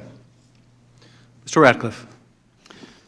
Thank the chair. Mr. Kent, in your prior deposition on page 159, you were asked about the president's authority to release an ambassador for any reason, and your response was, quote, "All ambassadors serve at the pleasure of the president, and that is without question. Everybody understands that," end quote. Do you remember saying that?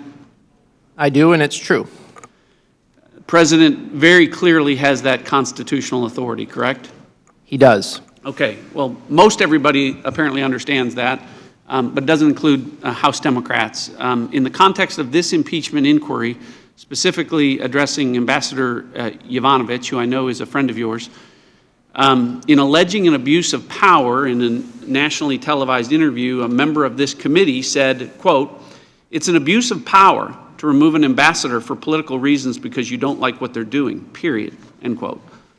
That's not true, is it? Again, I go back to what I said. The president has the right to have ambassadors serve at his pleasure. Okay, so you agree with me that we shouldn't impeach a president for exercising his constitutional authority? I'm here as a fact witness to answer your questions. Your constitutional obligation is to consider the evidence before you. So when did Ambassador Yovanovitch get recalled from Ukraine? I believe a message was sent on or about April 24th. Okay. Certainly well before the July 25th call that's in question here, correct? Without a doubt. Okay, and she had no remaining responsibilities with respect to Ukraine policy for that 3 or 4 months in between, I take it? She is now she was transferred to a teaching slot at Georgetown, where her responsibilities, among others, were to teach a class on Ukraine. Okay. So if President Trump had the constitutional authority to remove her, as he did months before the call, and she wasn't in the Ukraine or have any responsibilities on July 25th, do you have an explanation for why Democrats are calling her as a witness on Friday? I'm here as a fact witness under subpoena, and that's a question you could perhaps direct towards your Democratic colleagues. Ambassador Taylor, we've established that on July 25th, both participants in the call, both presidents, expressly have stated there was no pressure, no demand, no conditions, no blackmail, no corruption. And I asked you again specifically about a quid pro quo even being possible. and I think we've agreed that it wasn't possible a quid pro quo involving military aid on July 25th, given President Zelensky's lack of knowledge, correct? President Zelensky, to my knowledge, did not have any idea that the security systems was on hold. Okay. So do you have an explanation for why within days of that phone call, when no quid pro quo was even possible, a person who later became a whistleblower walked into Chairman Schiff's staff to discuss what Chairman Schiff's spokesman, Patrick Boland, said were the, quote, outlines of the whistleblower's accusations? I'm sorry, what's the question, sir? Question is, do you know or have an explanation for why that person would walk in a few days later to Chairman Schiff's office? I do not. Okay. Earlier, Chairman Schiff made reference to a colloquy, and for the public, a colloquy is a way for legislators to clarify an important issue to the public. And so without jeopardizing the whistleblower in any way, in an effort to find out, Chairman, what you knew and when you knew it about the whistleblower, I'd like you to engage in a colloquy with me. My colleague will address his questions to the witnesses. I'll take that as a no. You're not interested in a colloquy?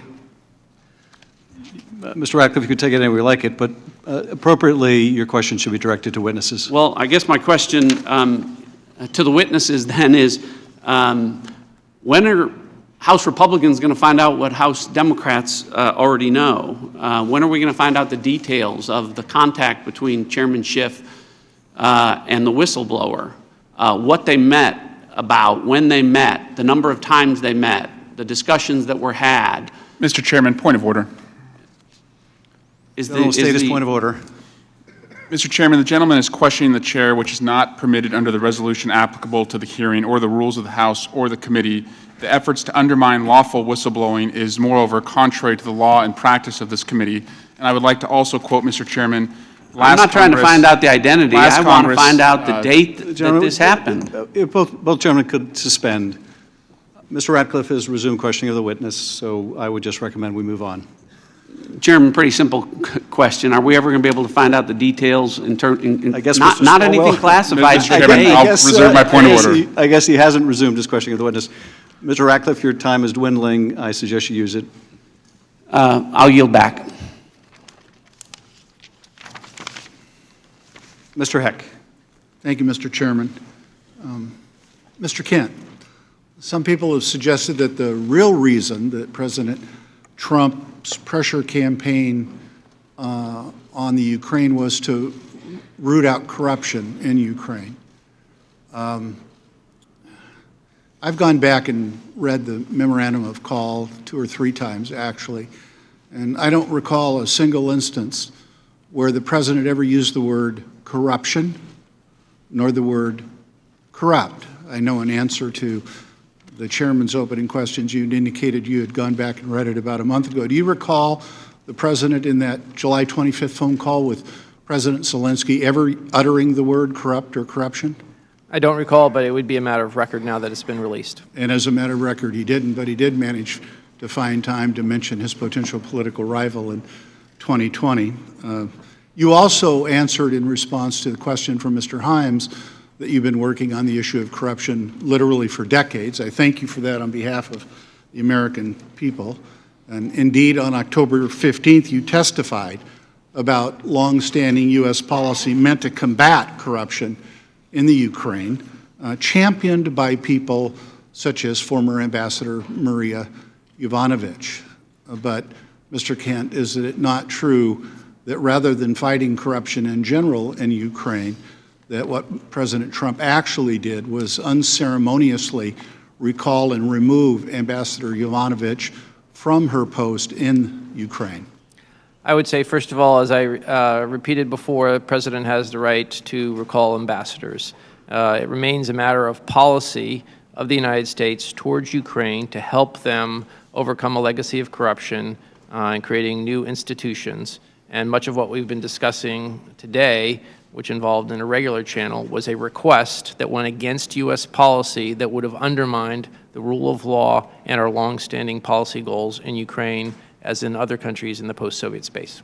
Those policies which were indeed championed by Ambassador Yovanovitch. You also testified on October 15th in the deposition about fundamental reforms necessary for Ukraine to fight corruption and to transform the country. And you cited the importance of reforming certain institutions, notably the security service and the Prosecutor General's office.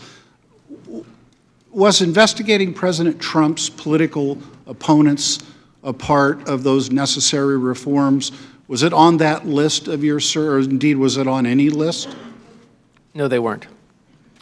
In fact, historically, is it not true that a major problem in the Ukraine has been its misuse of prosecutors precisely to conduct investigation of political opponents? That's a legacy, I dare suggest, from the Soviet era, when, as you stated in your testimony, prosecutors like the KGB were, and I quote you now, instruments of oppression. Is that I said correct, that, sir? and I believe it's true. So finally, Mr. Kent, for as long as I can remember, U.S. foreign policy has been predicated on advancing principled interest in democratic values, notably freedom of speech, press, assembly, religion, free, fair, and open elections, and the rule of law.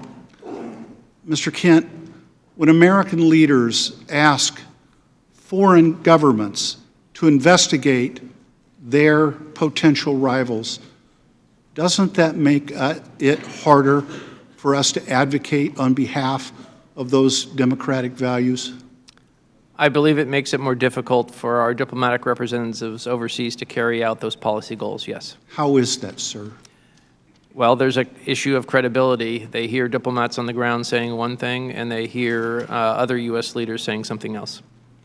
Ambassador Taylor, would you agree with that, sir? I would.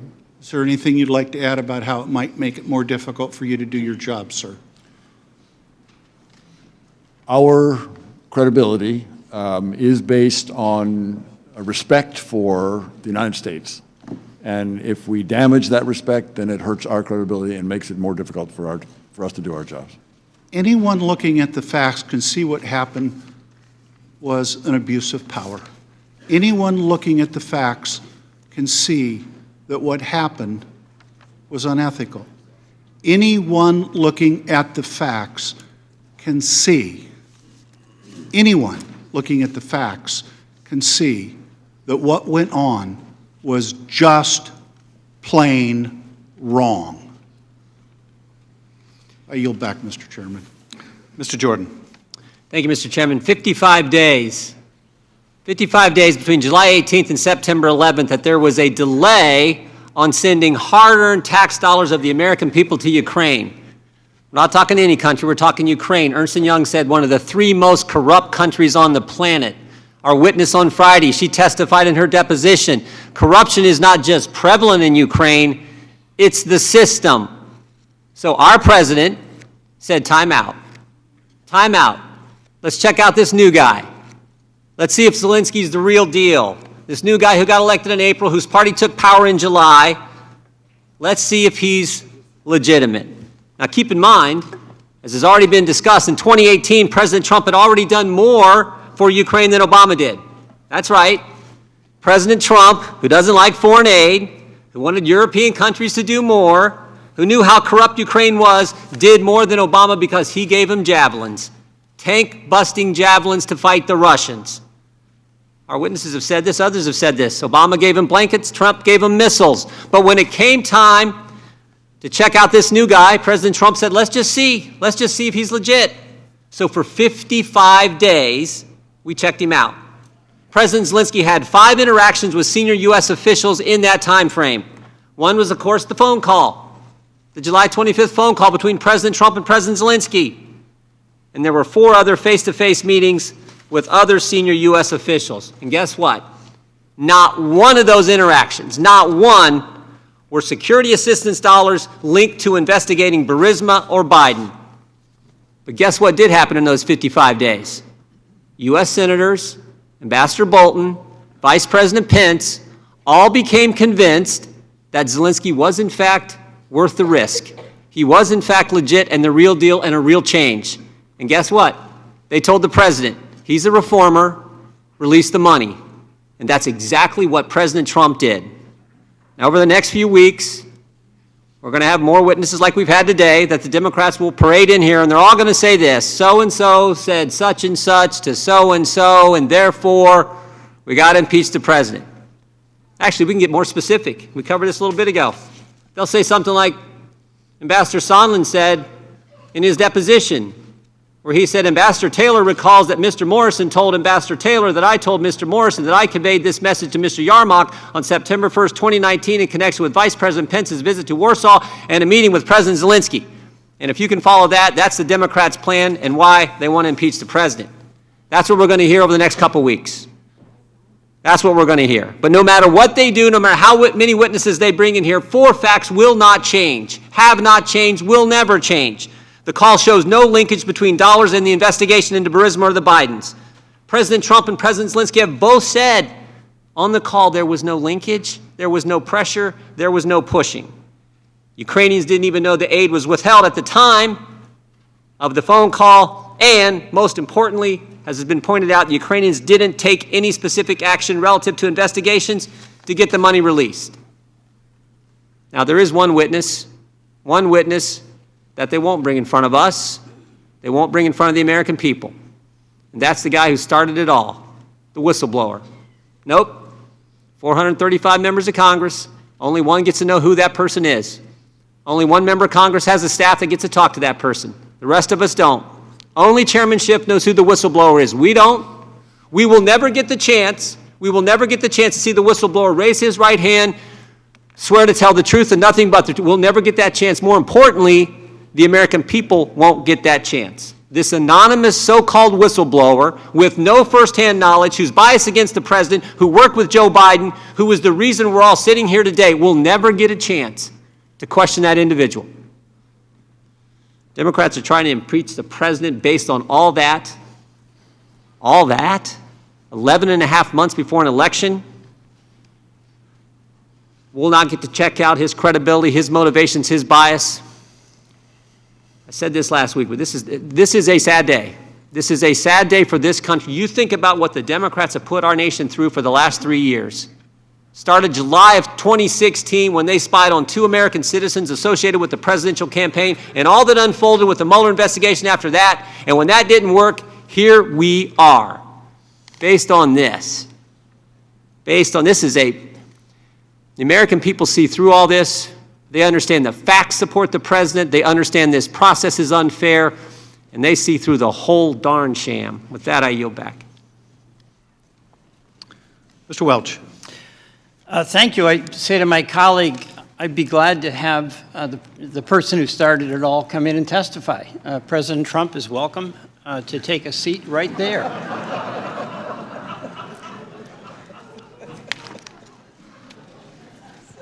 You know, the question here is not a dispute about the enormous power that a president has. The question is whether, in this case, there was an abuse of that power. A president can fire an ambassador for any reason whatsoever. A president can change his policy, as he did when he opened the door for Turkey to go in and invade Kurdistan, despite opposition from many of his senior advisors. A president could change his position and our position on Ukraine. But is there a limit? There is, because our Constitution says no one is above the law. And that limit is that one cannot, even as president, use the public trust of high office for personal gain. The law prohibits any one of us here on the dais from seeking foreign assistance in our campaigns. The question for us is whether the use of power by the president was for the benefit of advancing his political interest in the 2020 campaign. And by the way, to my colleagues, if the president wants to attack Joe Biden and his son, he's free to do it, all fair and square in campaigns. He's just not free to change our foreign policy unless he gets his way to assist him in that campaign. That's a line he can't cross. Now, you all have been very clear about what our continuous foreign policy was. And Ambassador Taylor, just very quickly, describe why us withholding aid interfered with achieving our national security goals. Mr. Belch, one of our national security goals is to resolve conflicts in Europe. There is one major conflict in Europe. It's a fighting war.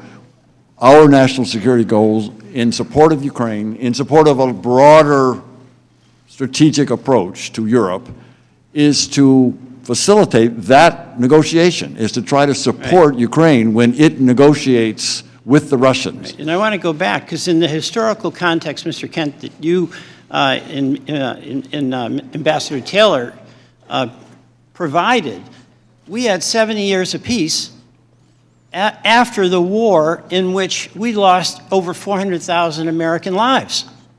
And that took care.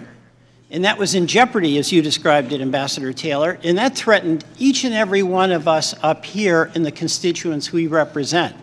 Is that a fair statement? That's a fair statement.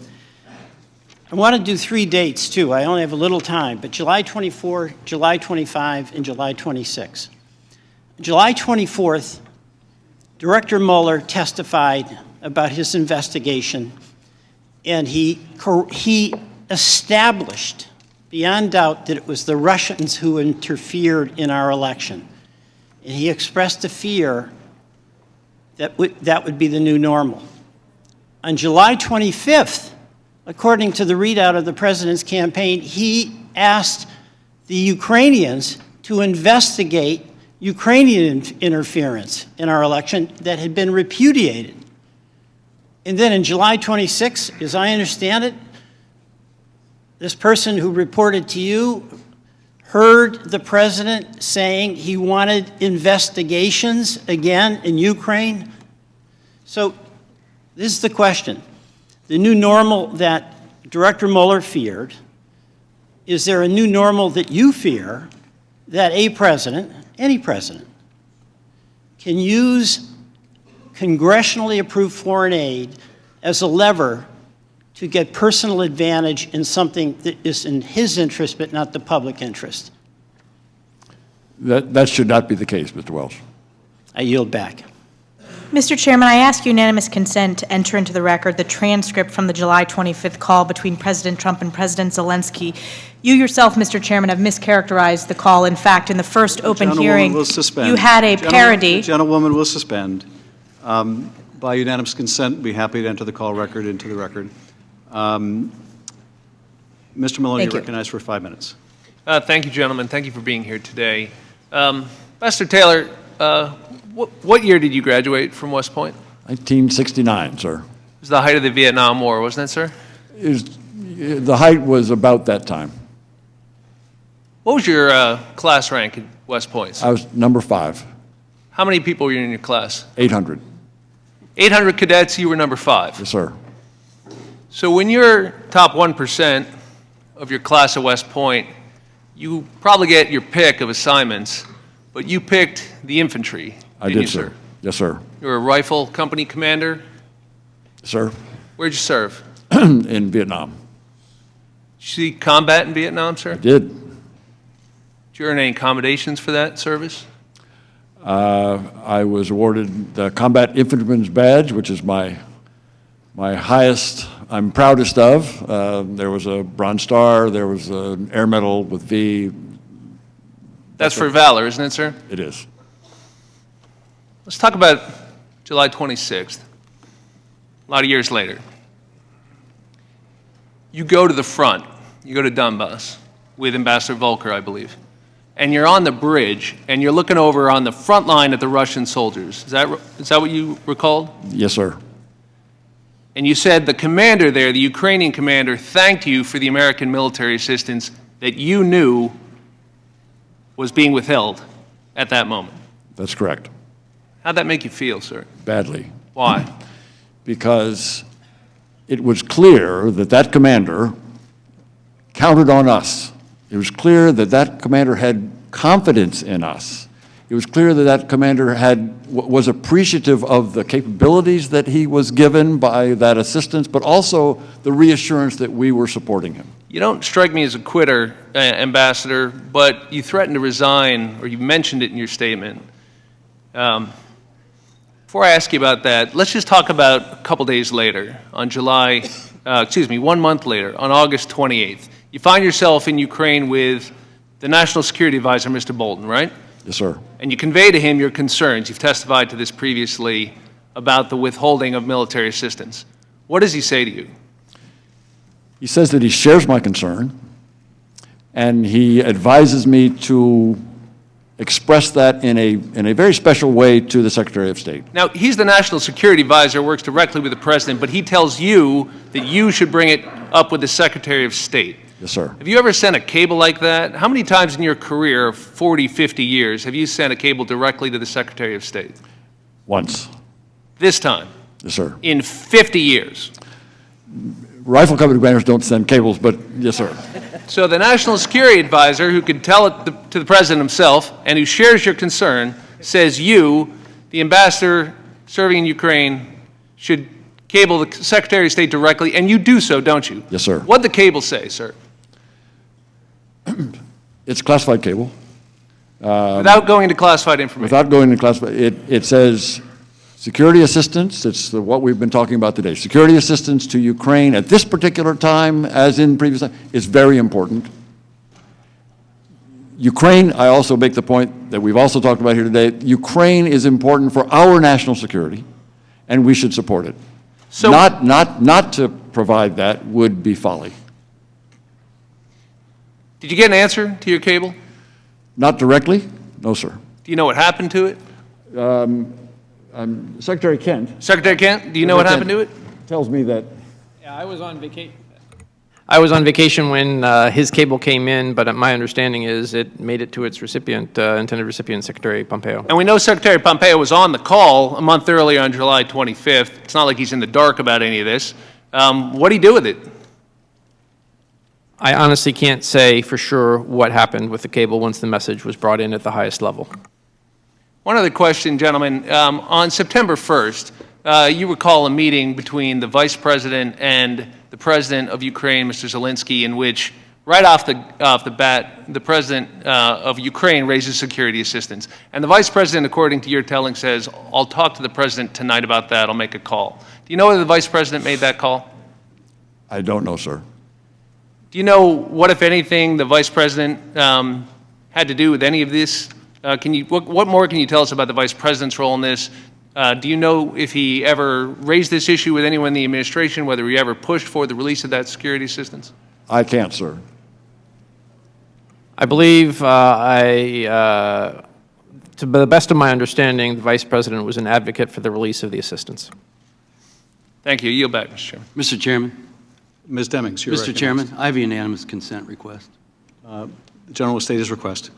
I ask unanimous consent to submit for the record the Politico article on Ukraine boosting the Clinton campaign, authored by Ken Vogel, Without now at the objection. New York Times. That will be entered into the record. Thank you. Representative Demings. Thank you so much, Mr. Chairman, and thank you to both of you for being with us today. Mr. Kent, you said that a president has the right to remove an ambassador because the ambassador served at the pleasure of the president. Is that correct? That is correct, ma'am. Does that removal usually come with the smear campaign of that ambassador by the president? I think the right of the president to make a decision about the president's personal representative, as confirmed by the Senate, is separate from whatever happens outside the confines of U.S. government processes. Do you have any idea why it was important to discredit Ambassador Yovanovitch, what she was not willing to do or to do, why that was important? Well, I guess it probably depends on the motivation of other people, and I am not one of them. The committee's investigation has uncovered a web of shadow diplomacy engaged in and executed by several State Department officials and the President's personal attorney, Rudy Giuliani, and ultimately directed by President Trump. We have heard several ways of describing this shady shadow operation, shadow diplomacy, rogue back channel. Ambassador Taylor, you have described what you encountered as the top diplomat on the ground in Ukraine as a, and I quote, highly irregular, informal channel of U.S. policymaking. You testified that the channel included Ambassador Volker, Sondland, Secretary Perry, and as you later learned, the president's personal attorney, Rudy Giuliani. Is that correct? Yes, ma'am. Both of you have explained that you grew seriously concerned when you realized that the interests of this irregular channel diverged from official U.S. policy and interests. Was Mr. Giuliani promoting U.S. national interests or policy in Ukraine, Ambassador? I don't think so, ma'am. Mr. Kent? No, he was not. What interests do you believe he was promoting, Mr. Kent?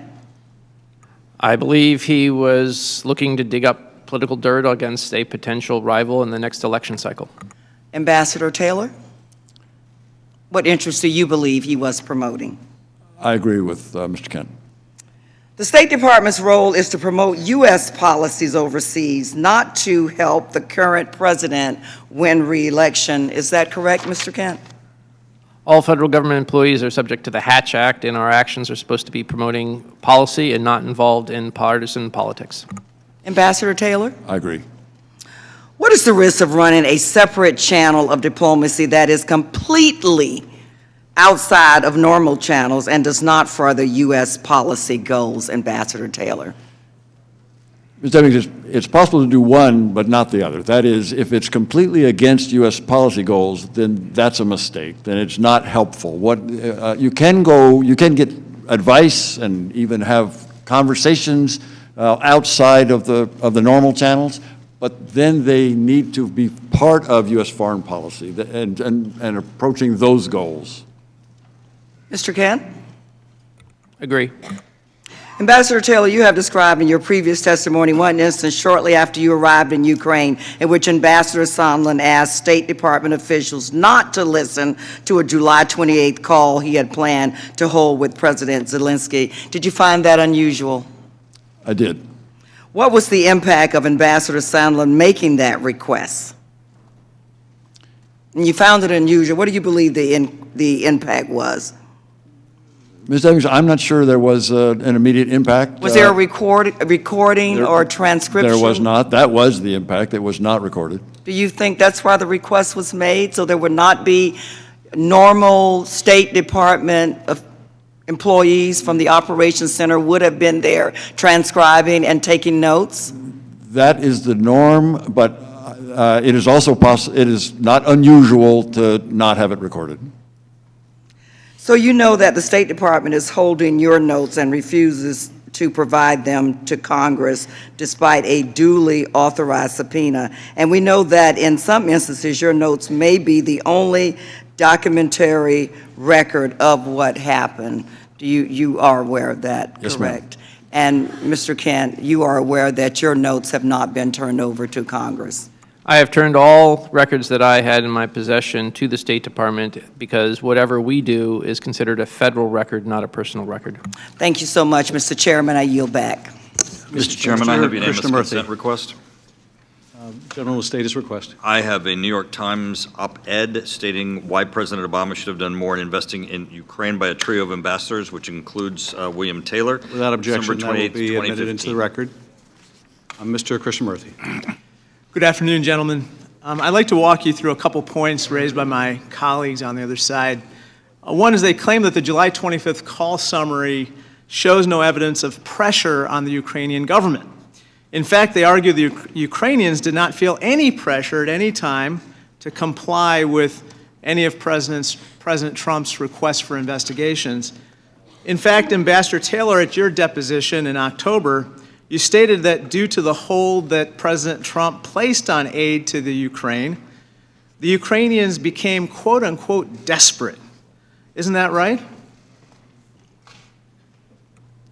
In August, they did not know, as far as I'm aware, but at the end of August, the article came out. In September, the Minister of Defense, for example, came to me, I would use the word desperate, to figure out why the assistance was being held.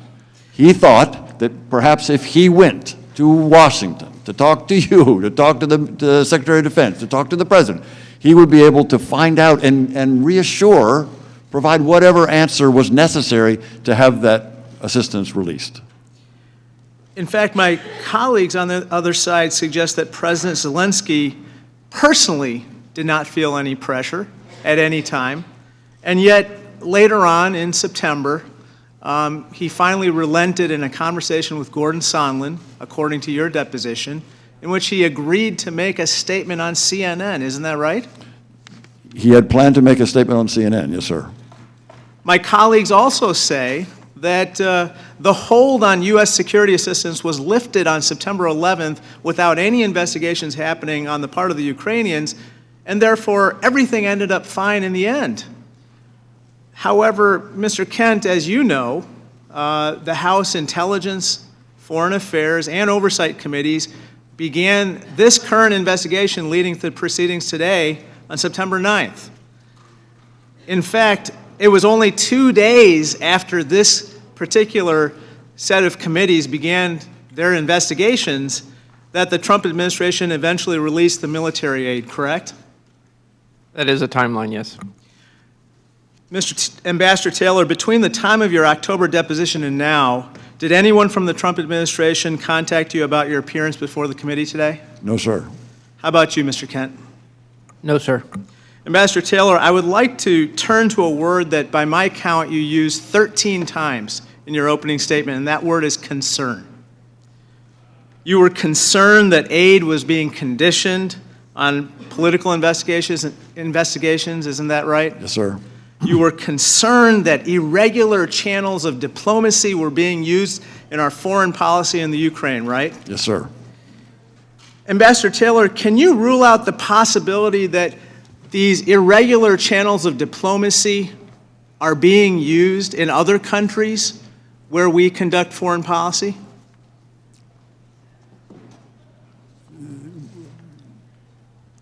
I can't, I've not heard of any other separate channel that has this kind of influence. That is the Giuliani kind of guidance. But you can't rule it out, right? No, sir.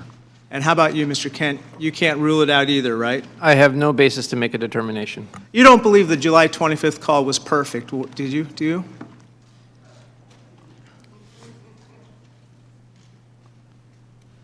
I think some of the language in the call gave cause for concern.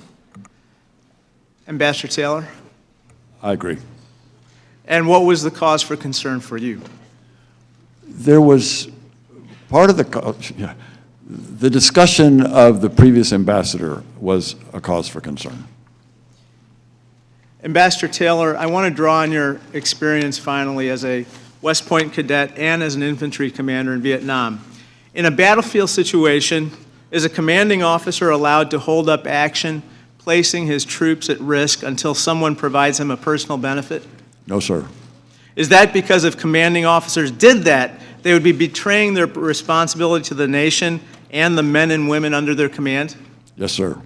And if that happened and were found out, could that person be subject to discipline?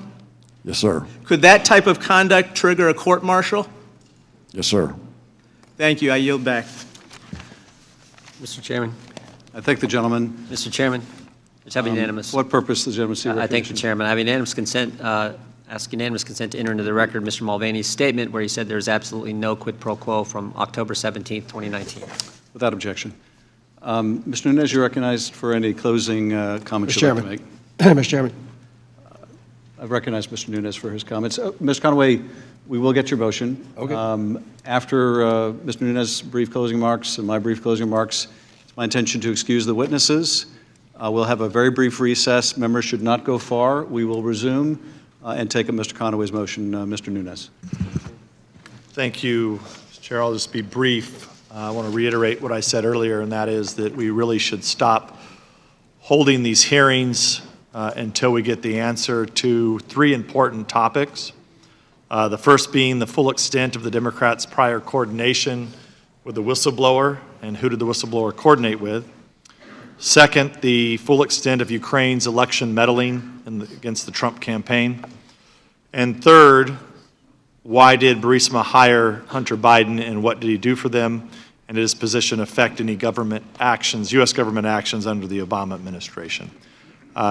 You are not allowing those witnesses to appear before the committee, which I think is a problem.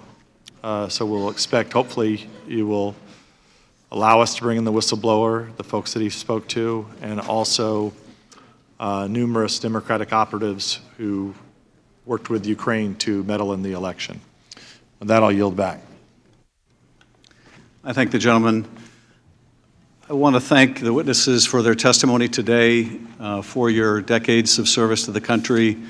I think you exemplify so many courageous men and women who serve in the diplomatic corps, who served in our military, who represent the United States so well around the world. I appreciate how you endeavored to stay out of the fray, to relate what you heard, what you saw, without additional commentary. That is as it should be. You were both compelled to appear, and we are grateful that you answered the lawful subpoenas that you received. The story that you have shared with us today and your experiences, I think, is a very deeply troubling one. It is the story of a dedicated ambassador, someone who served with great distinction, Ambassador Yovanovitch, who was the subject of a vicious smear campaign at the beginning of the year. It is the story of once this ambassador was pushed out of the way, the creation of an irregular channel, which Ambassador Taylor, you described, went all the way from the president through Mick Mulvaney, through Ambassador Sondland, through Ambassador Volker, to Rudy Giuliani. That over time became apparent was not serving the U.S. interest, but running deeply contrary to the U.S. interest, was in fact conditioning a White House meeting that the President of Ukraine desperately sought to establish himself as the new President of Ukraine and to demonstrate to friend and foe alike that he had a relationship with his most powerful patron, the United States of America, and conditioned $400 million of bipartisan taxpayer-funded military support for a nation at war on the front lines of Russian expansionism, a suspension of which was not in the U.S. interest, not in Ukraine's interest, not in our national security interest in no way, shape, or form. You've described a situation in which those in the service of the president made it clear to the Ukrainians they need to publicly announce these investigations or they weren't going to get that meeting, and they sure weren't going to get that military assistance. Now, I would point out, and this may not have come to your attention, but it certainly came to our attention. On September 9th, the Inspector General informed our committee that the Director of National Intelligence was withholding a whistleblower complaint in violation of the statute. By that point, on September 9th, that complaint had made its way to the White House. On September 9th, when the Inspector General informed Congress that that complaint had been withheld, the White House also learned that Congress now inevitably would learn about the complaint. It was less than 48 hours later that the military aid would be released. Over the weeks to come, or over the days to come, rather, we will hear from other dedicated public servants about other aspects of this effort to invite foreign interference in our election, to condition a White House meeting and military aid for the performance of political favors for the president's reelection campaign. We will hear from other witnesses. I appreciate members on both sides of the aisle who I think participated today in a serious way and in a civil way. This is as it should be. There is no shortage of strong feelings about what this means to the country. At the end of the day, we're going to have to decide, based on the evidence that you and others provide, whether we're prepared to accept in the presence of the United States a situation where the president for their own personal or political benefit, can condition military aid, diplomatic meetings, or any other performance of an official act in order to get help in their reelection. Whether we will need to accept in this president or any future president the idea that the President of the United States can invite a foreign country to intervene in our affairs. These are the decisions we will have to make when we have to decide whether this president should be impeached. But I want to thank you again. Just conclude by saying, because I can't let it go unanswered, several of my colleagues made the statement repeatedly that I've met with the whistleblower, that I know who the whistleblower is. It was false the first time they said it. It was false the second through 40th time they said it. It will be false the last time they say it. With that, this concludes this portion of the hearing. I want to thank you, gentlemen. I ask everyone to remain in their seats. The witnesses are excused. Please allow them to leave the committee room. We will, once they leave the committee room, take a brief recess, and then we will resume to take up Mr. Conaway's motion. And once again, I thank you, gentlemen.